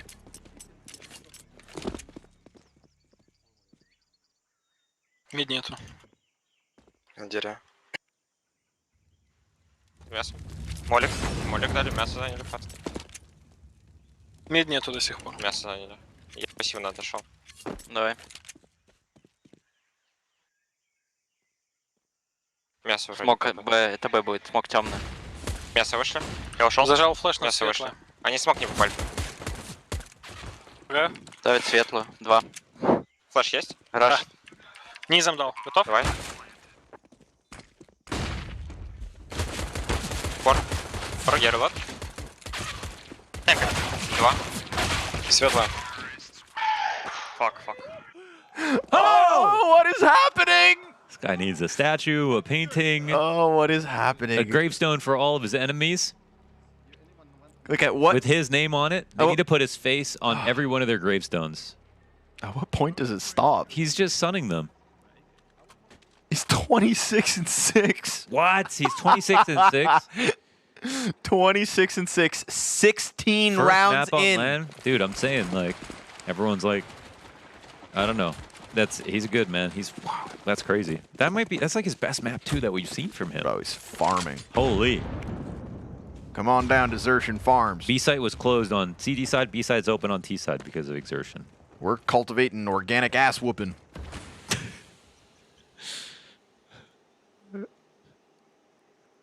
Damn. This is crazy. Let's keep it up, MOUZ NXT. You know what I mean? Like let's just end this map with a real exclamation mark. AK on the front. He gets there in the end. Tries to predict that back lane peek, but it doesn't come through for him. That's an easy bomb plant. Flamey's rattling off the Deeg shots, but everything that could be saved right now for Navi is going to be valuable in the next round. So, you know, do you like the odds of this retake? I don't think so, man. They seem timid already, and they're starting to peel back. So this is a save call, and it's going to be MOUZ with a 14-3 lead. I don't believe in saving. I don't believe in gravity. Okay, well, I know saving exists, but have you seen it for yourself? Oh man. I think it's better to swing than save. And they're just hunting too, dude. So you're not getting away with all your money. You want to keep your See? He's fine. I can't believe he actually didn't. All good. Die? No, I mean I can't believe he actually just didn't chase. Think about that. He had a Mac 10. Hey man. He had all the rights in the world to go and try to kill someone. He believes in saving. Discipline. Well, we have a difference of opinion. That's true. You can still coexist. Oh man. Hey. Hey you. No, too late. You missed it. Damn it. Down here in your glass box. A little technical pause. Not a problem. Every little tech pause has been sorted out pretty quick. We play on it. If you were going to dye your hair one color, what color would it be? Green. Really? Yeah. Like the green on the back of those monitors. Yeah, they have like green details. Yes. Hey, who's that? Oh, that's we'd be coaching. Hey, come on, guys. Pizza, pasta, ravioli. I'm walking here. You think you're better than me? Get out there. Get the puck in the back of the net. Hey. Oh, let's go. Flashbang over the top. Gonna stay aggressive because why not? Jesus. You know, Flamey dishes out those deagles. But they didn't send Exertion in first. No, he's still alive and kicking, and he's looking to tear up this back lane. Remember, this is just armored pistols. He dies. They've got a little bit of a chance, but off of that reload, Torzy peeks out, lines up 2 bodies, then adds the 3rd to the tally and leaves m0NESY running for the hills. A 15th for MOUZ NXT without even breaking a sweat. No problem. This is just about how many kills will Exertion get before this map is over. That is literally the most exciting storyline of this map. And it's pretty exciting. I mean, look at the scoreline. It's ridiculous. Ridiculous. Get 2 more, though, right? 2 more. Nobody remembers unless you get 30. That is a problem. I'll immortalize it on my demo, with a demo maybe. Okay. Lucky or godlike? Yeah, for real. That would be. Because I do have to see. I mean, I feel like he was just owning them. He was sitting at the pillar on the B site. He had that sick round where he jumped up over the box. I'd like to see that from his POV. Yeah. They got boosted on the box and cave. That's where it all began. You know, so far today, the 2 teams... He played so smart in the pocket on that one. No, he definitely was godlike, man. He had some sick rounds. Godlike. Hey, what's up? Both the teams who picked the map they have a 0% win rate on have not won their map. Just saying. That's true. I don't know what kind of mind games you guys are trying to play, but... Also, in 100% of the games so far at the WePlay Academy League Season 2 LAN Finals, Day 1. One team has picked a map they have a 0% win rate on. Yep. And they've both been blowouts. But this one's not over. It wasn't this map, though, right? Yeah, this is Navi picking. Ancient. Yeah, 0% win rate. Oh, wow, okay. In the last... Yeah, it's a little bit weird because they did win it. Played, yeah. Yeah, they did win it the first season. You know, numbers. Saving. That's what I don't believe in. Gravity. Let's see it on here. Don't... somebody go feed Exertion. He still needs 2 more kills. Oh, nice nade. that's a... Oh, no, it's not. Excuse me. I thought that was Monacy's health. Yeah, 25 HP. Take what you can get. Continuous utility pressure here towards Jaguar. Yes, they did. Because if anybody wants to stand there, they gonna die. They will die. Not just die. Yes, 2 mollies on top of each other do double the damage, in case anybody was curious. Twice the fire. Twice the pain. And they start to alleviate the pressure that they originally applied to this B site. They're going to keep NAVI Junior currently locked in with 3 guys towards this side of the map. And a nice little mid-transition with an eventual A split. The real pressure is on Monacy, and this is going to be some combat opping, because that smoke... Oh, he just... No. He can hear, can he see? I don't know if he can. Oh, yes! Oh, he gets it. Okay, he got a rotation there. Whew. It took a little while, but he got there in the end. And in the meantime, we've got this play coming out from long, so now they can just smoke him off if they want to, and all NAVI Junior are really going to be able to throw at this is that CT play. Monacy stays on it, hits another, but that's where he ends. Exertion finds his 29th, and the bomb plant comes through in the 3v3 potential final round of the first map. CT's forced to make the retake play. A continuous spray, just good for 1 from Shane. And JDC locks into the bomb site. Exertion trying to prime himself for this post-plant clutch if needed. JDC walks away with the frag v Onkir, and now it's all on Fear. This poor guy's got 4 kills all map long, and he'd have to get to 6th right here. Not gonna happen. We've got MOUZ NXT kicking off this LAN finals with a message and a half. God damn! Decapitado. They got killed. They got left for dead. That was a clinic. What a map from MOUZ. Unbelievable. I mean, there was just no breathing room. They had no hope at all. How are they gonna take one more map, let alone give us a series? Navi working from behind. Damn. MOUZ can see the finish line. They're visualizing right now. Yep.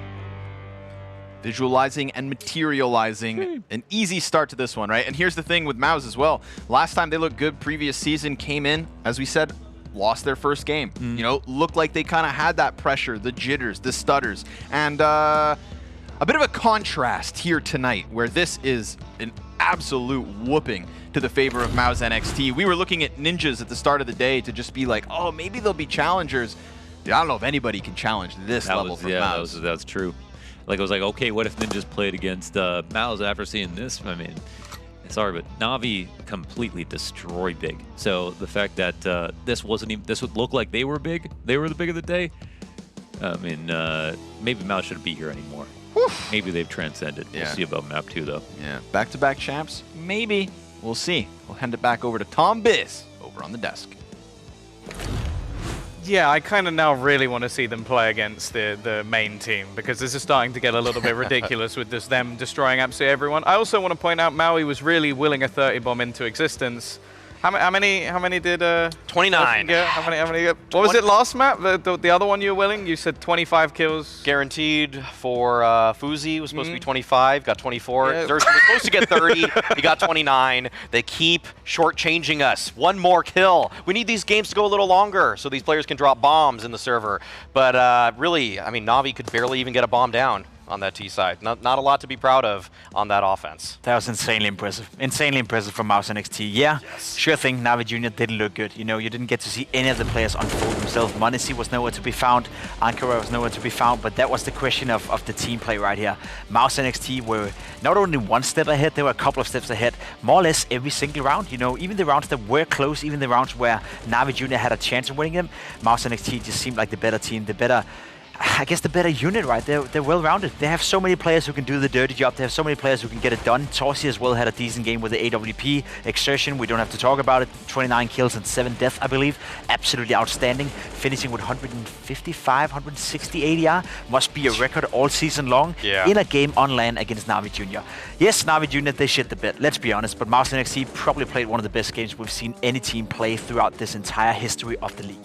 I think Maui as well, the most terrifying prospect here is, this was the one map other than their permaban that we were sort of like, maybe it's a little weaker than some of the others in terms of like what we've seen from them elsewhere. What do you make of this? Like, this was supposed to be a surprise pick for NAVI Junior. They knew they were the underdog, so they tried picking something that wasn't Dust 2 or Mirage. It didn't work. Clearly didn't work. The T side of this map still is difficult, and despite what many people may think when they watch the major, that this map has suddenly become T side, I think for pretty much every other team, they still are in firm belief that this is one of the most CT-sided maps in the pool. And MOUZ NXT didn't really show exactly why. It's just that they were so comprehensively strong everywhere. 57. Wow. Okay, 157 ADR for exertion. You're not going to get through that. But nobody, even from MOUZ, was dropping the ball. It didn't matter what bomb site NAVI Junior were trying to go to. Torzi was locking it down. Even though he only had 54 ADR, he still barely messed up at his position too. And Shane picking up the double up on top of that. I mean, it's hard to not just stare at Exertion's scoreline, though, and recognize that this guy just controlled that entire B side. I think the worry as well, though, is going forward. Obviously, we do have Inferno coming up, but also it didn't even look necessarily like NAVI Junior turned up to that map. And that was their choice. Like, we talk about the individuals, right? Okay, m0NESY had a moment or two when he maybe saving the AWP and gets a couple of kills, but I don't remember anyone saying Onker's name once throughout that map. No one, and that was the problem. The lack of firepower, the lack of fight within NAVI Junior as well. And as you said, right, they get to start on the T side of Ancient. It's still a very CT-sided map, I would say, especially at these levels of Counter-Strike. This is the first game of the stage as well. Maybe, as we saw with mousesports last season, they have to get these jitters out of the system. They have to get comfortable playing in this setting, and we didn't see anything from NAVI Junior. Again, if you want to put the positive spin on this one, it can't get any worse. Like, there's no way they can do any worse. That's positive. No, that's just the way it is. There's no way it can be any worse for NAVI Junior. So I'm going to sit here and I'm going to say quite comfortably that I expect more coming out of NAVI Junior on map 2. And I'm sure, again, I'm convinced they will lose this game 2-0, right? There's no way that they should be able to take down MOUZ on Inferno that we're going to witness in a couple of minutes. But if they can make that game somewhat competitive, then they can play themselves warm in the tournament and hopefully deliver better tomorrow. Hey, NAVI Junior beat Young Ninjas during the season, during the regular season, and that was a surprise victory there. And their T side has been very strong on Inferno. I think they actually had an undefeated 7-0 against Young Ninjas too on T side. So there's a possibility that this is more competitive. Like, that's not, I'm not gonna rule that out for sure. That it's probably gonna be a better game. It's just that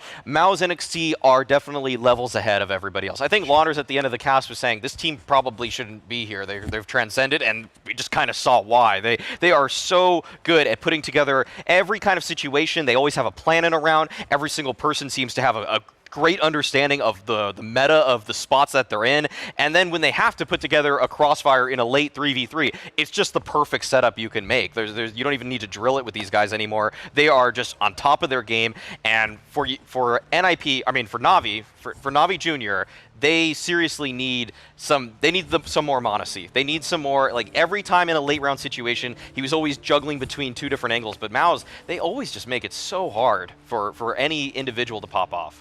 Would you believe going into Inferno that he might have a little bit more of an opportunity? I assume being their opponent's pick, might get to start on that CT side, more of a chance for him to have impact? I would say so. I would say so. And again, they can go into the next map playing with no pressure whatsoever. Like, for my money, and probably for NAVI Junior as well, this game is already lost in their minds right now, right? They go into Ancient, they get absolutely battered out by MOUZ NXT, so it can only get better on Inferno. And that's when we see this change of pace sometimes, where a team, you know, after completely dropping the ball on map 1, come into map 2, and all of a sudden, they're freed up from all the responsibilities, they're freed up from all the expectations, and all of a sudden, they don't care they're sitting on a stage, they don't care that they just lost the map 16-3, and that could create a scenario, that could create an environment, I would even say, within NAVI Junior that can make them be competitive against MOUZ NXT. The problem is they're still playing the best team in the entire league right here, so it requires even more than just that.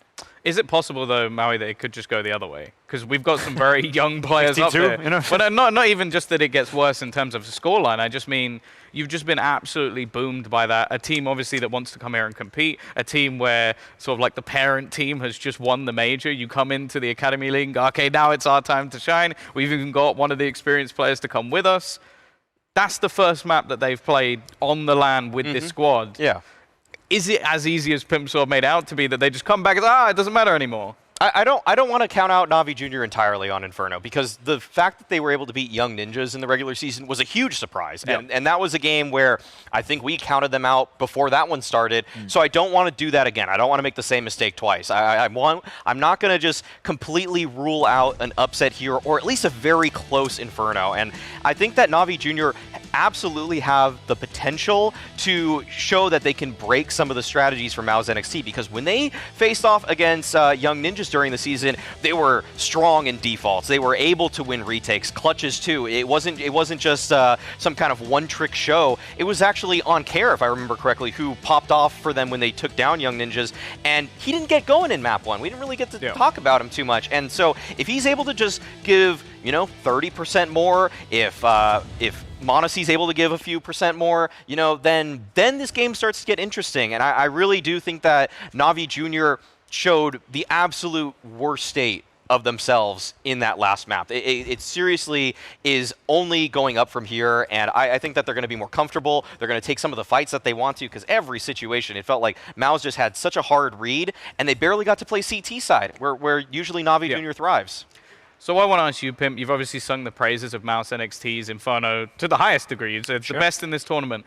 What are we looking out for? What are the players that are going to be to watch? What are the things that they do particularly that Na'Vi are going to have to shut down to even stand a chance in this map? I mean, Na'Vi obviously have to get off to a good start on their own CT side. We assume they pick the CT side and start off on, so you want to get Monacy activated, you want to get Ankara activated as well, and you got to stop this, I would say, fluent play from MOUZ Sports. They're very good at jiggling between the A and the B bomb side, and again, we don't credit Shuri enough for this. I think the in-game leader of MOUZ Sports, he's good at mid-round calling as well. Like, we see fakes coming in on the A bomb side, moving over to the B bomb side, and as soon as they sense that a rotation is being made from Na'Vi, they can go all the way back again. So there's a lot of micromanagement in the middle of the rounds, and Na'Vi will have to find a way to stop that from happening. Maybe take banana control and shut down one of the areas of the map so they can't move freely back and forth between the bomb sites. That could be a game plan, but then again, do you really want to go aggressive against Exertion? Do you really want to go aggressive MOUZ NXT? It requires a lot of balls and a lot of willingness to do that, and I'm not sure they have it right now, so it's going to be tough no matter what.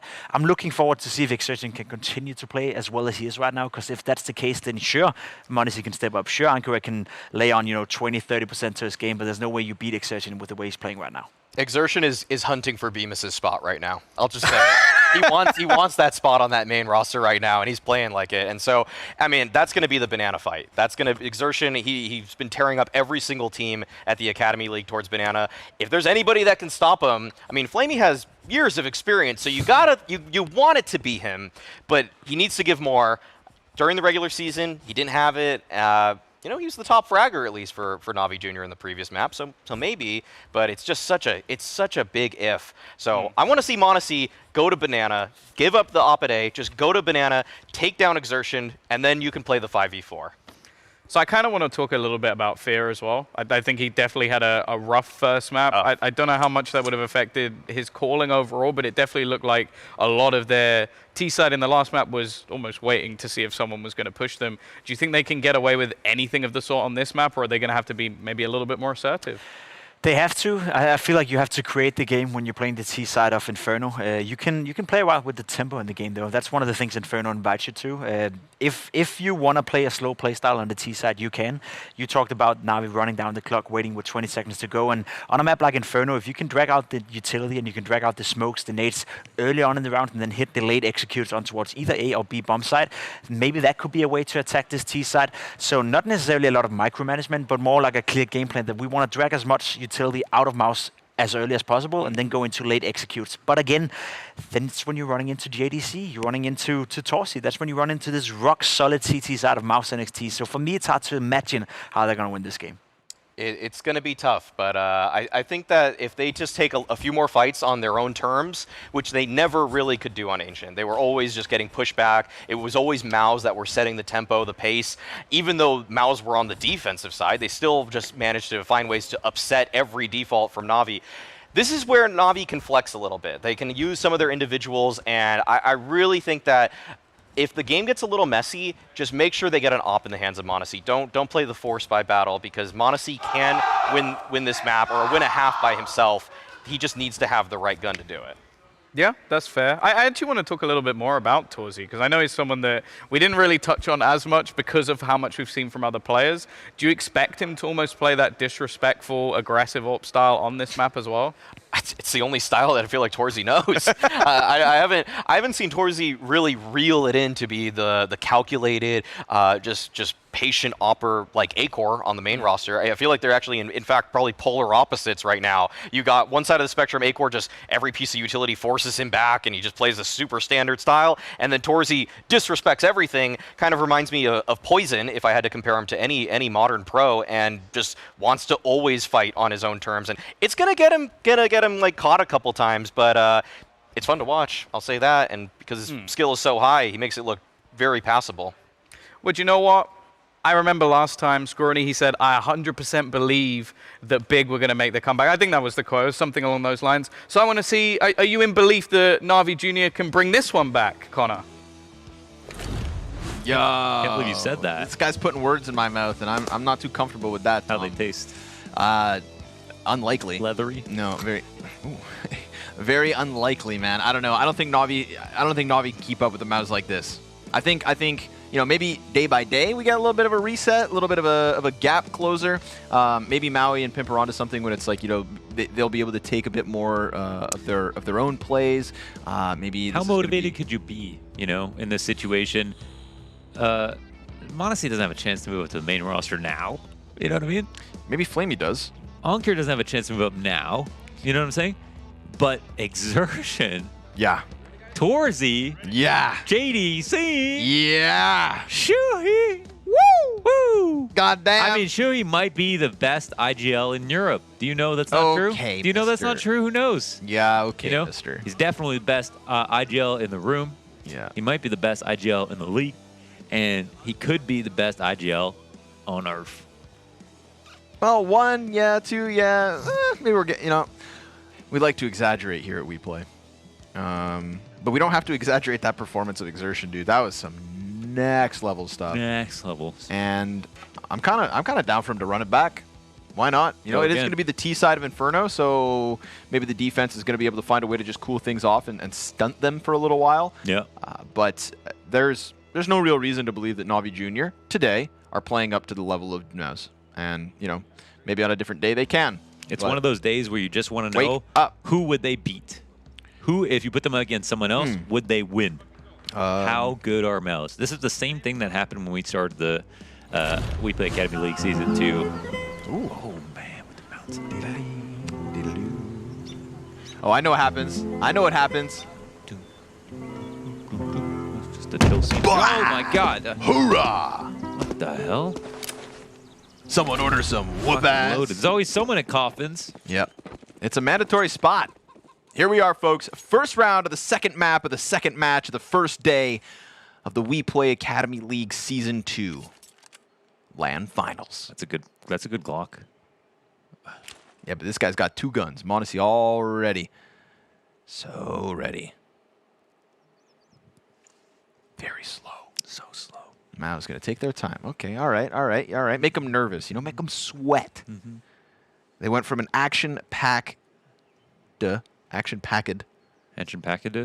map to now a very slow pistol on Inferno. Man, they're just walking halls this whole time. Ooh, he got by. Oh, here. That's so awkward. He's just going to shoot him. Yep. Oh, man, he just right on the timing. Unfortunate for Monacy. He's gone. And this is even weirder because wait, are they going to go B? Oh, they pulled it back actually into this, but now they see everybody, so the plans change. And this is where the mid-rounding comes into play for Shuhei. This is what's going to push him a little bit farther because their original plan was the correct one. Now they make a different move. They get spotted at the top of B, and it's a new round. Yes. Clean shot. Nice haircut there for Shuhei, even though you had a good one. Slaps him with the fadeaway. Fear back beyond the coffins. Flamey's going to be playing the pillar, looking to keep himself in cover or kill what comes at him. He's got a back turn, so that's an easy pickup versus Shane, and nobody's able to trade. CT's getting all the closer. Finally, he goes down, and there's 20 seconds to spare. and despair now that the bomb's been dropped and Navi take the pistol.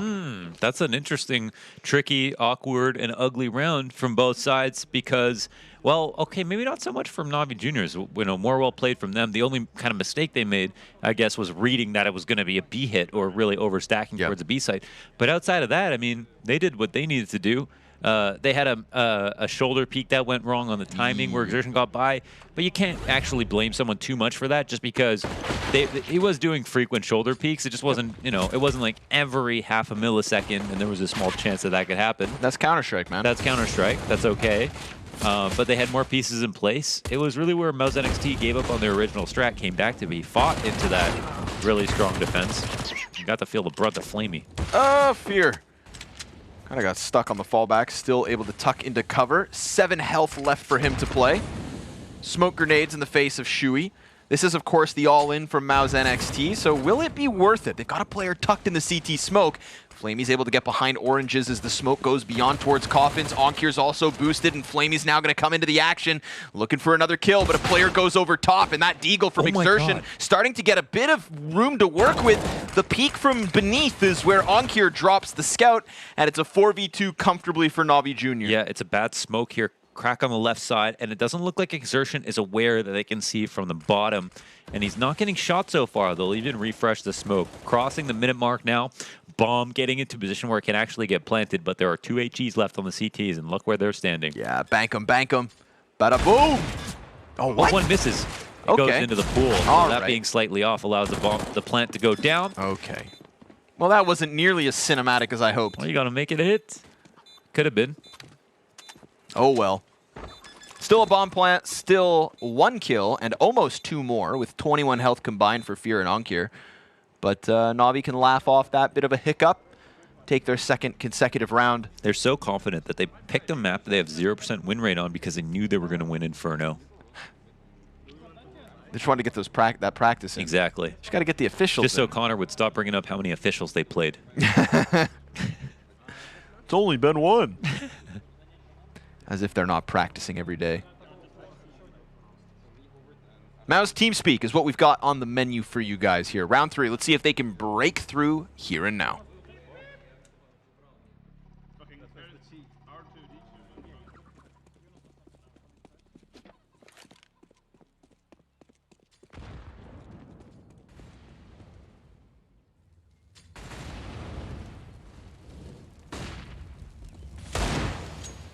A very calm round, of course. Yes, that was, oh, man, nothing but good things to say about. They actually communicate through telepathically. You know, that's why they're so far ahead of everyone. Shui taught them. Oh! Wow. Later. MP9 and a frag kill from Fear.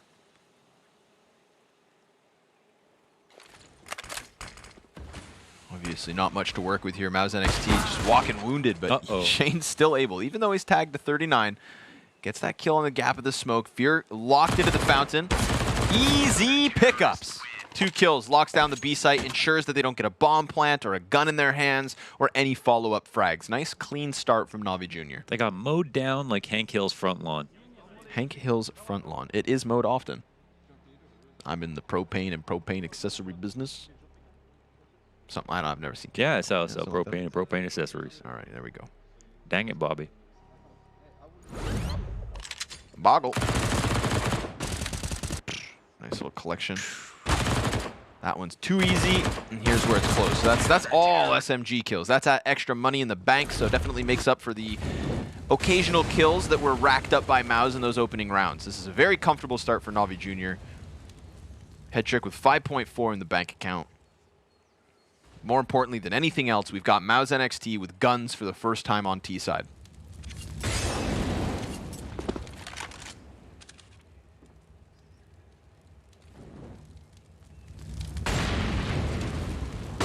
We avoid that without actually taking any damage. Wow, Fear. Exertion just turns around, so they just got right ahead of that, and they were hoping to isolate Exertion for sure. I actually think they needed to wait a second for the spread. I don't know. They could have taken the fight, like looked to the half wall, and then fought him afterwards. But now Headtrick's getting chased down. like a dog. He's going to have to run all the way back to the halls. Leave Onkir here alone. Onkir gets blasted off. JD. Through the wall. All right. Okay, Torzy. All right, man. Crazy how a kill like that can actually be such a round-winning kill as well. Oh my God, he's just laughing They literally at him. can't even. They can't attempt this now. He's mocking his fallen enemies. That was a wild trade. You challenge me? That was through a closed window, technically, right? You know what's? Is that a window on the outside of it, or is it only on the inside? It's only on one side. I'm pretty It's only sure, the man. window It's one on of the those inside, weird. yeah. Can we take a look? Actually, it's right before Shui, where Shui is. I don't know. It's a big ask. Yeah, it's a big ask. I don't know if we can get into the free cam or something, but because I'm pretty sure you hear glass, right, when you shoot through it. Yep. But I don't remember there being glass on the other side. Glass everywhere on the board, dude.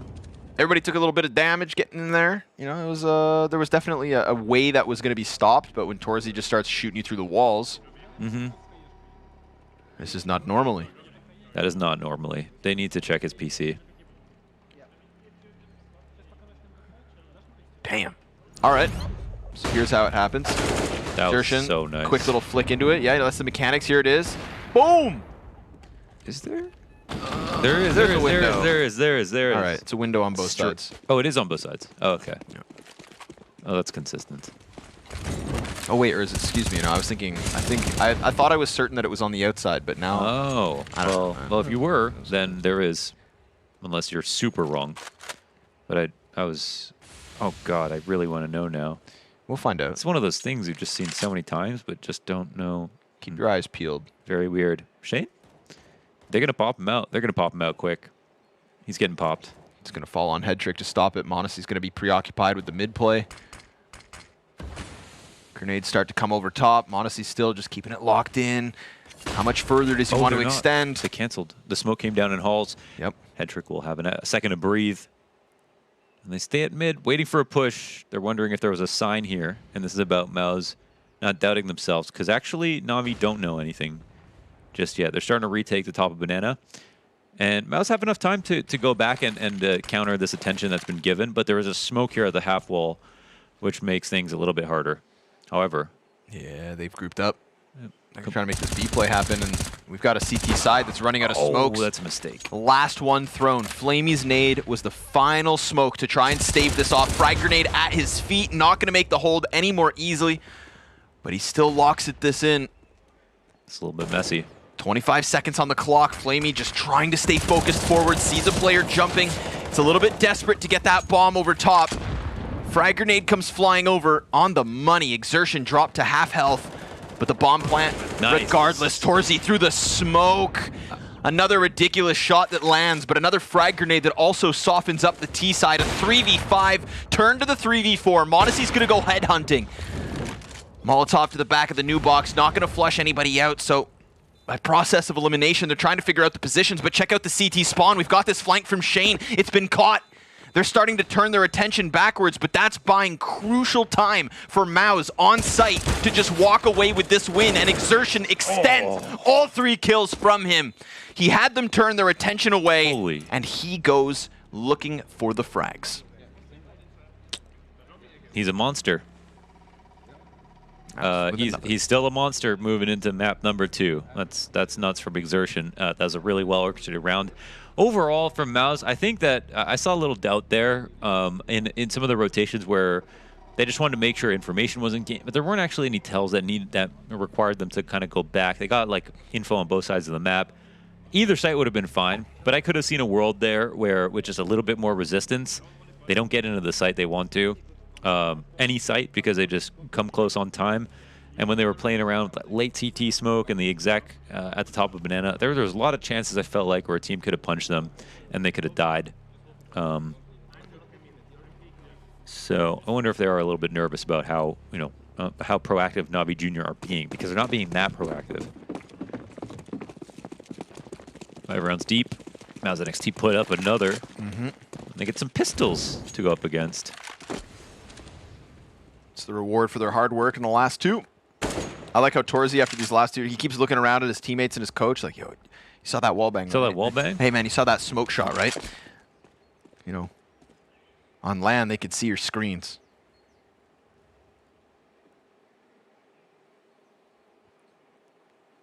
On N64, they could see your screens. That's true.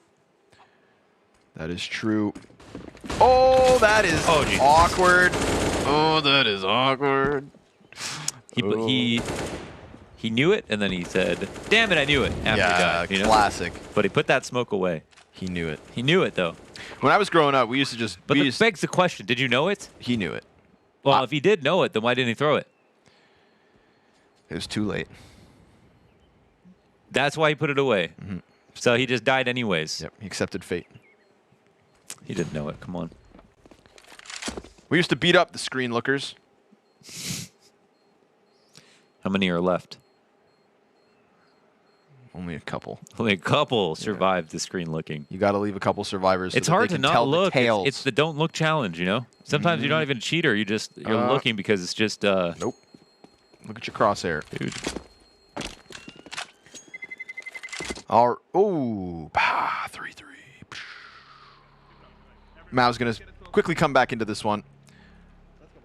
Felt like it was inevitable versus just those pistols, but... Suck playing on the quarter screens. Yeah. Horrible. Especially if your buddy only had like a 32-inch or something. And everybody had bad TVs back then. Yeah. Tiny ones. Little boxes.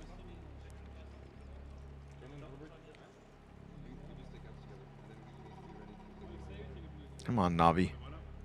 You had the ball rolling. You've been stunned. Time to get it back up and running.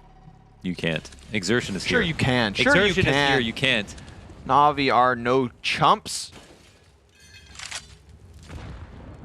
Honestly, looking to... Oh, nice angle, dude. That is tight. That was tight.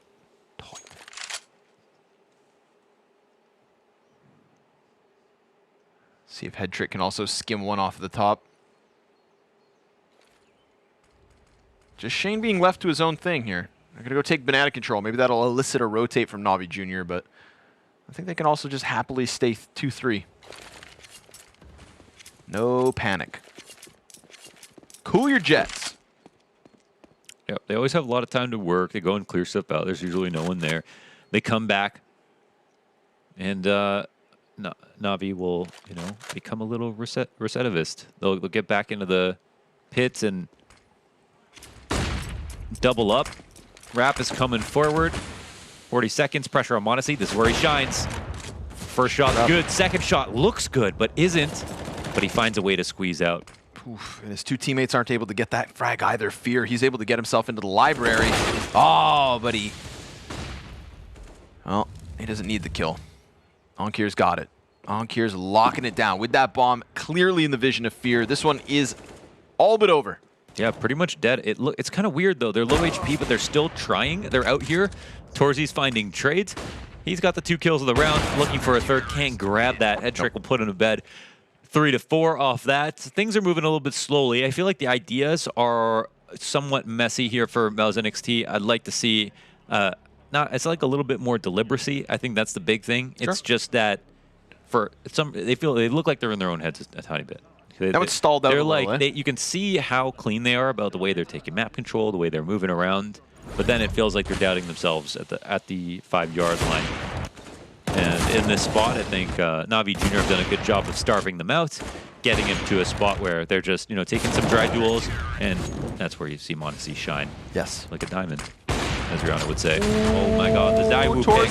The Zaiwu pick. Oh, he almost completes the play. The desk was but there's the answer. 2 rifle kills back the other direction. Onkir immediately traded out on his A extension. 3v3 ensues.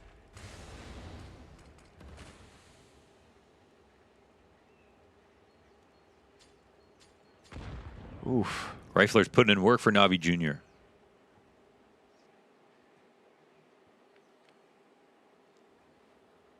Change of face with Monacy setting that op up over towards Banana, but he got wrecked immediately. Flamey now with his hands on the cannon. And deep beyond the arch. So there is so much pressure on Head Trick. If they just split out from apartments in short, there is nobody here to help Head Trick. At this point, Flamey is trying to get that op into position, but it's already been smoked off. Head Trick knows that the bomb has crossed into the site. Oh, and he dies to Shui. I mean, they didn't really try that hard to hold on to this. It's what? Flamey? That I got the name tags wrong. Wait, who's Flamey? He just laughs. Okay. Man, the odds of that. He's like walking by, through smoke, through a wall, through a door, in the head. Said, "Welcome to land."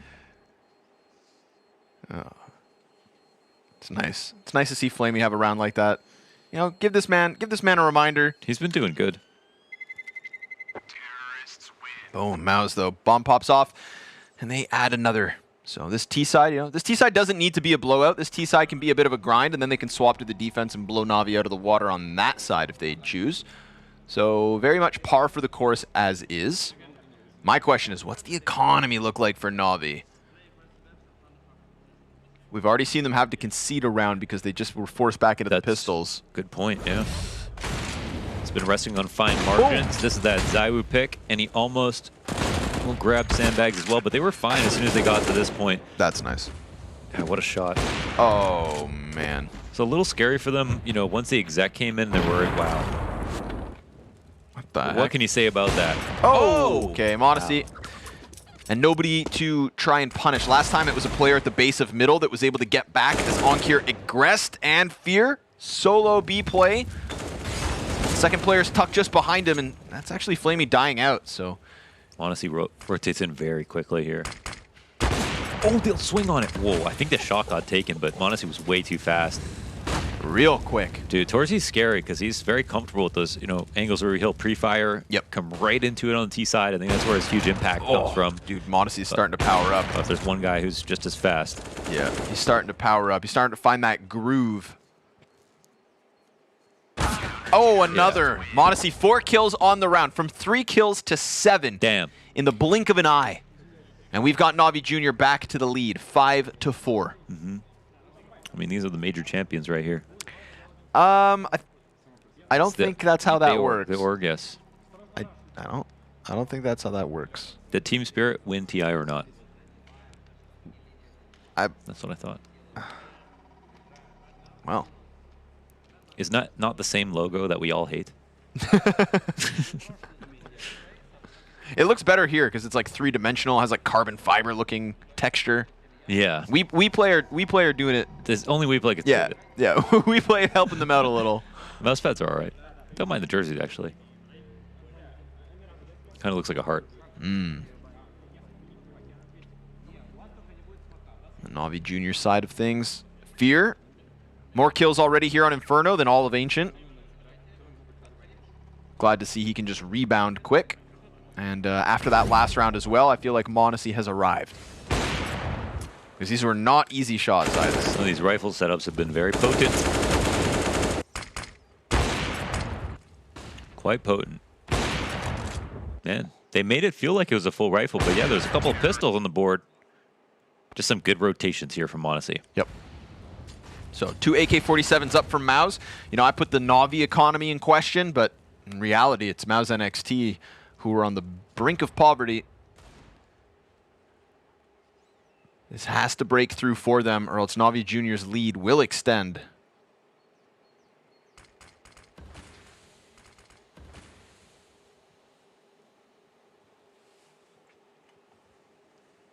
Last round was very proactive from NAVI Junior as well, peeking down into alt mid straight out the gates, immediately moving Modesty over to that B site before anybody could have expected it. This time they're a little more chilled out. Flamey will dip out. I actually like how this very quiet approach. I don't know where they're going to concentrate their efforts, though, with where the pressure point is going to be. They're looking for some kind of aggression from NAVI Junior off of pure silence and some light pressure on B. Maybe they're trying to make it seem like it's a full B coming. But looks like top mid's about to be taken. However, Modesty gets a dry duel. And here again, yeah, mixed up with the pistols and rifles. So they're going to spot Modesty and go, damn, I was hoping he was going to be on the B side, but look who has made some progress, actually. Shui can actually wrap around into construction, and there will be players here, and he knows that. So, timing, Flame Doggers. Dude. He's not scared. No. But Torzy's got the answer. That's the only other AK still up. They're still going fast towards B. Yeah. Oh my God. Bomb out from Exertion. That's a mistake. And Fear also No time, yeah. kills Shane. It's all over. So a bit of a pressure cooker there for MOUZ. Didn't quite find an opening. Didn't quite seem to have like a certain game plan. That one lurker who's able to kind of start cracking into the B site gets caught out by Flamey, who had a really good presence of mind to just make sure he checked that that construction door.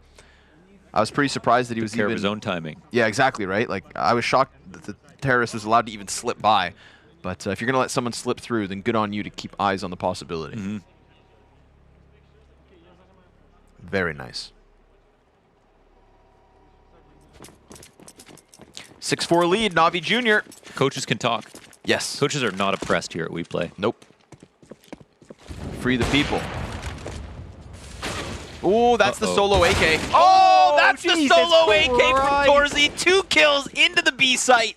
And we've got another player here, so Fear can still lock it in, but it has to be all on him. And he goes down empty-handed. MOUZ just obliterate B. What a nasty round from Torzy, dude. Holy shoot. Oh, that is saucy. Nice. Nice. He actually mauled them. That was crazy. He's going to get another. Oh, he's too fast for his own good. Sorry, jinxed him. That's Onkir's. Why'd you say that, dude? I don't know.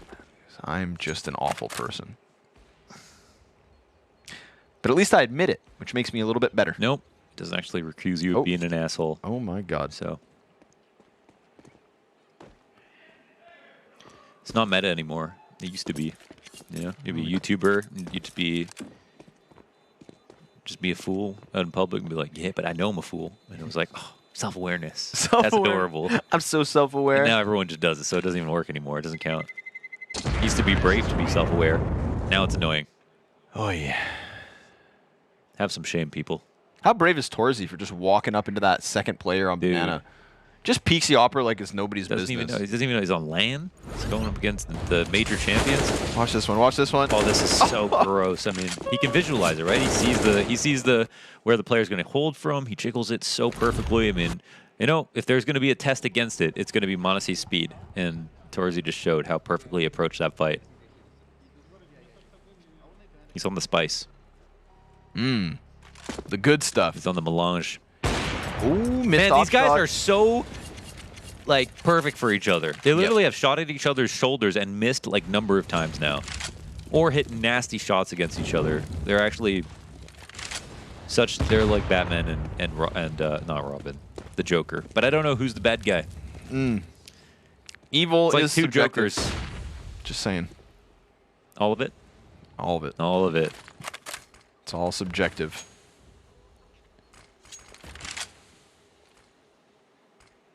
What if I pushed you over? Oh. Well, that's just keep shooting. What is that, man? The fact that Chewy's like, nah, I'm out of here. On 10 HP, runs away. Like, you're a coward. Watch this. Dies. And we've got Navi Junior with an immediate 5v4. So, you know, is that a likely way of setting up another round win after this one? No. But if you can shoot through smoke and walk away with 190 damage, go for it. Do it. Obviously, the tell there is that smoke and the fact that somebody could have been boosting up close. So, really good read. They were shooting. Yeah, they were shooting for the boost. Yeah. But yeah, it was a good read. That's why everyone should read.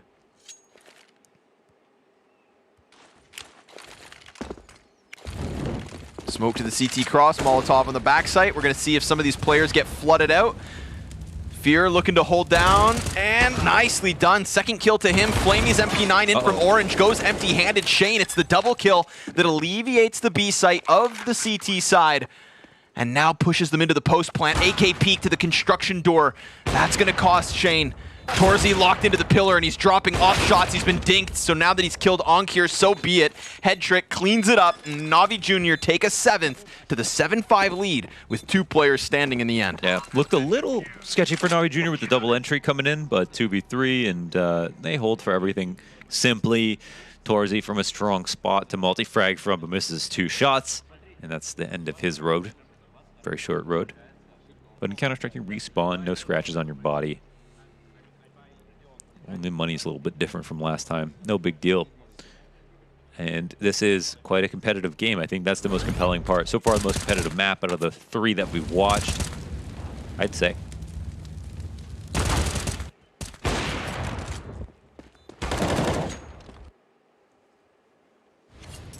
Been particularly impressed by NAVI Junior's kind of B defenders most of the time. Sometimes, you know, things happen, and that's just the nature of B.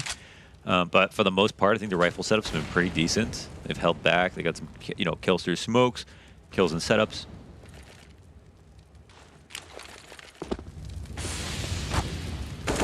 Oh man, gonna run through that fire, huh? Wow, they made it. Oh my god. For now. Oh, Fear is gonna find Exertion, and there goes Shui as well. Flamey in the bomb site, good for the double.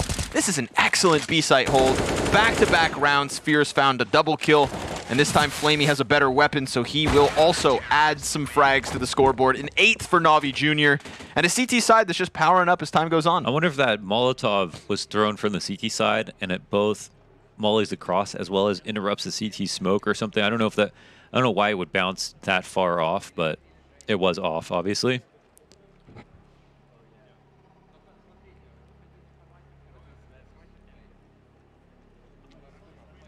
But that turns into a very CT-sided smoke. They rotate around it. They can see through the cross. They have full confidence. Navi look to close out here with maybe 10. Maybe 10? Maybe 10. Maybe. Definitely 9, you'd think.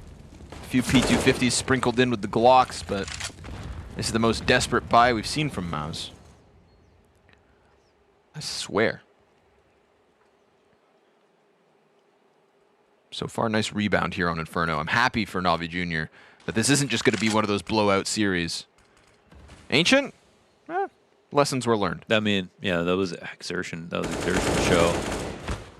Oof. And we'll see, as Maui pointed out, Exertion was basically creaming everyone on the CT side of this map, holding down Banana. Ooh, JDC did get one with the P250. Not too bad. Onkir, 3. Come on! Down to the 10 bullets. Oh, he's on for the ace, man. Let's go. Let's go. Get that eco ace. It's still an ace, but Flamey through the smoke with another headshot. This time, NAVI Junior with a 9th. A 9th was very much expected. It's all about this 10th and final round. It'd be quite a statement to take this 10-5 half after. It would really reinforce the ideas that, okay, they've done well on B, their rifles have been on points, and the rotations have been good. We saw some good rounds of MONaSY, but it's been pretty even throughout all these different players to contribute. Some key kills coming in from Flamey, but it looks like the mood is in a good spot, okay? I'd love some back rubs for my coach. You know what I'm saying? That would set me off on the right mood coming in around 15. We'll see if it has an impact. They'd fine you at the major for that. That's true. Yeah. So. Are you having fun? You having fun? They walk away.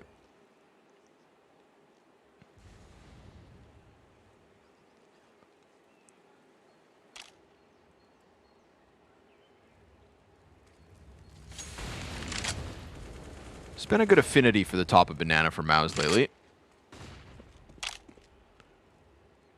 This time they're going to be a little more patient about it. We hit the minute mark and nothing too drastic has been decided from MOUZ. Now they start to flash around the Banana and we'll see how far they go and how many bodies they send back.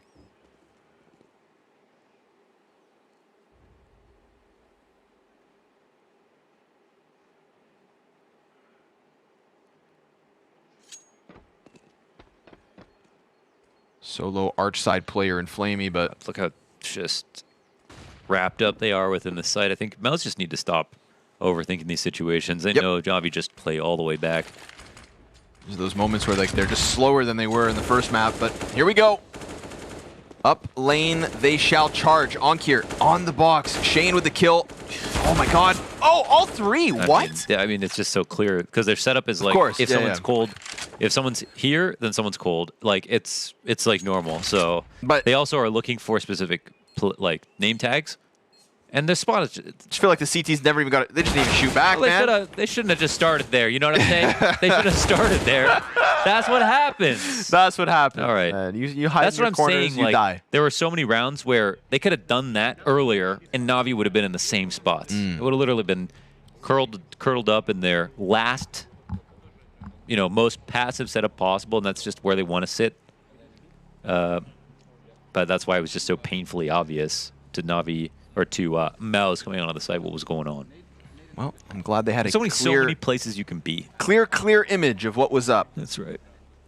A little bit of a breather for MOUZ to take away that final round of the half. Well, it does take away from the statement a little bit. What could have been a 10-5 half, now a very nice round out of MOUZ, going in at half number 2. Only a 3-round lead here for Navi, but looking much better than Ancient, that's for sure. So CT side of Inferno, when it comes to MOUZ NXT, we're looking to exertion of banana, right? That's the big pain point that Maui Snake wanted to highlight.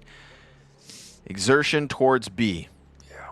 That's where our expectations are set and our curiosity peaked. He had a nice first half still on Inferno. A couple of great rounds.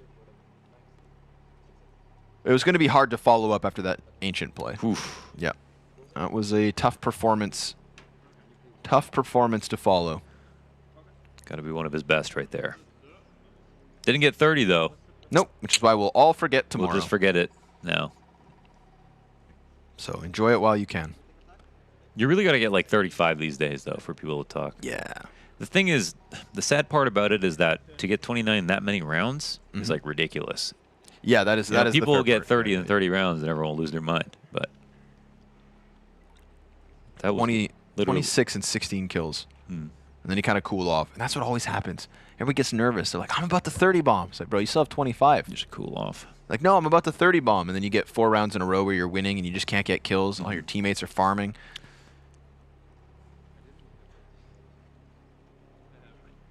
Oh, well, that was Ancient. Now we're on Inferno, and Navi look alive. Ancient news. Alive and kicking.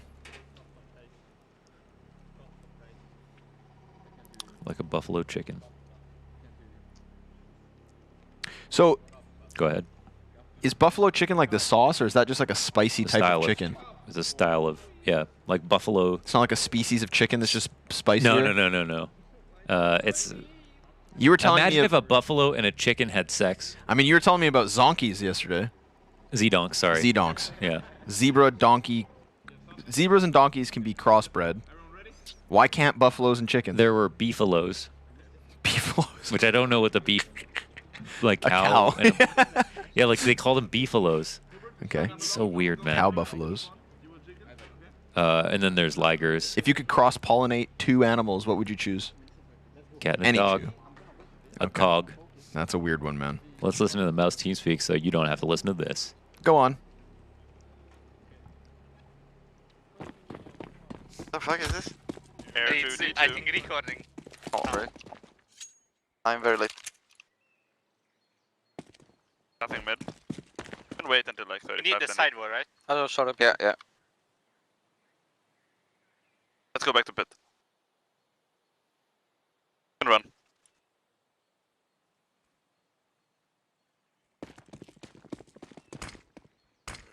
Open up from pit. Change. Search now. Searching. We're going CT now from. I'll try to pick you short and ups. I'm rotating. Let's speak with him. Come here. No, we go from mid. Push up swap right now. Let's fuck ups. I'll be up swap. Let me sit, I think. What is pit? Somebody in pit. I'm gonna run. Ups. Dead. Bomb. Second mid. More ups. Guys, I'm Shot. rushing over pit. Brief. Mid and second mid. Second mid is Nothing no shot. Kevlar. Shot dead. Second mid. Bomb down mid. I'm gonna hold No, him. we have the bomb pit. Pit, okay, sorry. I'm holding max 6. Ups. Ups still. Oh, Just I holding have it. shot for myself. No, I have it. Nading gaps. Can't be gaps. I I'm have just it. holding maxi. And ramp. Holding long. I still Have have ups, I have ups. Maxi dead. Is that the the guy coming have shot? That's No. Nice. Nice. Sick round over. Nice, Good job, guys. Good job. Keep it up. You won it. Oof. Looks like they might have missed their lurk smoke out of the halls. You can hear from the comm. Someone said, do you know who it was? Best smoke ever. I think it was somebody on MOUZ Sports Yeah, mocking someone them, on MOUZ man. Sports They're said- mocking them. Yeah, I mean, hey, that looked like they couldn't find the doorway after the. So that smoke is supposed to drop down. If it was the same one, it's supposed to drop down onto the hay bales, top of the hay bales, give you a little one-way light to see out of the door. But in that spot, just totally smoked themselves out of halls, I think. And then they just kind of got stuck in there, didn't know where to go. And then all of a sudden the banana players start pushing from MOUZ NXT. So good strong pistol start for MOUZ. Let's see if they can convert it. The Zeus, he jumps the gun. The T-side Zeus. I love that. Little premature electrocution. Exertion gonna follow up versus Onkir, and this is just a slaughter, dude. Glock's gonna be made. Oh my god. Did he just mincemeat. Spawn? 3 kills. That's it. That's done. He just pre-aimed spawn. Go next. That was like a pre-fire map. Who does the pre-fire maps? What's his name? I forgot. Alish. No. Like who made them? You know the. I can't remember. I want to give him a shout out. Great maps. You could be like Exertion if you play them. Though they don't teach you how to entry to spawn. I'll tell you that much.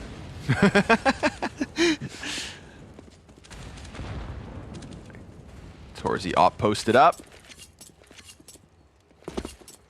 It's not Ulytical, is it? Someone else. Is it? You know how MOUZ NXT said that the Exertion on B is going to be crazy, and then all of a sudden that round he was just mowing down people in T-spawn with an MP9? Yep. That was pretty quick, huh? That was a quick turnaround for Exertion. He delivered. Sometimes Maui doesn't lie to us directly to our faces. You never know with Maui. 7-map pool, he said. I heard he's not even from Hawaii. He's definitely not from Maui. That's true. But he definitely is a snake.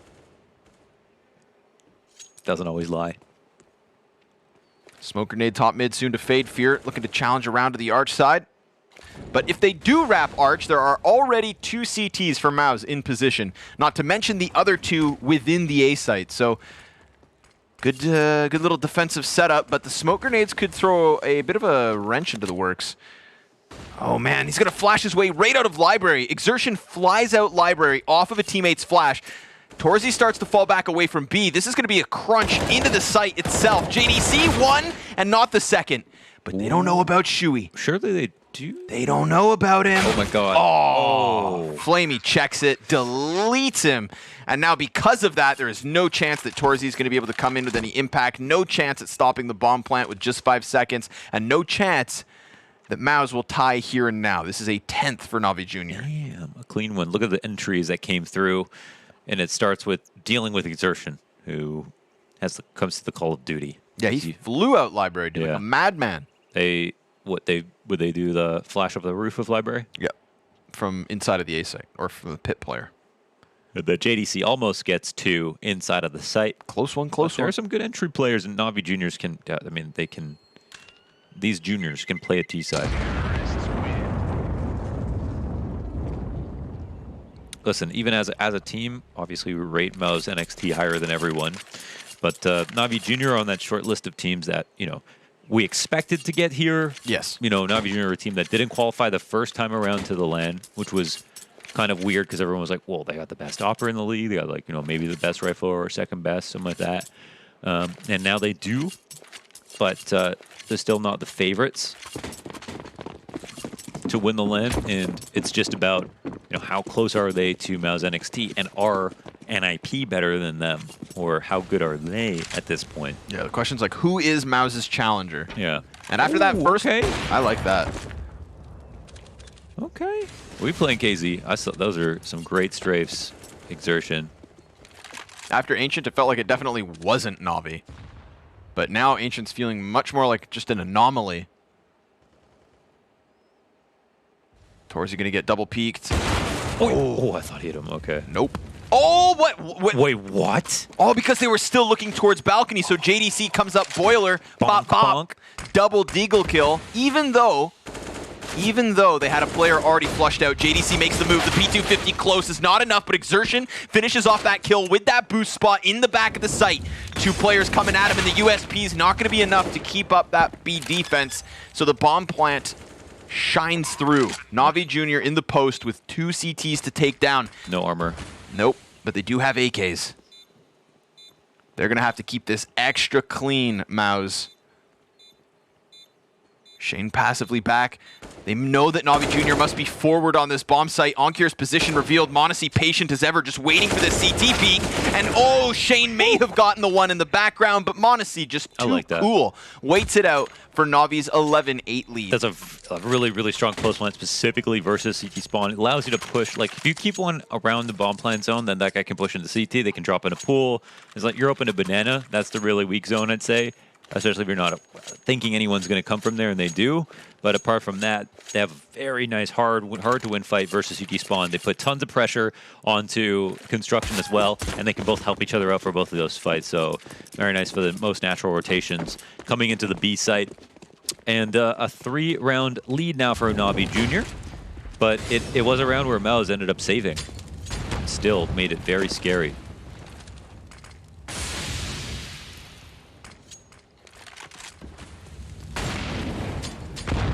Man, this is consistent utility. And the frag is great. 50 health for m0NESY. Torzy looking for the duel.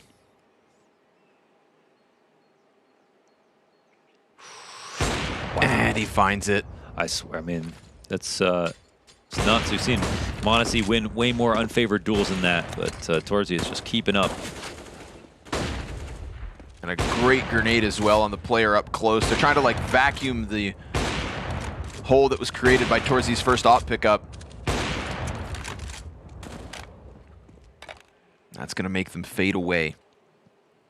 Instead, NAVI Junior starting to rock the boat back towards the A site. We've got 2 defenders from MOUZ just locking in the bomb site. We saw this exact same site setup not work for NAVI Junior at the very end of their CT side. But see, this difference is the player advantage. You go in a passive setup like this, it's very powerful to get 1 kill, and that's all you need when it's 5v3.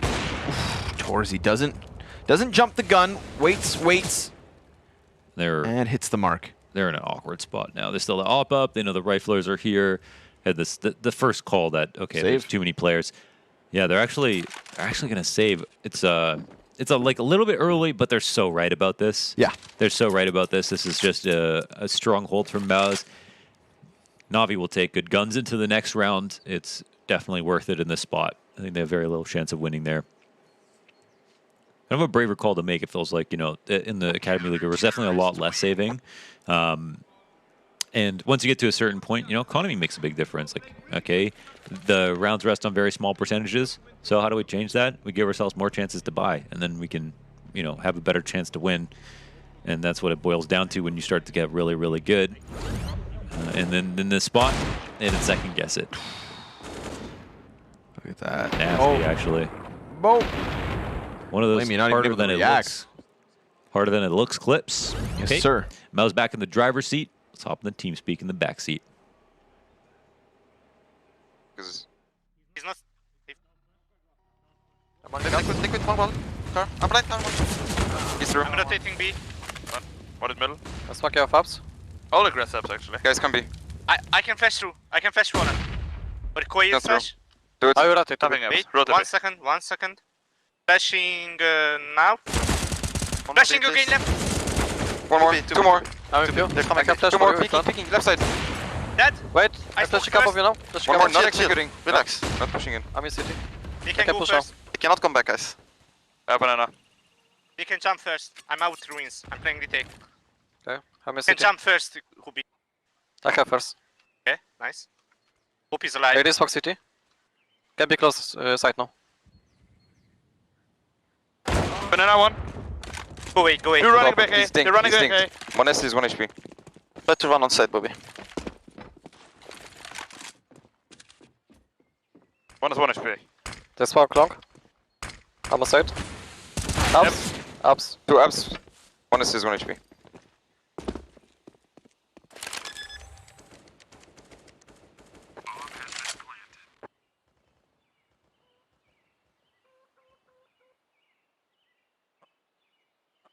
By next time, right?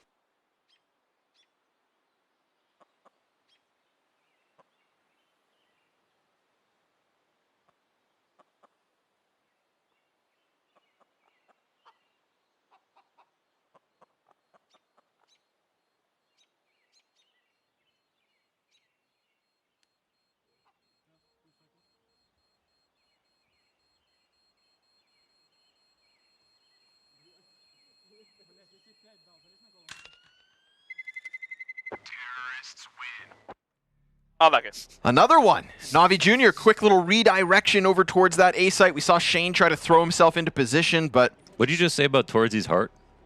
I said it was almost dead. his BPM was like 80. Yeah.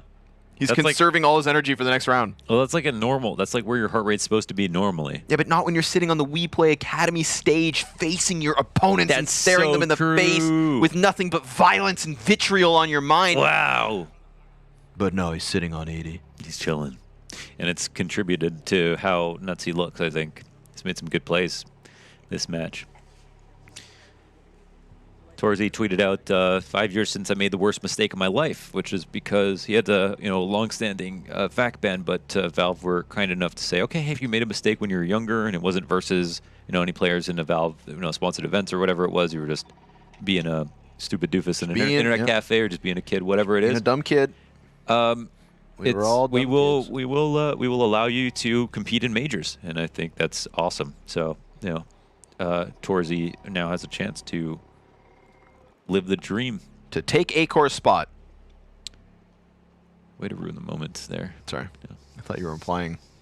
To take Acor's spot. Well, he's coming for it. I guess that's no secret. That's no secret. No, I think it's it's a gentleman's agreement. You come for my spot. Good luck. I will keep a 0.2 rating higher than you. Yeah, and they'll never be able to justify it. Meanwhile, Flamey's like, I don't want to play on the main team. Question is, does Acor stay on MOUZ and go to the Academy team, or does he look for a new team? If that ever happened, or what would happen? I guess there's any number of possibilities. I feel like there's probably so many teams already that have tried to buy m0NESY, put out offers, but it's a strange one. I think for Navi the only problem is it's more so like you just don't want to have to face him in the future. Yes. But you don't really have a reason to use him. Yep. If he hits God mode, it's a nice person to have on your on your payroll already. Yep. And he's definitely shown flashes of God mode. So let him finish school, let him farm in the Academy League, and let him grow as a person. Flashbang over the top of B. Easy pickups from Headtrick. Nice 2 clean kills. That was Torzi included as well. Now it's just about finding this last B player and committing forward into the site. I wouldn't want to be Shuey. Poor guy stuck in oranges. USP only. An inevitable death. And a 13th for NAVI Junior. So this Inferno win is looking more and more likely as this T-side goes on. I think there's a chance that MOUZ can bring this back. Okay. And why would that happen? Because they look like they can win these rounds on CT side. I think they actually lost by a very, very, very fine margin there in that previous round where they're holding the bottom B. I didn't think they actually played that badly. JDC was holding an angle, waiting for them to rotate back. Got he a didn't headshot. necessarily overextend. He even got the headshot and died. And that would have been, honestly, that would have been a round worth 2. The story would be very different right now if JDC finished that kill or just stayed back on the site or whatever it was. So, yeah, I do think they're... All right. Yeah, As long as you have a valid point. And then I think CT side just a little bit easier to snowball. So I'm not really... I feel like it's not as unbelievable to see the CT comeback if they have 2 solid rounds in a row or something. So I think they're capable. Now they got the nades. They don't have an op on this round, so it's really about surviving here. And we'll talk, but they got. I mean, MOUZ just have a super strong Inferno, so I'm not going to be the first guy to doubt him. But they've got to do it now, right now. Or you're leaving me to be the first guy to doubt him. Okay. JDC ready for that boiler peak. We've got the aggression off of the flashbang. 1 kill. Shane, good lineup. Oh, almost the 3rd kill. But Exertion able to find m0NESY through the smoke. Oh no, he was from behind. Yeah. Oh, he's flanking up mid. I see. Now Headtrick inside of the bomb site, 16 health, and a bomb plant in the 1v3. First headshot's his, but nah. Wow. Exertion ready for that one. Looked like a little bit of a pre-fire. It looked like it. Yeah, he slid through. An electric play. And he said, nice. He niced himself. 10 rounds for MOUZ, just 3 the difference. They are as close to Navi as Navi is the finish line. Wow. Poetry. Quick math. He's in the EC2. It's a good mouse. No free sponsors. I didn't say any brands. That's true. Okay. This guy's got a technicality, man. Shane, nice little little wide slide, man. I like that. He gets the first kill on just a little jiggle, and then the X-player waiting for him goes all the way out. Double digits from MOUZ. Can they do the unthinkable? God, crazy banana clash. God damn. Flambe. Oh, but Exertion burns to his death? Yeah, he couldn't leave. They didn't. I guess they could have been saved, but maybe Exertion said, "Don't worry, I got a spot here between the two mollies." And then the fire got bigger, and he didn't have a way to leave. Maybe he also took damage, and then suddenly it was, who knows? Because Shui could have smoked it, but we'll see. Replays tell all. That's true. The replays tell the dead man's tale. True. A strawless hall setup here for MOUZ as they sit and wait. This setup is great because you can hold on to halls. It's great if you can ISO a fight here sitting on the halls. And you have 2 ways to get a kill on both sides, and you can fight lane. You can rotate into pit, which is the strongest spot on the A site. Ooh, but Torzy stuck around, man. Oof. Ooh. I don't know about that one, Chief. Sticks around. You could see how Shane immediately wanted to fall back because he was worried that there was a threat still close, and there was. Well, they left one boosted on B. JDC. Last time we saw a 3v3 situation with JDC being one side of that setup. Oh, they're going to go help He got a him out. headshot, he died, and then they flooded into the bomb site where MOUZ were not able to stop them. So now JDC, a similar situation, and he's got to lock it down. First player goes across, he gets his kill. Shane attacks the back with one to his name, and it falls to Fear in the 1v3. No bomb plant, no round win. Not for Navi, that is. MOUZ NXT continuing their winning ways. They're cooking. They're cooking. The oil's coming to the surface. It's been simmering for a minute.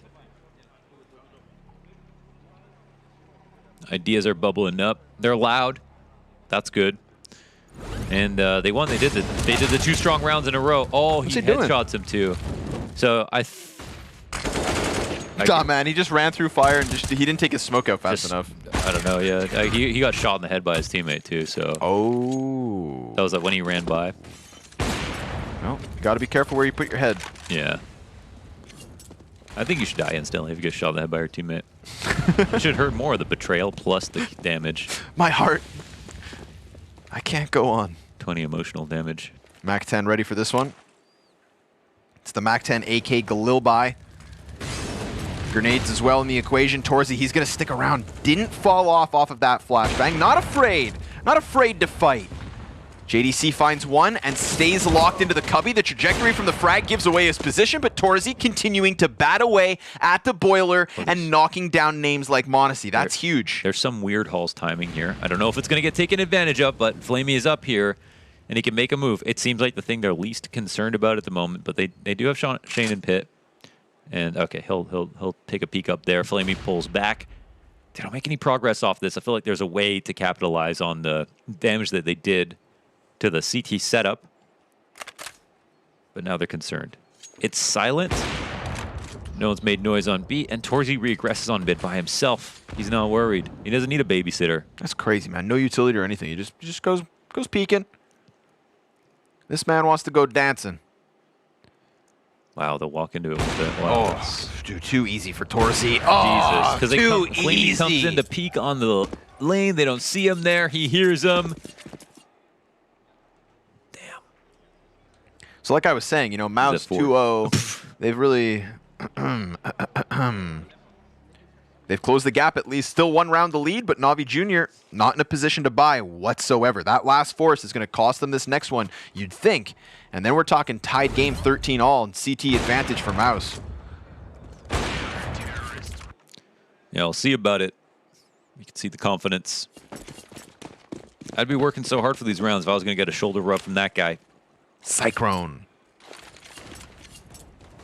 Big man.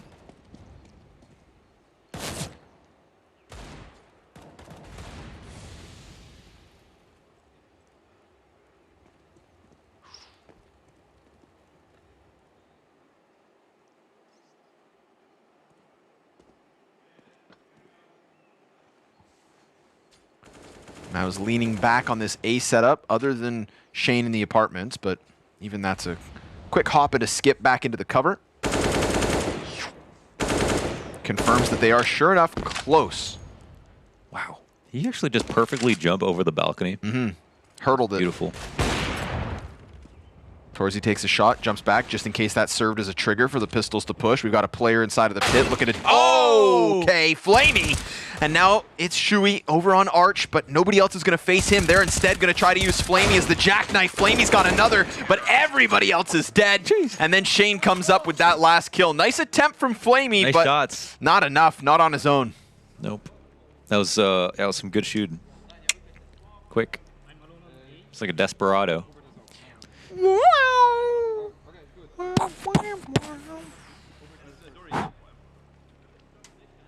That was like what you did for the intro for WePlay Academy League Season 2. Yes. Online. This is on LAN, by the way. You're watching a LAN. This is a LAN event. LAN event. Oh my god. This is crazy. Wow. Did they double peek with halls? They Yeah. did. That's so annoying and tricky. Bonkers. But they dealt with it. Yep. So, and they dealt with it on, wow, a critical round. Still, the money's not so bad for MOUZ NXT, so they could afford to make a play like this, which actually is kind of a smart move. Like, they can make the aggressive move right now where they have some in the bank, and it could have been a huge snowball for them. Yes. Even if they lose, they buy versus 14. And they still have odds to win in this round as well. It's not, super good in their favor. But, this is such a big timing through Arch, actually. Okay. Yeah, Torzy's so nervous about it. Yep, understandably. That pulls him into a more pacifist position. Can't really hold onto the site too well. And a full-blown execute from NAVI. He's going to peek. Oh, my God. He jumped up off Coffins. They do the deep smoke behind Coffins, but they're not clearing it. He takes a huge risk there, but now it's 3v3, man.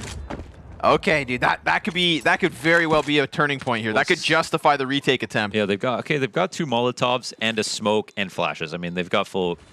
Okay. Wow, he actually peeked in. Torzy still has an op, man. He is the reason that they can really try to make this one roll.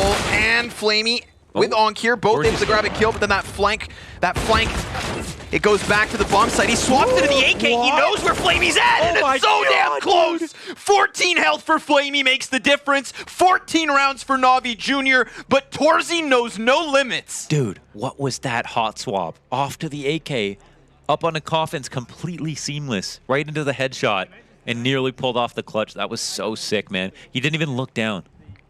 Wow. Wow. And that was the move right there, man. That was so smooth as well. Dude, that was such a sick move from Torzy. What the hell? Oh, he eat it. Oh my god, that was so clean. Oh. Wow. What a monster. And we come into this round, Torzy's already dead. His heart rate, 30 beats faster than the rest of his team, and I know why. Because he was in the heart of that clutch. But now he's dead right out the gates in a very critical round because NAVI Junior on the cusp of securing a 15th. Yeah, money's not too hot here. Nope. Promise is the first sign.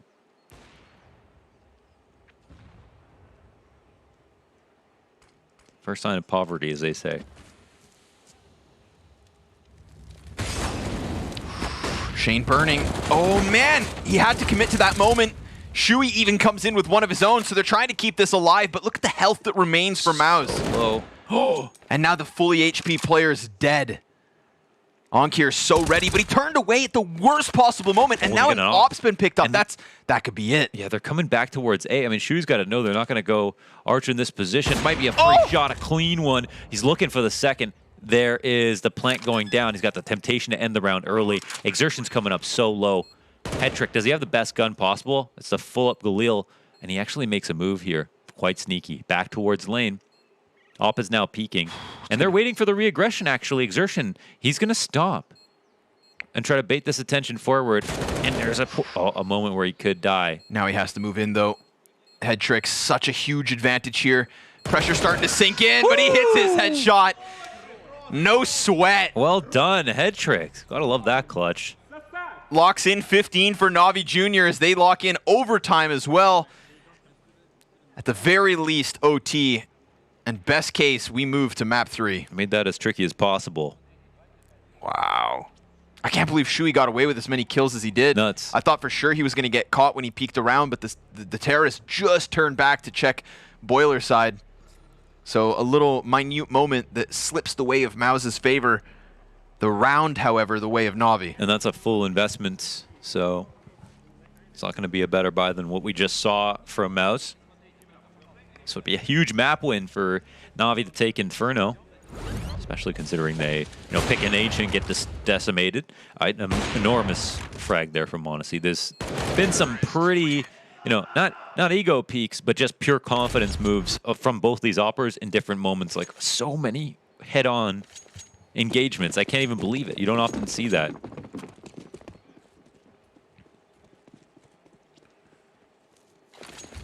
And I don't even know. I feel like Kill Matrix is definitely leaning towards Torzy, but only by a little bit. They both definitely got a piece. Good nade. That definitely sets up some of these pistol players. Headtrick's nearly dead. From clutch to culled in a matter of seconds. Oh, B could be the golden call here. Sights open. CT swarmed around A, waiting for a late A maneuver. And we'll see if they decide to peek into middle or not.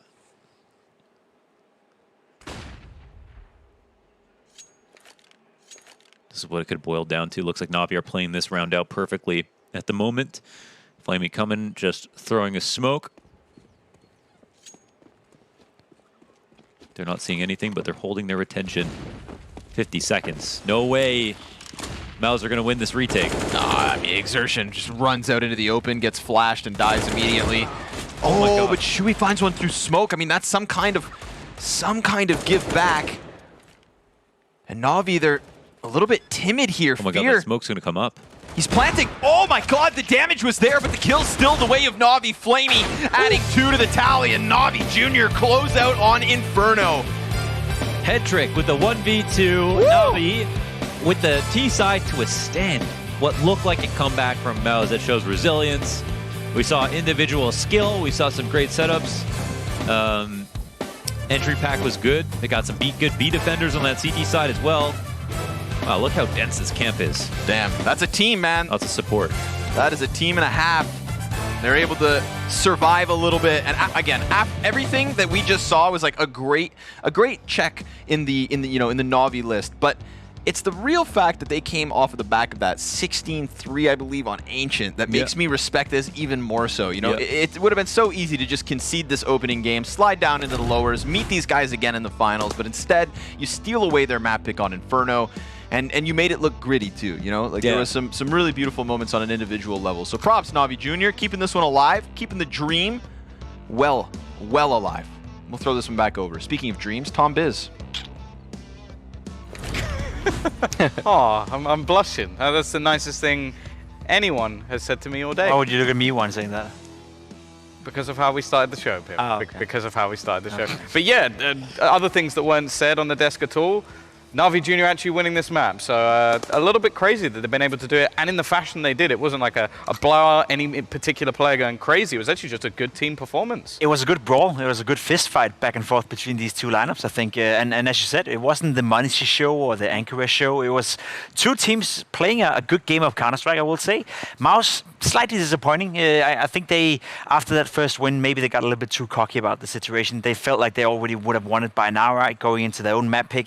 I felt like like you could see them taking extra risks that they normally wouldn't take, and they got punished by it. And when it got into that, close scenario where Navi was actually picking up the lead in the first half, they didn't have the answer. And that was all about Navi playing well. So you can't discredit Navi at all. They played a good game of Counter-Strike, and they certainly made this tournament way more interesting, because now I feel we have 3 teams who can play Counter-Strike at a very high level. Absolutely. I mean, NAVI Junior here showed why they belong in the playoffs, that they have the resilience to fight back after a devastating map 1 loss.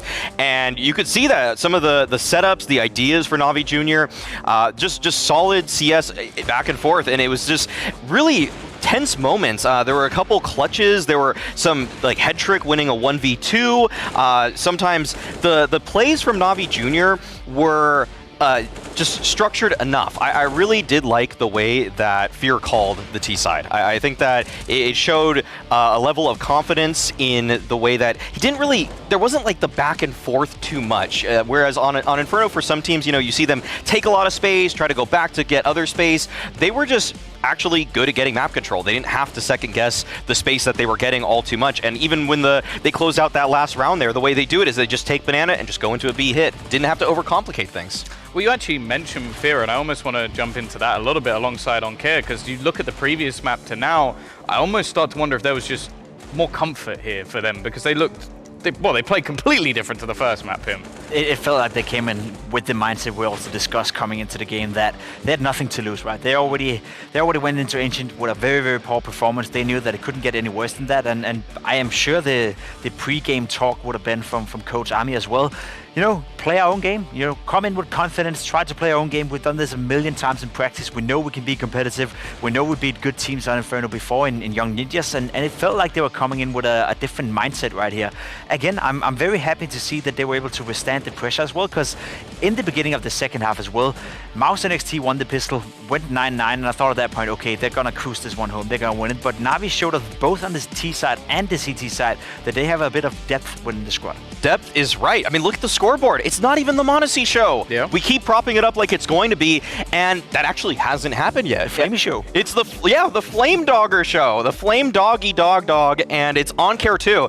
And this is a great look for NAVI Junior. The fact that the Riflers are getting going, because they're allowing m0NESY to get warmed up in some of these situations. I think the op battle was important, but there were a lot of rounds where honestly m0NESY just couldn't get that involved. The nade protocols from MOUZ on their T side were so strong that m0NESY didn't have the same kind of looks that he would normally get. 3 entry frags, I mean, you feel like that's a bad day for m0NESY, all things considered, but it's great to see that the setups and the strategies were carrying Navi. It's probably why Navi don't tend to like Inferno, because m0NESY can't get going, but it shows that there are players that can step up even when he is unable to. Well, one of the things I want to mention, he's on our screen right now, is I almost felt like the match was a little bit backwards in terms of what we were expecting. We were expecting an AWPer to be, or a team to be really reliant on an AWPer, and we were expecting that team to be NAVI Junior. I feel like towards the end, it was almost the other way around, with Torzi having to pull off some ridiculous rounds just to keep them in the game. I would agree, and we also saw the consequence of Torzi not succeeding, right? Whenever he went out to Banana and lost the first duel, you saw Navi, they would capitalize more or less every single time. They were good at playing these 5v4 situations, and it may sound silly to say, but you see a lot of teams nowadays in modern days Counter-Strike, they're not good at converting, when they're up for 5 against 4, and I think Navi were good at dragging out the pace, falling back on the map and then sensing, okay, we know they're probably playing a 2-2 setup now, we're not going to do anything risky, we're not going to do anything out of control, and that's when they showed me that they have depth within the squad. That's when they showed me that they can play Counter-Strike at a higher level, because you will see teams go up 5 against 4, and then all of a sudden they'll just run into a bomb site, not knowing what's going on, gambling on that fact, and they didn't do that. So it was a good conversion rate and a good, well-played map from NAVI Junior. Yes, yeah. I'm really excited to see how this translates to Mirage. Yeah. I think that Oncare getting going is going to be pivotal to their success, because I mean, the con player on Mirage is one of the most important roles for sure. And if he's able to top frag for NAVI Junior here, then I'm starting to believe in an upset. I said it was kind of possible for a close Inferno, and it delivered there. And now I really think that there's a possibility here that MOUZ are kind of getting in their own heads a little bit, that they're thinking, wow, we were so confident pushing into T-spawn on round number 5 or something. Like they leapt before they looked. They weren't expecting this kind of formidable Navi to be in the server, and you can see that some of those decisions got them punished. Well, going into Mirage, Pimp, obviously it's a map that I think it's clear that MOUZ NXT is still going to be comfortable to play. Obviously, they put it in that direction in the first place. Do you think that there is going to be any sort of mental hit from their side? Because, you know, they were kind of expected to just boom their way through that second map after the first one. I'm curious to see the reaction because, I mean, as we also discussed coming into the game, even MOUZ NXT can lose a map here and there, right? And especially against a well-playing NAVI Junior. But it's the bounce back we need to see. It's the mental resilience, I guess, we need to look out for in MOUZ NXT. I feel we've seen it before. I think Season 1 LAN finals as well. They lost and went down to the lower bracket. And from that point and onwards, they were the best team at the tournament. So they've done it before. Mirage, the problem for me is that it's one of those maps that if you don't get off to a good start, there's a snowball effect sometimes happening on a map like Mirage. So it's dangerous territory for them to come into, but I still believe Exertion, I still believe Torsi, I still believe JDC are quality players, so I'd be heavily disappointed if they weren't to show up. Yeah, I think that one interesting battle, which might have some implications on this one, is I'm going to be looking towards the B defaulters. That's going to be Flamey and JDC, and during the online phase, I would have gave that to JDC all day. But after what Flamey just did on Inferno there, I'm starting to think that JDC can't just bully his way onto that bomb site. I feel like JDC really like to test people on other rosters in the Academy League, but if he tries to test Flamey, I feel like Flamey is not going to be having any of that. So I think there's a lot of cool matchups in this game. I really think that NAVI Junior have shown such a better side to themselves than we saw on Ancient. That I bet in some regards though, NAVI are probably regretting that the veto went the way it did. If they just picked Dust 2 outright in map number 1, who knows? This could have been done in 2 maps. It's very much possible, and now I almost want to like, not throw you under the bus a bit, Pimp, but I kind of do. Try. Do you believe now in Navi? After that performance on a map that I'm pretty sure we started this day off saying there was absolutely no way they were going to win. Like, maybe it'd be close here and there, but not one that we thought they would win. They got banged in the first map. Now surely the mental almost goes the other way a bit, like, okay, well, we didn't expect to win that one, so... Yeah. I think you'd be a fool to discredit Navi after that win. I think you'd be a fool to believe that they can't win on Mirage. There's no doubt in my mind that MOUZ NXT is still the heavy favorites. Saying anything else would be ridiculous. That'll be like a lot of recency bias, let's put it that way. But Navi Junior have showed now that they can play Counter-Strike at a high level. And I want to reiterate what I said before. The fashion they run Mirage in, this scrappy fist fight back and forth where they had to reinvent the rounds and have to play close Counter-Strike rounds, that's when you show true character as a team. So if they're able to win a game like that, then surely they can be competitive on Mirage. But again, they have to take down Exertion, they have to take down Torsi, and MOUZ NXT, to my understanding at least, is still the best Mirage team in the entire tournament as well. I'll give one saving grace maybe for Navi that they can make this competitive. They lost both of the series that they played to Young Ninjas in the group stage, but the 2 maps that they won, Inferno and Mirage, they didn't win those series, but they were able to take those maps and push it to a third every time. So I think that they can play above themselves on those 2 maps in particular. There's one X factor we haven't seen yet, right? We're used to see the Monacy show. We're used to see him drop 25 to 30 kills. They just won a map on Inferno, arguably against the best team in the entire tournament on Inferno, with Monacy being the lowest fracking guy on the server with 45 ADR. What happens if he comes in and drops 30 kills like he normally does when he's playing Mirage, with Anchor as well dropping 30 with him? All of a sudden you have so much firepower within NAVI Junior that, as I said, you'd be a fool to discredit them. You'd be a fool to discount them. They can absolutely win this game if MOUZ is not turning up. Well, who'd you look at then to shut that down? Is it just Torsi on the other side, Maui, or are you leaning back into Exertion again, or maybe even the calling?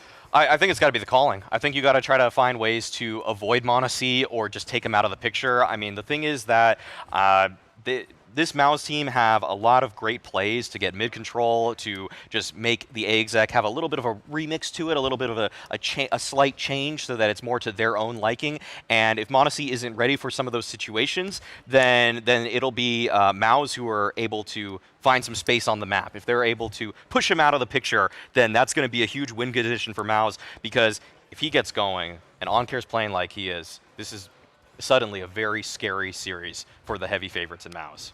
We've sort of seen again, I know that Mirage kind of doesn't really fit within the same bracket, but we've seen both teams sort of have much more grindy T sides. Do you think going into this map it's going to be something similar? The strong defensive sides along with the AWPers like shining? Or do you think maybe a little bit more love for the T side in this I map? think it's be a little bit more fluffy. You know, I think both teams will be better to rack up more rounds than the T side. I'm very curious to see the pace of this game. I think whoever gets to start on that T side, are they deciding to play a very fast-paced game of Counter-Strike? Do you want to take mid control straight away, maybe do some B splits in the beginning of the game, A executes, etc., etc.? Or do you want to feel out the opponents and figure out, okay, they're playing like this, this is the setup, let's try to outmaneuver them in the middle of the round? I think defaulting is really scary if you're MOUZ. I agree. I think it's like the player quality on Navi is high right now. Like MONASY hasn't even joined the server yet, and yet they're out dueling people with the riflers. That's really a scary prospect. There's been one weak link when it comes to Mirage for Navi, as I've seen it so far, and that's been Flamey on that B bomb side. He's playing the B apps by himself on that side, and honestly speaking, if you're MOUZ right now, if you're the coach in Cyclone, I'd probably try to poke around Flamey. He had a good showing on Inferno, but throughout this tournament, he hasn't been too impressive on Mirage. He never played B on any of the Navi teams before. He was the con guy, and coming into this junior roster, I was happy to see him take up B, you know, let the young stars shine a little bit more, but at the same time, you're right, he did perform badly. He wasn't holding it down. I hope Flamey went back to the drawing board. I hope, like, a player of his caliber didn't get there by luck. You know, he worked hard to get to where he was as a top 20 player in the world. If he was able to bring a little bit of that fire again and just think critically about why he was failing in the Academy League as a B anchor, then this is still very scary for MOUZ. And if they just want to game plan against him, I feel like he might have a couple tricks up his sleeve. Well, I think it's about time that we send this over to Connor and Launders to see who is going to be going into the upper bracket and who is heading down to elimination. When do we get to see those pants? Tom Bismeyer. Is he wearing pants? Does the do the drapes match the carpet? Oh, you know, nobody ever calls me Connor. Nobody calls me Connor. But Tom Biz has introduced me as Connor all day long, and honestly, I really appreciate that, Tom. Thank you. Just like Connor. I am a person. I'm a person. Our two first names. I am a person. And these are also people. But these are people under pressure because they had a 16-3 map win in their back pocket. They let that Inferno slide. And now they're on Mirage, where, you know, like our analysts. I think Flamey got a land buff for sure. He was getting a lot of critical kills. Like, he wasn't top fragging, but he was getting really, really good kills. Where I honestly, in the online portion, I didn't really feel like he was having that much impact, even if he did start playing a little bit like better. Yeah. He didn't even turn on his webcam. He was barely in the server. He can eat them fines. It's like Steve Jobs riding around with no license plates.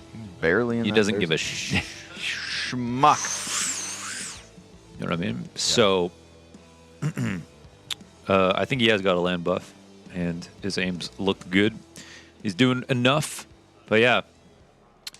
Listen, playing B is not fun. Never has been. Nope. Never will be. Nope. Until they change the map. What the heck? Where is everybody? Which they might do. Okay. Okay. We're not ready yet, I guess. Did you see the 3 clicks Philip video where they he found a Easter egg on a map about that they might change Mirage? What? No. This sounds... Mohan, you been watching those YouTube videos again? Yeah, 3 clicks Philip. Okay. You know, this sounds like a conspiracy, my friend. Have you seen it for yourself? I haven't, no. You should watch it. It's really it's eye-opening. I think Mirage could use an overhaul. I'm down for it. Why not, man? It's been a while. Like when I first learned about contrails. Yeah. It was in the video, man. You just got to watch the video. All right. Well, I can't right now. I'm a little busy. I'm a little preoccupied. MOUZ NXT and NAVI Junior about to lock horns on Mirage to keep that upper bracket run alive.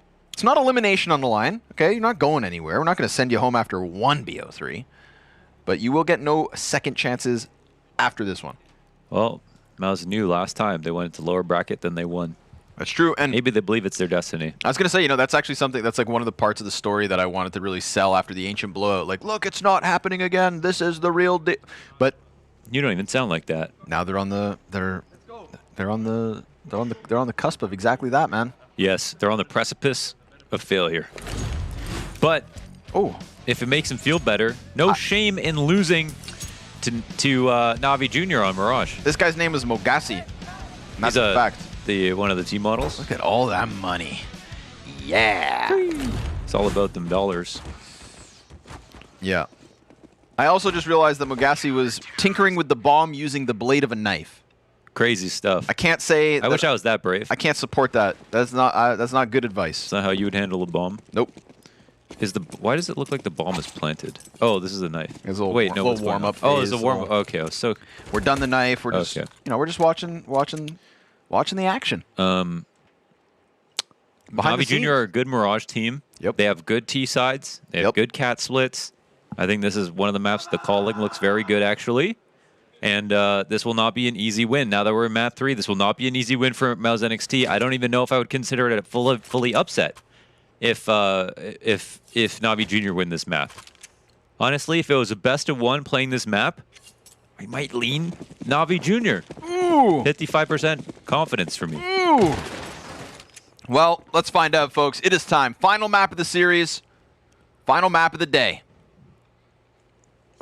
Either MOUZ keep that streak alive, or NAVI Junior with a little bit of an upset. We can call it an upset. We can call it whatever we want. The last map was, empty A site, dude. This is a completely empty A site. There's nobody here. Well, okay, we're going to have to see the retake of a lifetime. Nobody's home. Squat that bomb site. They're rotating in through jungle. I don't think are they doing the CT route? Okay, they're going to do the CT route. It's one of the scariest ways to do it. It used to be popular. It's not as fun anymore. Flash comes in from behind. Ooh, good one. Oh, no kill, though. Don't get kill off of it. Whoa, he's jumping. They counter flash. Oh, he's jumping with his back turn, man. How are you supposed to hit that? They counter flash. Torzi gets m0NESY. That's the CTs in their spawn dead. But Onkir and Headtrick still trying to force the fight forward. They didn't see the sandwich player right away, but they still do have time to kill him. And they don't have time to defuse. No, sir. This one is done. A little post-plant victory for MOUZ. Well, one dies to the bomb. So they maintain a couple of players, but it's a MOUZ to win the round. That's it. That's like, okay, the best mirrored situation on the map would be like the Vertigo A ramp. Okay, the flash retakes, everyone was doing that. Not a good idea. It doesn't work. People stopped doing that. The retakes through TT spawn, they happen a little bit more often, but they used to happen a lot more. But they're really kind of the same thing. There's too much emphasis on one flashbang for you to get all your kills. You can get pre-fired since there's only one angle and elevation that you can come in from. You can get counter flash like we just saw. There's just too much power from on the T perspective to stop you to like put all of your eggs in that basket. So either they're very much hoping that it was going to be a B play, or they love doing this ridiculous kind of CT retake into the site. But my opinion, that's a losing play. Don't like it. Hate it. And they lost because of it. And they did lose. And that's even with getting all those kills, you know? Yep. They were just too... You could see from the start of the retake that they were too slow. So as like Pimp mentioned, you know, it can be kind of a snowbally map, which would infer that pistols matter.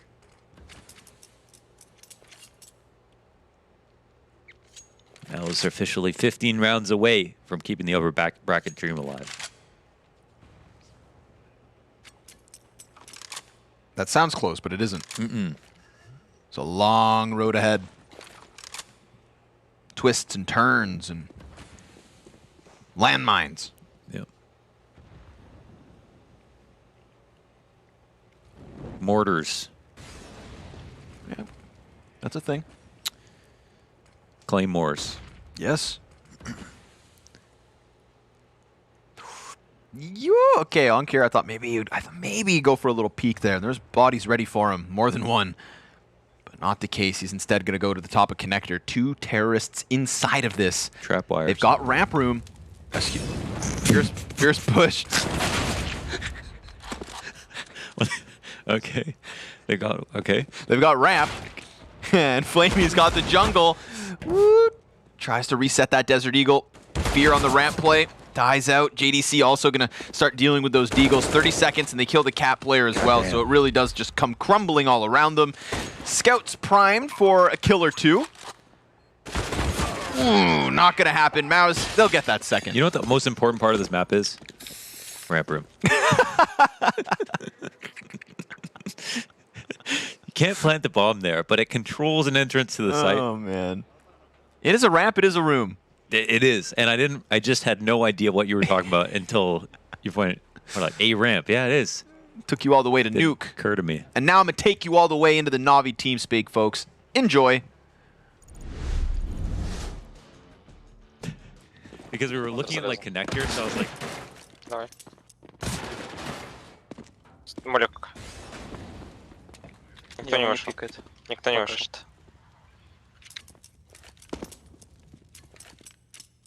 Пушал, возможно. Б. Надо выбить их как-то. Старт. Бить. Го старт убьем. Помогите! Красный. Хорош. Найс, сейвите Галил. Подвал. Это фейк, наверное. Кухня рашит. Блин, ну это такой долбоёб. Подвал есть? Один дырк.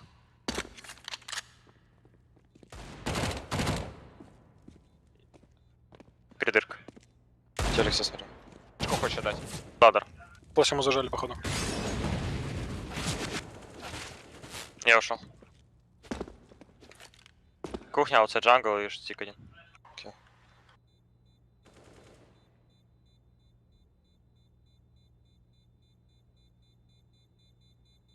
Мне кажется, контакт Б будет. У них узишки. Да, возможно. Contact Well, pretty flat, kind of deflated, but what can you expect from a third round when you've got nothing going for you, no guns, no buys, all right? Navi, now your work begins. Now's your gun round. Now you stop this T side before you bleed your entire defense. yes, this is where you halt the momentum. This is it.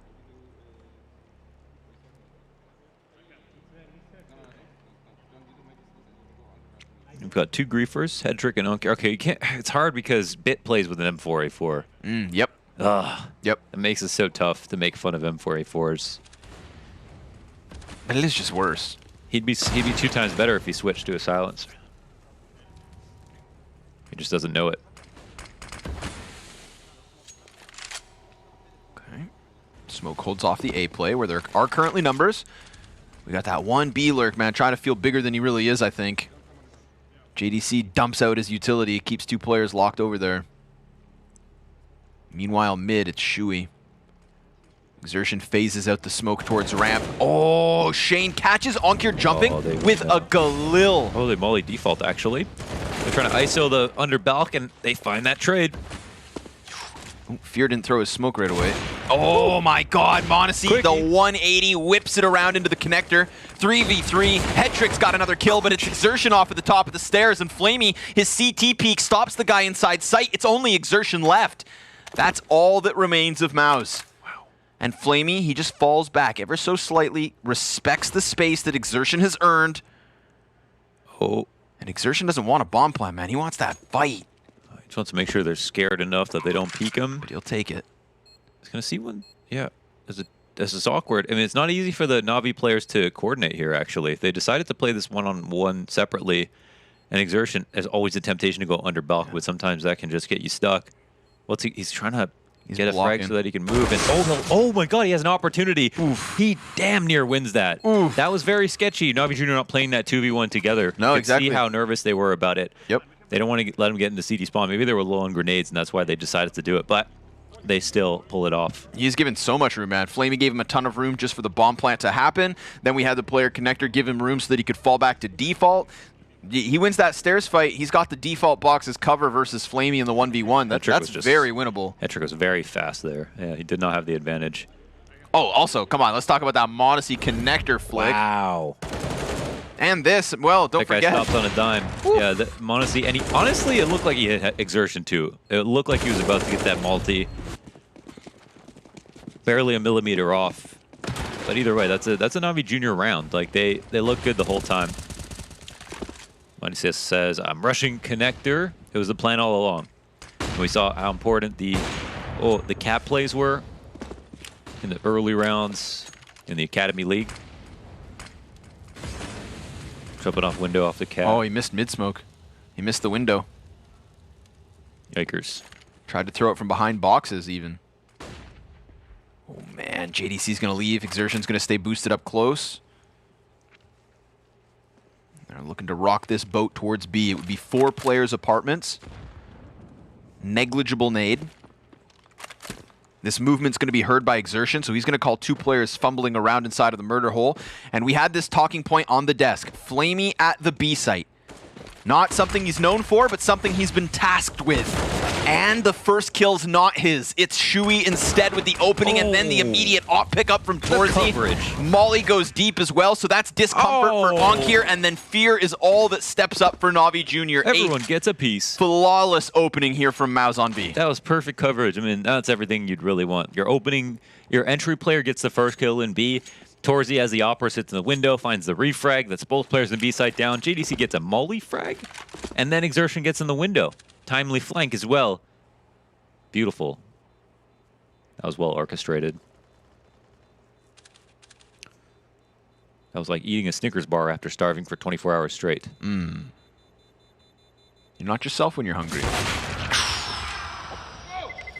We hear MOUZ popping off with that one, op dude. Saved. Big round win, and they know it. They don't have to go up against an op next round. Nope. That feels nice. Hell, they might not even have to go against many guns. You know, 1 survivor in the previous when Exertion's not able to finish his clutch. And now right to a clean board. They're broke. Busted. Oh, was that an op? Are they going to do? They have a little bit of a reserve fund. Going to give Modesty a solo Who's op? got some cash? It looks like maybe Headtrick could have just dropped one if they wanted to. Maybe he could just, yeah, he had 5 grand. So yeah, no armor. Modesty's got the op. No armor dropped it. It's all on Modesty now. Good moves, too. Quickly into position, but the problem is if he gets smoked off from connector and whatnot, NAVI Junior could just fall inside of the A site, and then it's going to be a save call. We have Modesty very quickly trying to come up from connector, but again, the smoke grenades are just going to be such a pain point. He's going to go for a boost and try to find vision. Maybe that'll help Palace, and sure enough, Shane gets cleared as he tries to find his entry. Fear's tucked back by the ticket, and he's got a teammate next to him.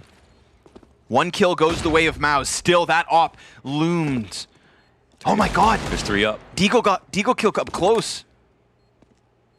Eventually, they were going to have this flank as well from Flamey, so that could even find some impact. MOUZ, they should not feel comfortable inside of this bomb site, but at least for them, the bomb is halfway gone. Fear's starting to work forward with an AK in hand, and he's going to jump up, spot Shui, kill him, and Exertion trades that back, but Flamey's Deagle, it connects from the flank. It's all about stopping the defuse. He's got to stop the cross, and even with the kills, it doesn't make a difference. NAVI Junior, they just can't close. Yeah, they have no actual ability to pull off the retake, but you know what? They come away with the 2 ops. They keep the one from the last round. They didn't invest a lot here, and they made it very, very expensive for MOUZ. So a clean exec onto the site. They get across, they get the bomb down. A couple of things go wrong. A couple of nice opportunities found for NAVI Junior, but that's just about it. Small wins. And a red flag as well. You know, a red flag versus MOUZ, you're very close to losing versus just that solo op. It was that kill right there. If Exertion didn't kill him before he got the default, there's no way to stop defuse. Take what you can get. Buys right back from Navi. Still 5 T rounds, 4 MOUZ, 6 rounds deep. Very strong start, but we've also seen stutters. Ay, where does bullets go? Spray's not great there. Fear looking for 2. Nice. Very nicely done by Fear. Team leader. Solo A hold. That had to be him and him alone, and he did it.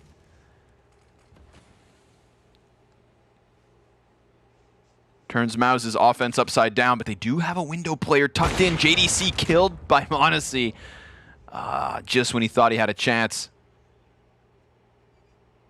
We don't know about this. Oh my, inside.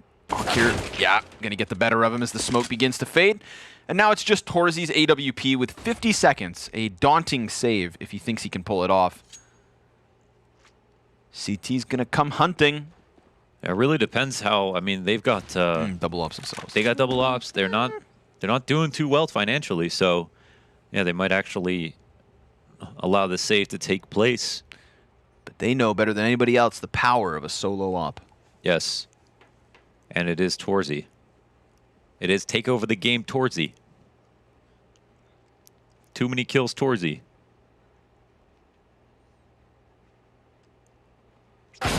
Tommy the Tickler Torzy. What? Where'd that bullet go? Missed. Everything missed. You can't hit fear. You cannot hit fear. You can only feel it. Yes. You must let it pass through you. And when it does, only you will remain. It's a lot of snooze. Was a snooze I didn't see. Where'd those bullets It wasn't go, man? It wasn't a great spray. Come on. Nah, those bullets it wasn't disappeared. A great, it wasn't a great spray. Nah, no. Let's see what Navi has to talk about it. What does Navi think? Where'd those bullets go? Как бы не вижу. Никто не проходил. Я глубокий молик дам. Да. Флэш на фейк.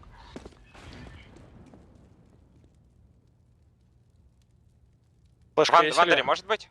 Да, Есть да, прием. да, может. Да, флэш есть. У меня есть флэш. Да, Выбей я могу меня на флешке сейчас. встать. Я на стрейф перестроюсь. Под Б1. Смок ковринг даю. Б красный. Нужна флеш. Бегут Б. Даю. Окей, Я забей, смотрю. забей. Я ему не вижу.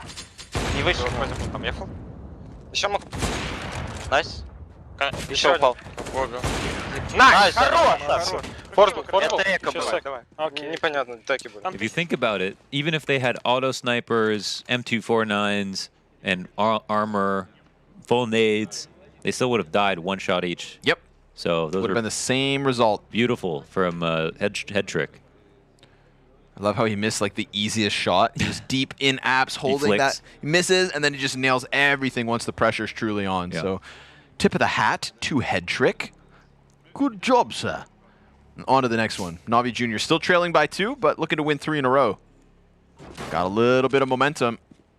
Definitely a great chance at nabbing themselves a 4th here versus just the Glocks. We're going to be talking about this result for the rest of the LAN, for sure. You know, no matter who wins at this point. Serious contenders. No, none of the bullets connect. There's 5 players. Woo. 5 players versus Flamey. He gets 2, then dies, and Bomb Plant looks to come off of the back of that. So as far as MOUZ are concerned, let's call that a win.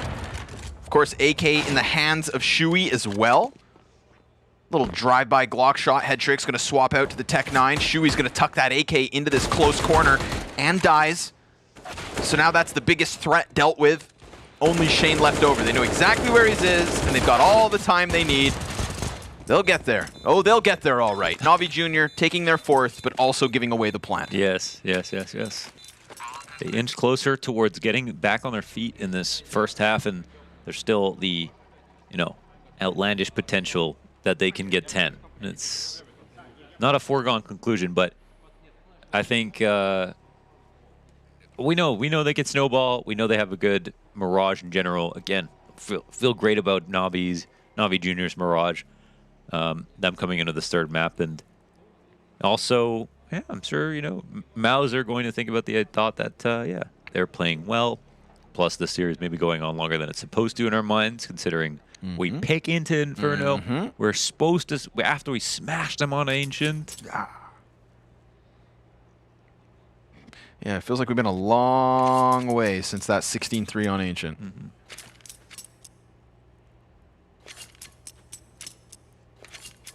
NAVI Junior looking to tie up. MOUZ looking to hang on to that lead with their buy. Okay, 2 rounds of pistols back-to-back for MOUZ. They had to concede it. NAVI got to double their round count. Now MOUZ need to end it. Put a fork in it. Double ops, though. We saw what Head Trick can do. Oh, dude, Shui's so blind. He's just standing there. And they see how fast he wants to get the connector. They immediately molly off the Palace. The fast play gets shut down. Too much info this early on. Only 3 up now for MOUZ. In an instant. And the NAVI Junior T side is coming too, man. T side's actually good. Very good.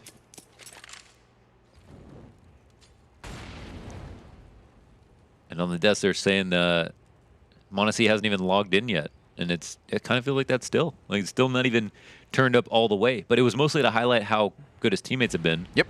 But they haven't had to need him as much. Everybody just pulling their weight right now from NAVI Junior. Onkir ready for this. Oh, exertion. Not gonna Oh be my seen. god, that's... Oh, he just snapped it back. He heard the landing. Wow. And that man just got wrecked. That's a monster frag. Wow. That's monster 2 frags. Well done, Onkir. Exertion's not hitting right now. Bro, you land in the window. Didn't even touch him. You got a guy with his back turned. Yeah, he didn't even hit him. And he whips around like some kind of exorcist. Blah, blah. That's what it looked like inside of the jungle, man. Oh, man. I'm so ready for this replay. Sign me up. Put me at the top of the list. I want to see it. I want to see it again and again. NAVI Junior, dude. Everybody stepping up. That's very, very, very convincing. Right out of the gate as well. Mid play got shut down. Ramp play got shut down. All you had left was Palace, and that just you know, fizzles out.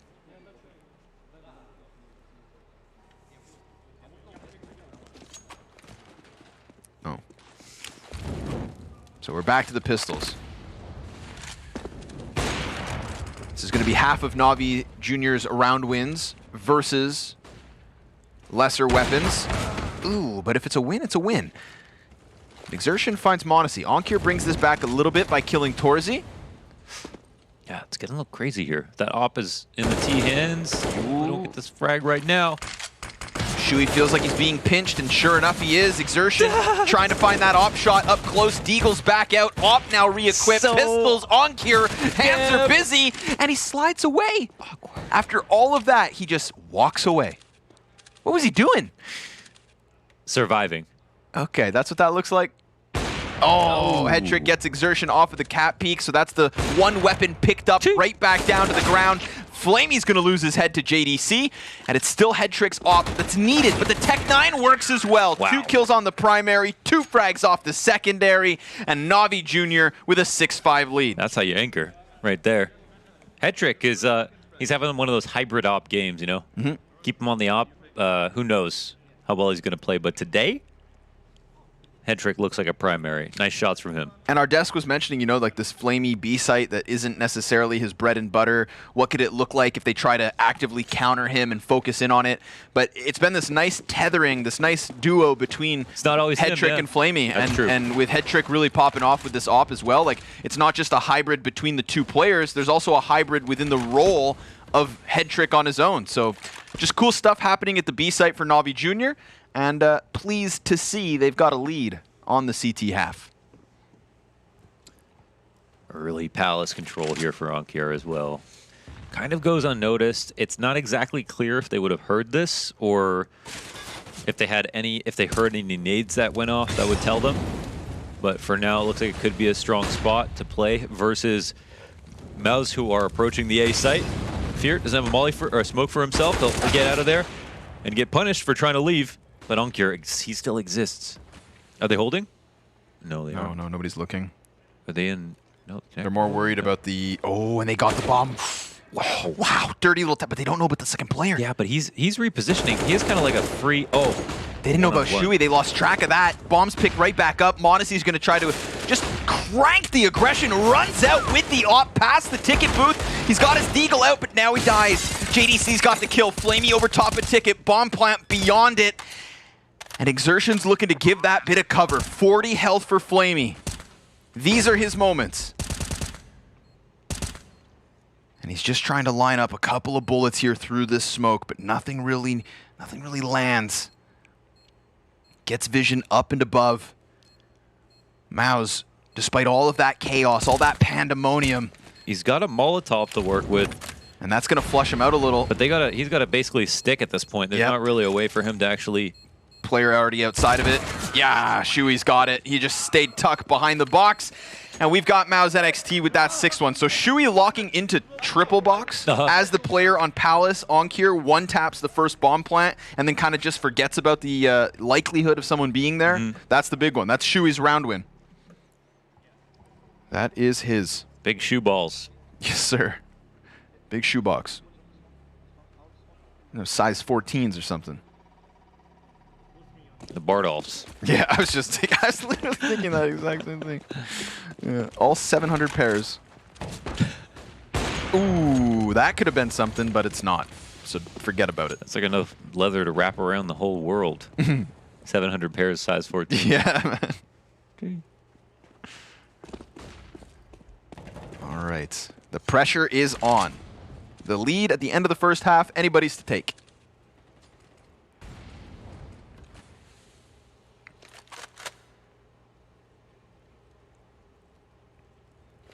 Last map of the day.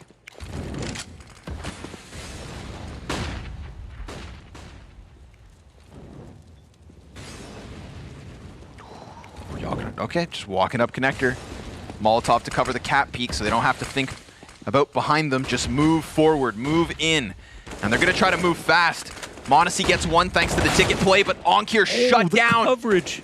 Very nicely done by Shuey. Back-to-back impactful moments, but the bomb plant stopped by m0NESY. That's an easy pickup versus Exertion. Shuey's going to get his hands back on it, and JDC finds the kill. But look at the HP here for MOUZ. There is barely anything left for any of these three players. Meanwhile, full bars on what's left of NAVI Junior. They've got a frag grenade as well. My God, that thing could be worth its weight in gold. Man, they're going to do triple peek out. Oh, no, they've got one rapid Just mid. dunk it. Dunk it. Nades out, goes deep, finds JDC, and you've got Shuey now up close and personal, but yes, that mid-wrap, that could come back into the equation, and they didn't clear out Shuey. Nobody's keeping an eye on him. Shane draws the attention, and MOUZ NXT win the round. They win the round, they take the lead. It's hard fought, and they make it happen, man. That was pretty close, that whole situation. I really thought that nade was going to grab both. That would have been a moment and a half. Oh, man. I can't even remember how all the events transpired on the take itself. m0NESY gets one off ticket. Then we didn't see an entry. Dude, the fact that the jungle push gets shut down by Shuey, that was a turning point. Well, now we're wrapping up the half. A couple more tries here for NAVI Junior to try to hold the line. Again, T-side's going to be interesting. It's an important head-to-head one here from m0NESY. They only had the money for one op, but they would prefer to have it in apartments, it seems. So m0NESY's tasked with that. It works out well. Underpass lurk from JDC and a CT pushing top mid in the form of Flamey.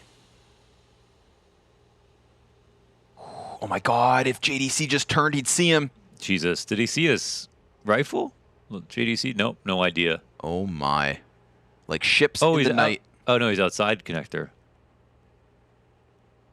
Oh, and just going to walk in right into JDC, who was waiting. I mean, he did nothing wrong. He had this top con smoke. Flamey's still on that huge flank, man. Uh-oh. Fear getting tapped at. Oh, Xertion able to close out on the kill. I don't even know. It looked like his gun actually wasn't sticking out, by the way. Exertion just stopped shooting at him, but then still... just random shots. Finished off his food. Tried to scare him, but there's that flank. Flamey, an eventuality, 2 kills from it. Flanky. And now a man advantage up for NAVI Junior. That third player from them is coming in from Catwalk, which is eventually going to pick JDC. And sure enough, he's pinched, popped in the open. Shane's standing as well on this top shelf. They know exactly where he is, and he can't really run. So it's NAVI Junior with a 7. Tied game yet again. Flamey with massive impact. Definitely. Dude, Flanky. He's here every single round. Have a seat. Gruesome. That was the Torzy death we saw from earlier. And that was a round, almost pulled back in the 4v5, but that's why those head-to-head duels are important, even though they're typically a little bit more rare between the ops.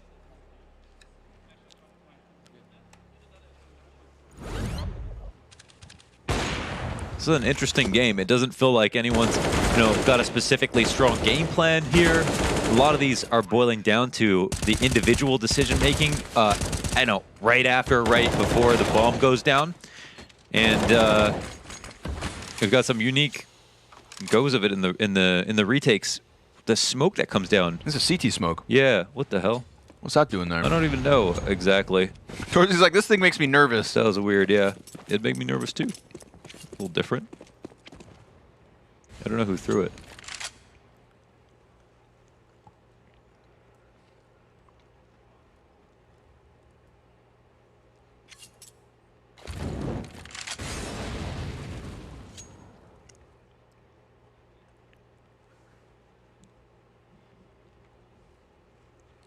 approach towards A. One of the cleanest and quietest rounds that we've seen so far.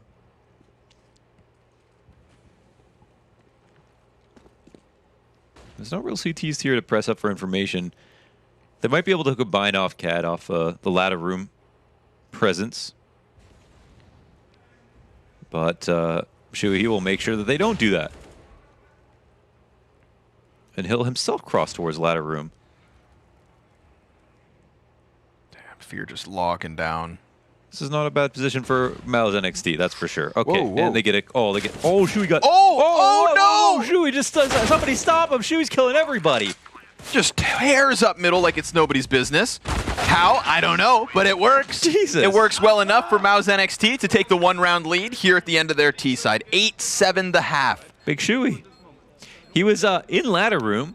He killed an A player, a window guy, and a cat player somehow. Went like jungle, window, yeah, cat. Kill him jungle. Kill him jungle. Yeah, these two. Through the jungle, window, cat. But how did he kill the jungle guy? With a gun. Oh my god. Oh, here it is. Oh, there it is. And another one. God damn. And Exertion locks in the last two. Last two. Cyclone's like, yeah, you get a reward for that one. You get a long back rub.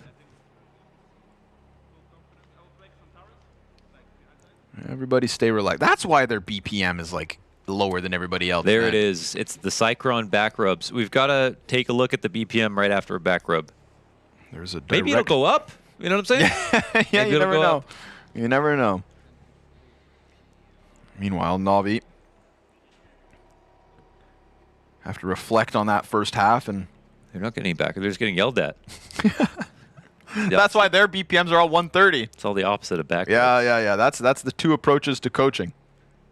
He said, "You know, there's no academy team for the academy team, eh? This is the final stop for you fools. No slouching." All right. Meanwhile, Cycrone's like, "We're gonna move up together, guys. Don't forget about me. We're getting the NXT out of this name." This is it. Final half of such an awesome opening match between these two teams, you know. The returning champions and the never before seen online challengers, you know, like these are like true, yeah. Like NIP are the challengers in the sense that they've had their shot before, they've got a beat on them, but Navi weren't even here last time. So we're going to make the most of this chance and listen in.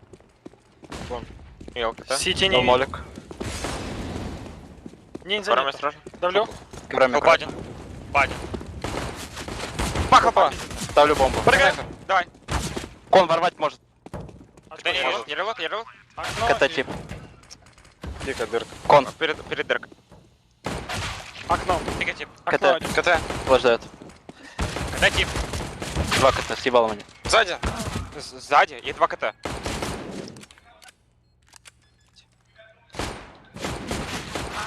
Съебалом 2.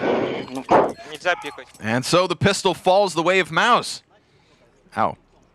They got themselves a 9th round. 3v1 in the post plant. Not even Simple would win that.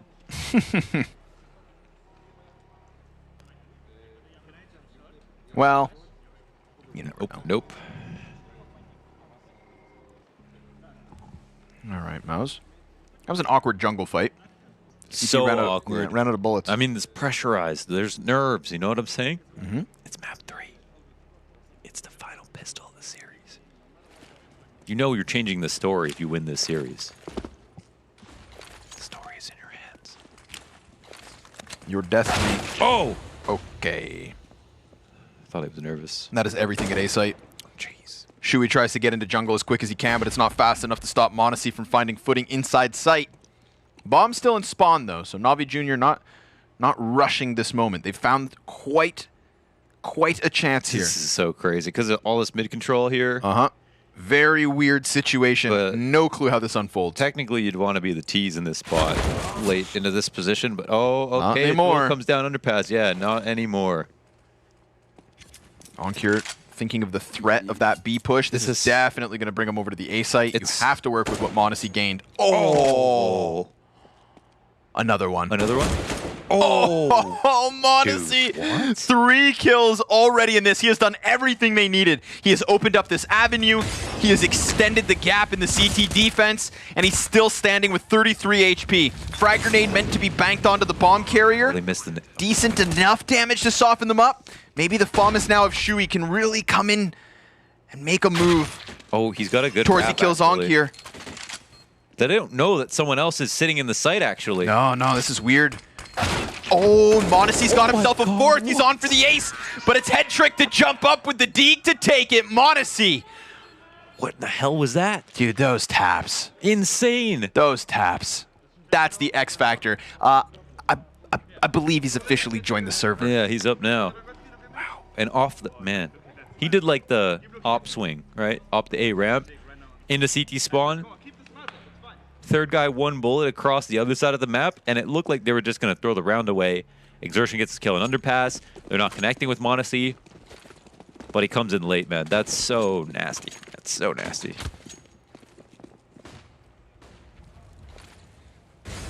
Oh, that's such a huge moment. You literally just said, fate is in your hands. And then Monasty comes out of nowhere with some crazy kills. And the entire economy shifts into the hands of NAVI Junior so that they could possibly tie this up early on the T side. That is the Monasty destiny. And this game, all the more interesting.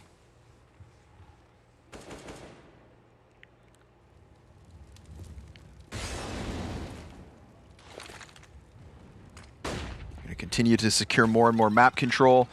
Little flash into the ladder room, continues to challenge, but no decisions to be made. Just like last round, NAVI Junior leaving that bomb floating between everybody and just playing out both sides of the field.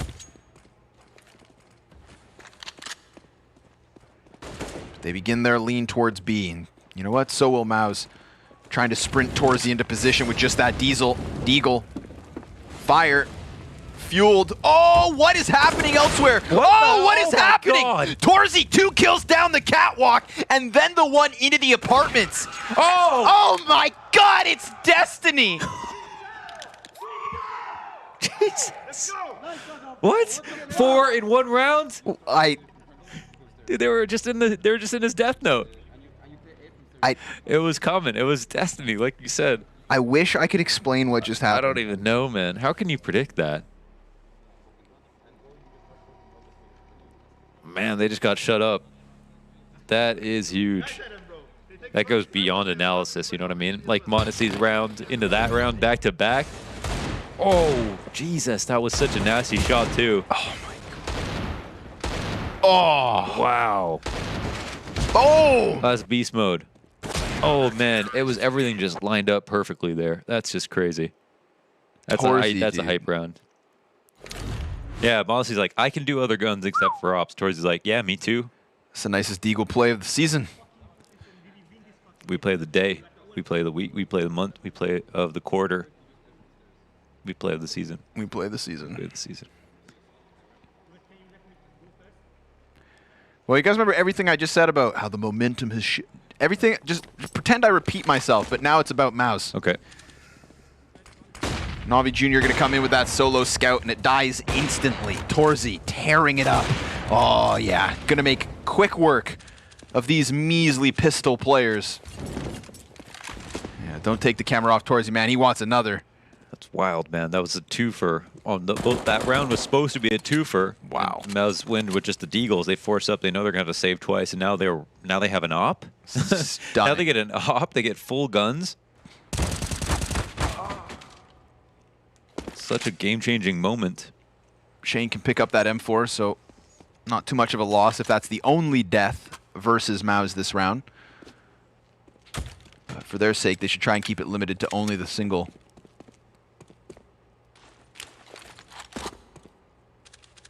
Oh, that's a smoke.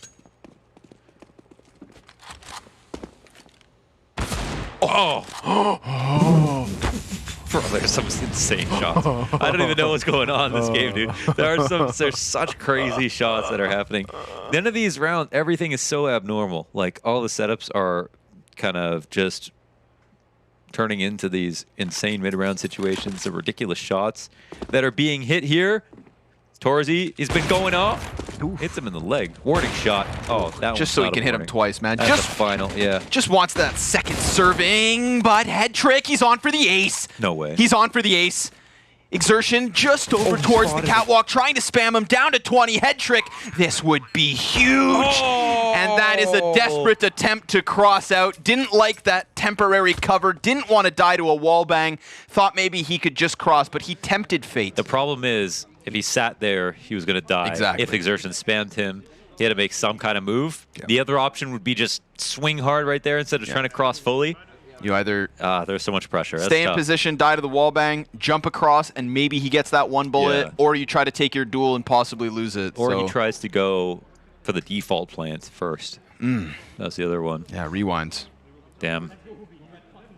That would have been an ace. Actually, got the ace. Yeah, that would have been a crazy ace too. But 4K's nuts nonetheless, and that's a very costly outcome from MOUZ considering how things started from 5v3. Yes. 5v3, just the Tech 9. And even though they weren't into the Deeg. Nasty. So calm, man. Wow, crazy shots, man. Head trick was solid, and he's a guy who just came in the season 2 as well, right? Yeah. Monster stuff. Wow. Okay, yeah. Now we're just going to chew through these unarmored players. The Force Wars and that Counter-Strike magic seems to have faded away, and this is a stark reality for NAVI Junior. Flamey's going to find one Deagle kill, but at this point it feels like there's just not enough to go around. Well, it was an expensive round, and they were going to save anyways. Finished. Coming into this, so it would have been great for them to win that. But they're going to get this, pretty good loss bonus as soon as they buy up again. I think the back robes really made the difference, though, if you'd ask me. 12-8. Look at this $30 million studio. God damn. Unbelievable.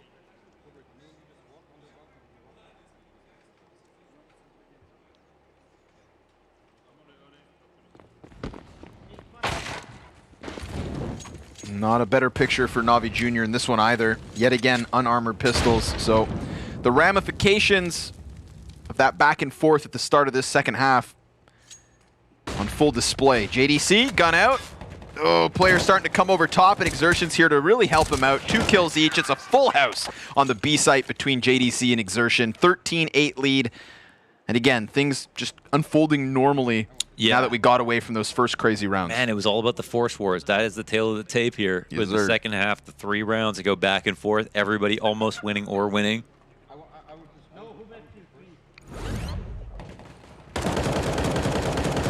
Wow, you can just see how much the rewards that they've reaped off of that. Just even surviving the head trick ace, 2 more saves. I thought they were going to be buying that round. Literally, the scorelines could literally be flipped right now, if not for 1 or 2 kills in these last few rounds. So that's not something we say every day now. With the new economy, there's usually a lot more chances to buy. This is the ultimate punishment, like maximized fully. And now the only thing that is nice for NAVI Junior is that full loss bonus and top to be able to buy the op every other round if they need to. But they don't have chances to lose anymore. 13 here for MOUZ.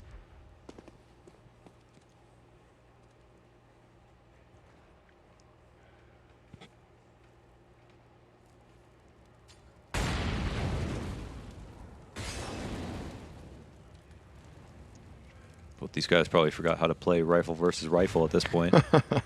Spent some time. Onkir able to slip into the ladder room for free. Torzy gonna play this one cautious. Oh my. Damn. Head trick.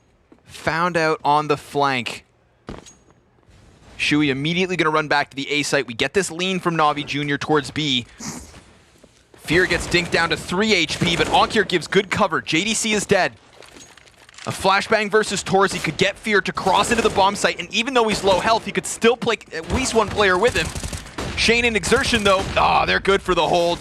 Everybody floods out, but the moment they hit the dirt, they are dead. I think you're onto something. They were scaling. They were getting across the site, and they were getting to that moment where, okay, if he swings on a corner, and we've got someone sitting there at Van Pillar, checking the wrong side, boom, he gets shot on the side of the head.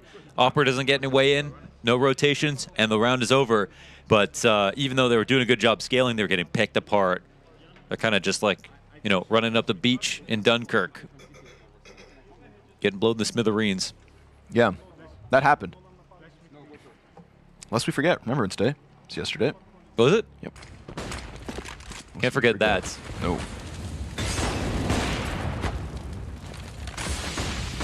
Ooh, man, another fast one, huh?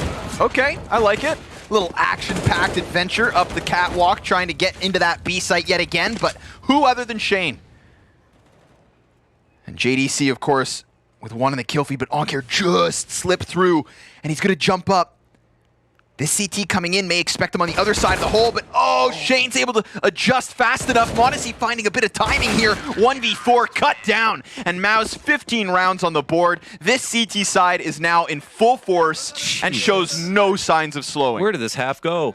Oh, it's suddenly 15-8. It was so close. You would not believe it if I told you the story of how NAVI Junior almost won this map, and at the very least would have guaranteed like 13 rounds, you know, before a comeback or something like that. But, you know, this scoreline is just so unbelievable after the blink of an eye. A couple of rifle rounds down, an insane deagle round from Torzy earlier on. And now what could be the last round of a pretty brutal series that Navi almost survived. Oops. You can see the frustration. This guy, man. Jesus. Man, the awareness from Shane as well in these last 5. Yeah. And Shuey. Two of them have just been tethering, and again, it's just kill after All kill. over the place. You mention his name, and he finds himself cutting down bodies like it's nobody's business. Like it's his business, and it's a profitable one right now. MOUZ NXT not going to lose their opening match here at the start of Season 2. Not by the looks of things. Instead, starting things with a bang. A 16-3 victory on Ancient was huge. A little hiccup in Inferno to just call back the memories of their initial choke. And now, the second half of Mirage is all theirs. Wild antics unfolding, but sure enough, more and more, we are closer and closer to MOUZ finishing off Mirage. 40 seconds left over. Flamey, desperate to try and find an opening, is being attacked from 2 directions, and Exertion's going to shoot him in the spine. Head trick's been seen, and despite being so close to that ace, he hasn't even made this one happen. Nothing left for Navi on the second half of Mirage. MOUZ NXT are your favorites for a reason, and they will secure the 2-1 win. Let's go. I mean, there was competition in this match, but MOUZ clearly won that map. They clearly won Ancients. It was a nice upset on Inferno, but this is a best of 3, and that's what it's going to continue to be. So if MOUZ can put up results like that, the sky is the limit.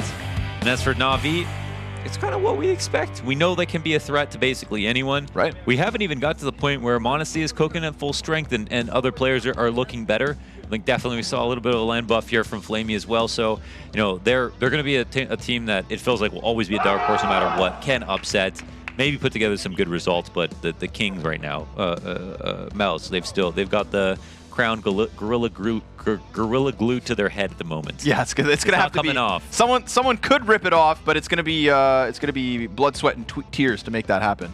So, damn, man, MOUZ, I'm actually, just for the sake of everybody else at the event, I'm happy they lost a map. I'm happy they looked human and that they didn't just go 16-3, 16-3 over top of the likes of Navi, because then I think not only would I be afraid for Navi, but I'd also think that the Ninjas' chances would be even less. Right now, I'm super excited to see tomorrow's matchup between MOUZ and the Young Ninjas, because Young Ninjas look fantastic as well. And that's the tale, right? The tale is who can challenge MOUZ. Navi should have, they did. Young Ninjas could, and we'll find out tomorrow what goes down with that one. And seeing the fact that Navi take a map off MOUZ as well, I wouldn't want to be big personally. Yeah, for sure. Bigger against the ropes. They might get flipped over. Yeah, it's just sent into the crowd, man. We'll see, man. Yeah, they definitely look like the team that had the most holes. Like, yeah, they didn't show us what they showed us versus Fnatic, you know, in that final bout that got into LAN, and that might be the best achievement for them coming into the event. We'll see. It's just because teams are gotten so good, which is awesome. There's still time to catch up, and maybe we didn't see the best of Big earlier today, so we'll find out. But that's the thing, right? Big, we only see we see their best form, and we see what they truly have to offer when it's like against the ropes, the pressure's at its highest and whatnot. So now that they're down in that lower bracket, it's do or die. And for Navi, it's just about replicating what you did here in your opening game. Their first game at the WePlay Academy LAN over both those 2 seasons, and they managed to take a map off MOUZ. Tom, Maui, Pimp, what do you guys make of that? Yeah, you know, I think it was a game of 2 halves. I think that's the way I'll put it, at least. First half, relatively close. Second half, it kind of looked like MOUZ hit an extra gear. I don't know. Or maybe just, again, the T-side's maybe not there just yet. Yeah, you could argue. I think it had potential to be close. It felt like, especially those back and forth rounds in the beginning of second half, kind of determined the fate of that game. I think Tor's deagle kills right there, together with searching on the B bomb site, was kind of the last nail in the coffin for NAVI Junior, unfortunately. But up until that point, it was a good game of Counter-Strike. It was back and forth. The first half was good as well. We saw m0NESY go crazy in that second half as well in the beginning, but I mean, I'm left slightly disappointed because I thought that Mirage, especially after watching the first 20 rounds of the game, had potential to be a banger of a match. But unfortunately for Navi, MOUZ turned out to be the better team, as we kind of expected as well. Yeah, the only round that Navi were able to get was a m0NESY pop-off. That was nuts. It was insane. It was insane. It was everything I wanted and more. But after that, really, Navi just couldn't piece anything together. Some of the plays just getting read by MOUZ, and I'll give credit to MOUZ, though, on the other hand, because the setups that they ran, once Navi even had map control, just were so just through and through strong, and everybody was able to play off of each other. So it was a very difficult fight for Navi to find any space, at least when they were crunching onto those bomb sites on the T side. But that first half was seriously, like, I too, Pimp, I thought that was everything you need to see a very complete game of Counter-Strike. But this has kind of been, I'd say, a little bit of the story of Navi, that when we saw them even in Season 1, they had some problems on Mirage. They couldn't put together some of those T sides, sometimes taking too long on rounds, sometimes the rounds were too telegraphed, and there wasn't really that kind of explosive play from any individuals on entries. It always feels like it's a strain to get into a bomb site when you're Navi. You can get all the map control, but getting in that last hurdle to get the bomb down always eludes them. Well, I kind of want to move back to the positives a little bit, because one of the main worries was that B site defense from the side of NAVI Junior when we came into the match. You're saying, will the switch up from Flamey? I won't necessarily say that it was Flamey that was the difference maker. I want to say Head Trick actually bringing in that second orb looked pretty damn good on that side. I would agree. Flamey got a lot of help towards that B bomb side, and it was help that he needed. We saw a couple of times when he would die without getting a kill, without staying alive for the rotation coming in, and that's, it's, I wouldn't say it's unacceptable, but a player with his understanding of the game and a player with his experience should know better, should be able to set up his teammates better in those situations. So Flamey didn't have a bad game per se. I think he just didn't have a good game, and that's a problem for me, because Flamey is the experienced force within this lineup and a player that I expect more from. I do can expect more from Flamey. If we shift it to the other side, though, talking about MOUZ, their B players were nearly flawless. Yeah. JDC and Exertion, that duo, I mean, every time they get challenged on that site, it feels like they just come up with every kill. They don't even have to play a post plant. They don't even have to play a retake ever on B, because it's JDC, Exertion, the crossfires that they make are so solid, and then just the pure skill. The pure skill between those two guys is consistently putting up 4 or all 5 frags every single time. I feel like we've been kind of shifting the narrative, or at least I have been trying to, that Exertion is pretty much the rifler to look for on this team now. It was JDC in Season 1, and now Exertion in the last couple months has really ascended for this roster. And it's not even just his aggressive plays on T side, like CT side, if he's backed into a corner, he still somehow finds 2 kills. Well, yeah, but I feel like production are reading my mind a little bit. I wanted to talk about Shuey in the way that I feel like, at least on CT side, the way he in-game leads, it almost looked like he was finding information and then calling off of it and then still getting kills while doing it. Yeah. It looked a bit peculiar. And do you feel like part of that might be that he was getting away with too much? Like maybe NAVI Junior should have done better to shut him down? Or he's just doing incredibly well, and it's difficult to stop. I think definitely he did incredibly well, and he is difficult to stop. But yes, of course, if you're NAVI Junior in this instance, you should have done more to stop him. But then again, you have so many players to take into account. Exertion, Torsi for that matter as well. So having Shui roaming around the map, that's maybe the one guy you want to give a bit of space. He reminds me a little bit of Alexi B, the way he's calling, the way he's playing as well. Always assertive, always trying to find gaps and calling out from that. Seems like to me that the critique we had of him in the beginning of Season 1 was that whenever they hit a brick wall, whenever they weren't winning, they would go back to execute, right? Yeah, just simple calls. Simple calls, right? It seems to me he's getting way, way better at micromanaging, way, way better at mid-round calling, and it was a joy to see him not only on the CT side, but also on the T side, opening up rounds, finding space, and calling around him, as an in-game leader should be doing in modern day and age Counter-Strike. Yeah. Well, someone you didn't mention from the 3 names, but someone we will talk to now. I believe we have JDC who's actually ready for an interview as well. So welcome to the show, JDC, and again, congratulations on the victory. Hello, thank you. Thank you a lot. Now, one of the things I wanted to ask you was, going all the way back to Map 1, it feels like quite a long time ago, were you surprised by NAVI Junior's pick going straight into Ancient? I wouldn't say surprised, no. I mean, we know that they could pick Ancient, but we were very confident on it. We were very confident in general, I would say. So it coming up was like, all right, nice, we can play Ancient. We are feeling good on it, so let's see how it goes. And it went pretty well on Ancient, I would say. It went all right. It went all right. I'll give you that. JDC on Inferno, it was a different story for that game. What went wrong for you guys? Because it felt like you would never really get going on that map. Well, I have to say they have really good individual players, right? And they just played really good on Inferno. I think we didn't play that bad, even if we lost the map. Just like slight errors costing us a couple of rounds. Maybe we fixated a bit too much on certain things that we shouldn't have done. Maybe play a bit more together in certain scenarios, not trying to win it on our own in a couple of rounds. Me in apps, I played a bit bad on Inferno, making solo plays because I thought I had good timings.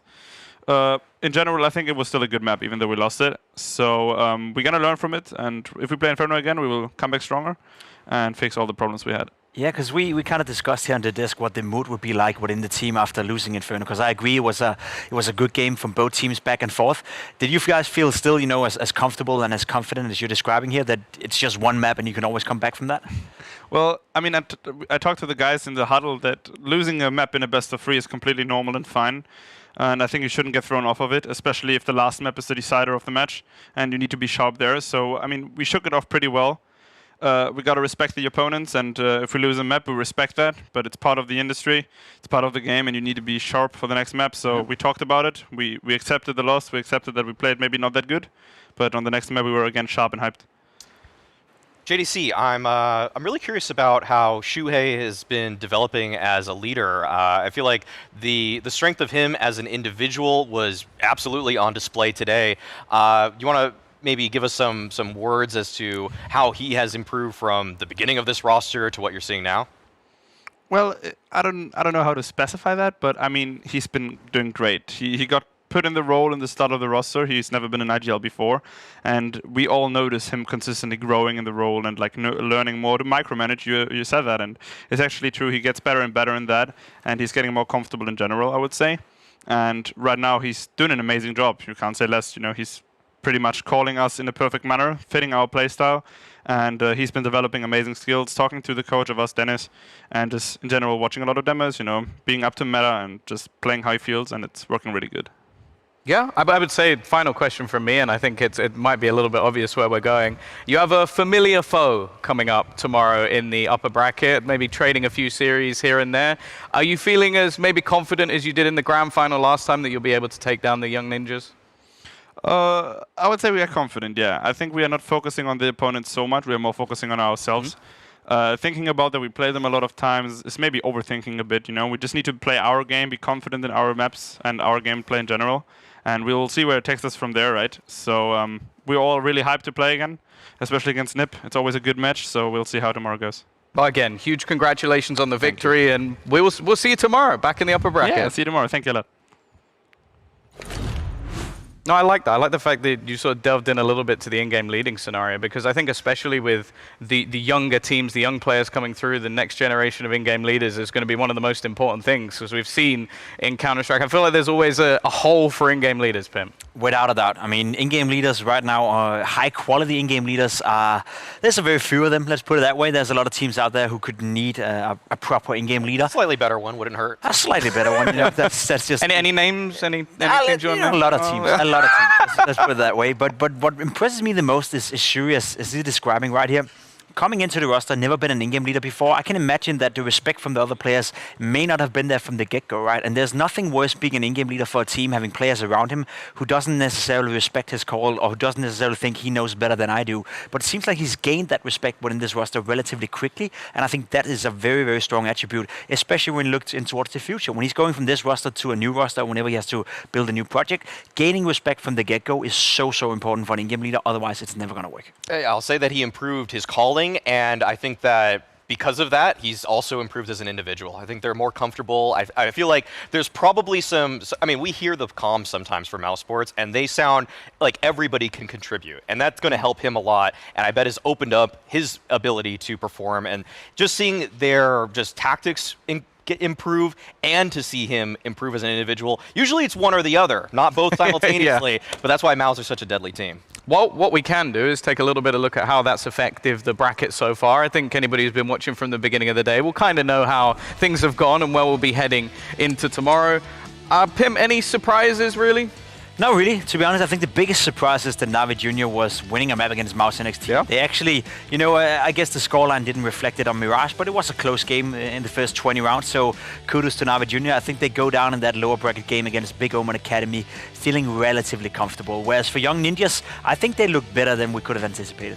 That's the biggest surprise to me, actually. I think is that Young Ninjas is performing better. I thought that series was going to be closer. I thought the first series of the day was going to be a little bit closer. I thought Big was going to put up a better fight, but I think that's also a testament to how well Young Ninjas is playing. Sapek in particular was a guy that really caught my eye today.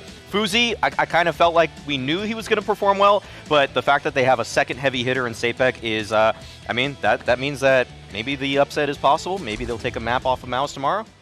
Yep, we'll have to wait and see. We'll have to wait and see, and thankfully, you've led me perfectly on to the end of the day. We've seen our first couple of matches. We'll have our elimination kicking things off tomorrow, which, you know, we're either going to lose Big Omen Academy or we're going to lose NAVI Junior. And I think I'm not going to let the desk say anything because I have a feeling I know which way they're going to go. Of course, thank you for joining me, gentlemen. And yeah, that's all we got time for. So make sure you're here. I think it was 3 p.m. CET tomorrow, as we'll be back to kick off the show once again.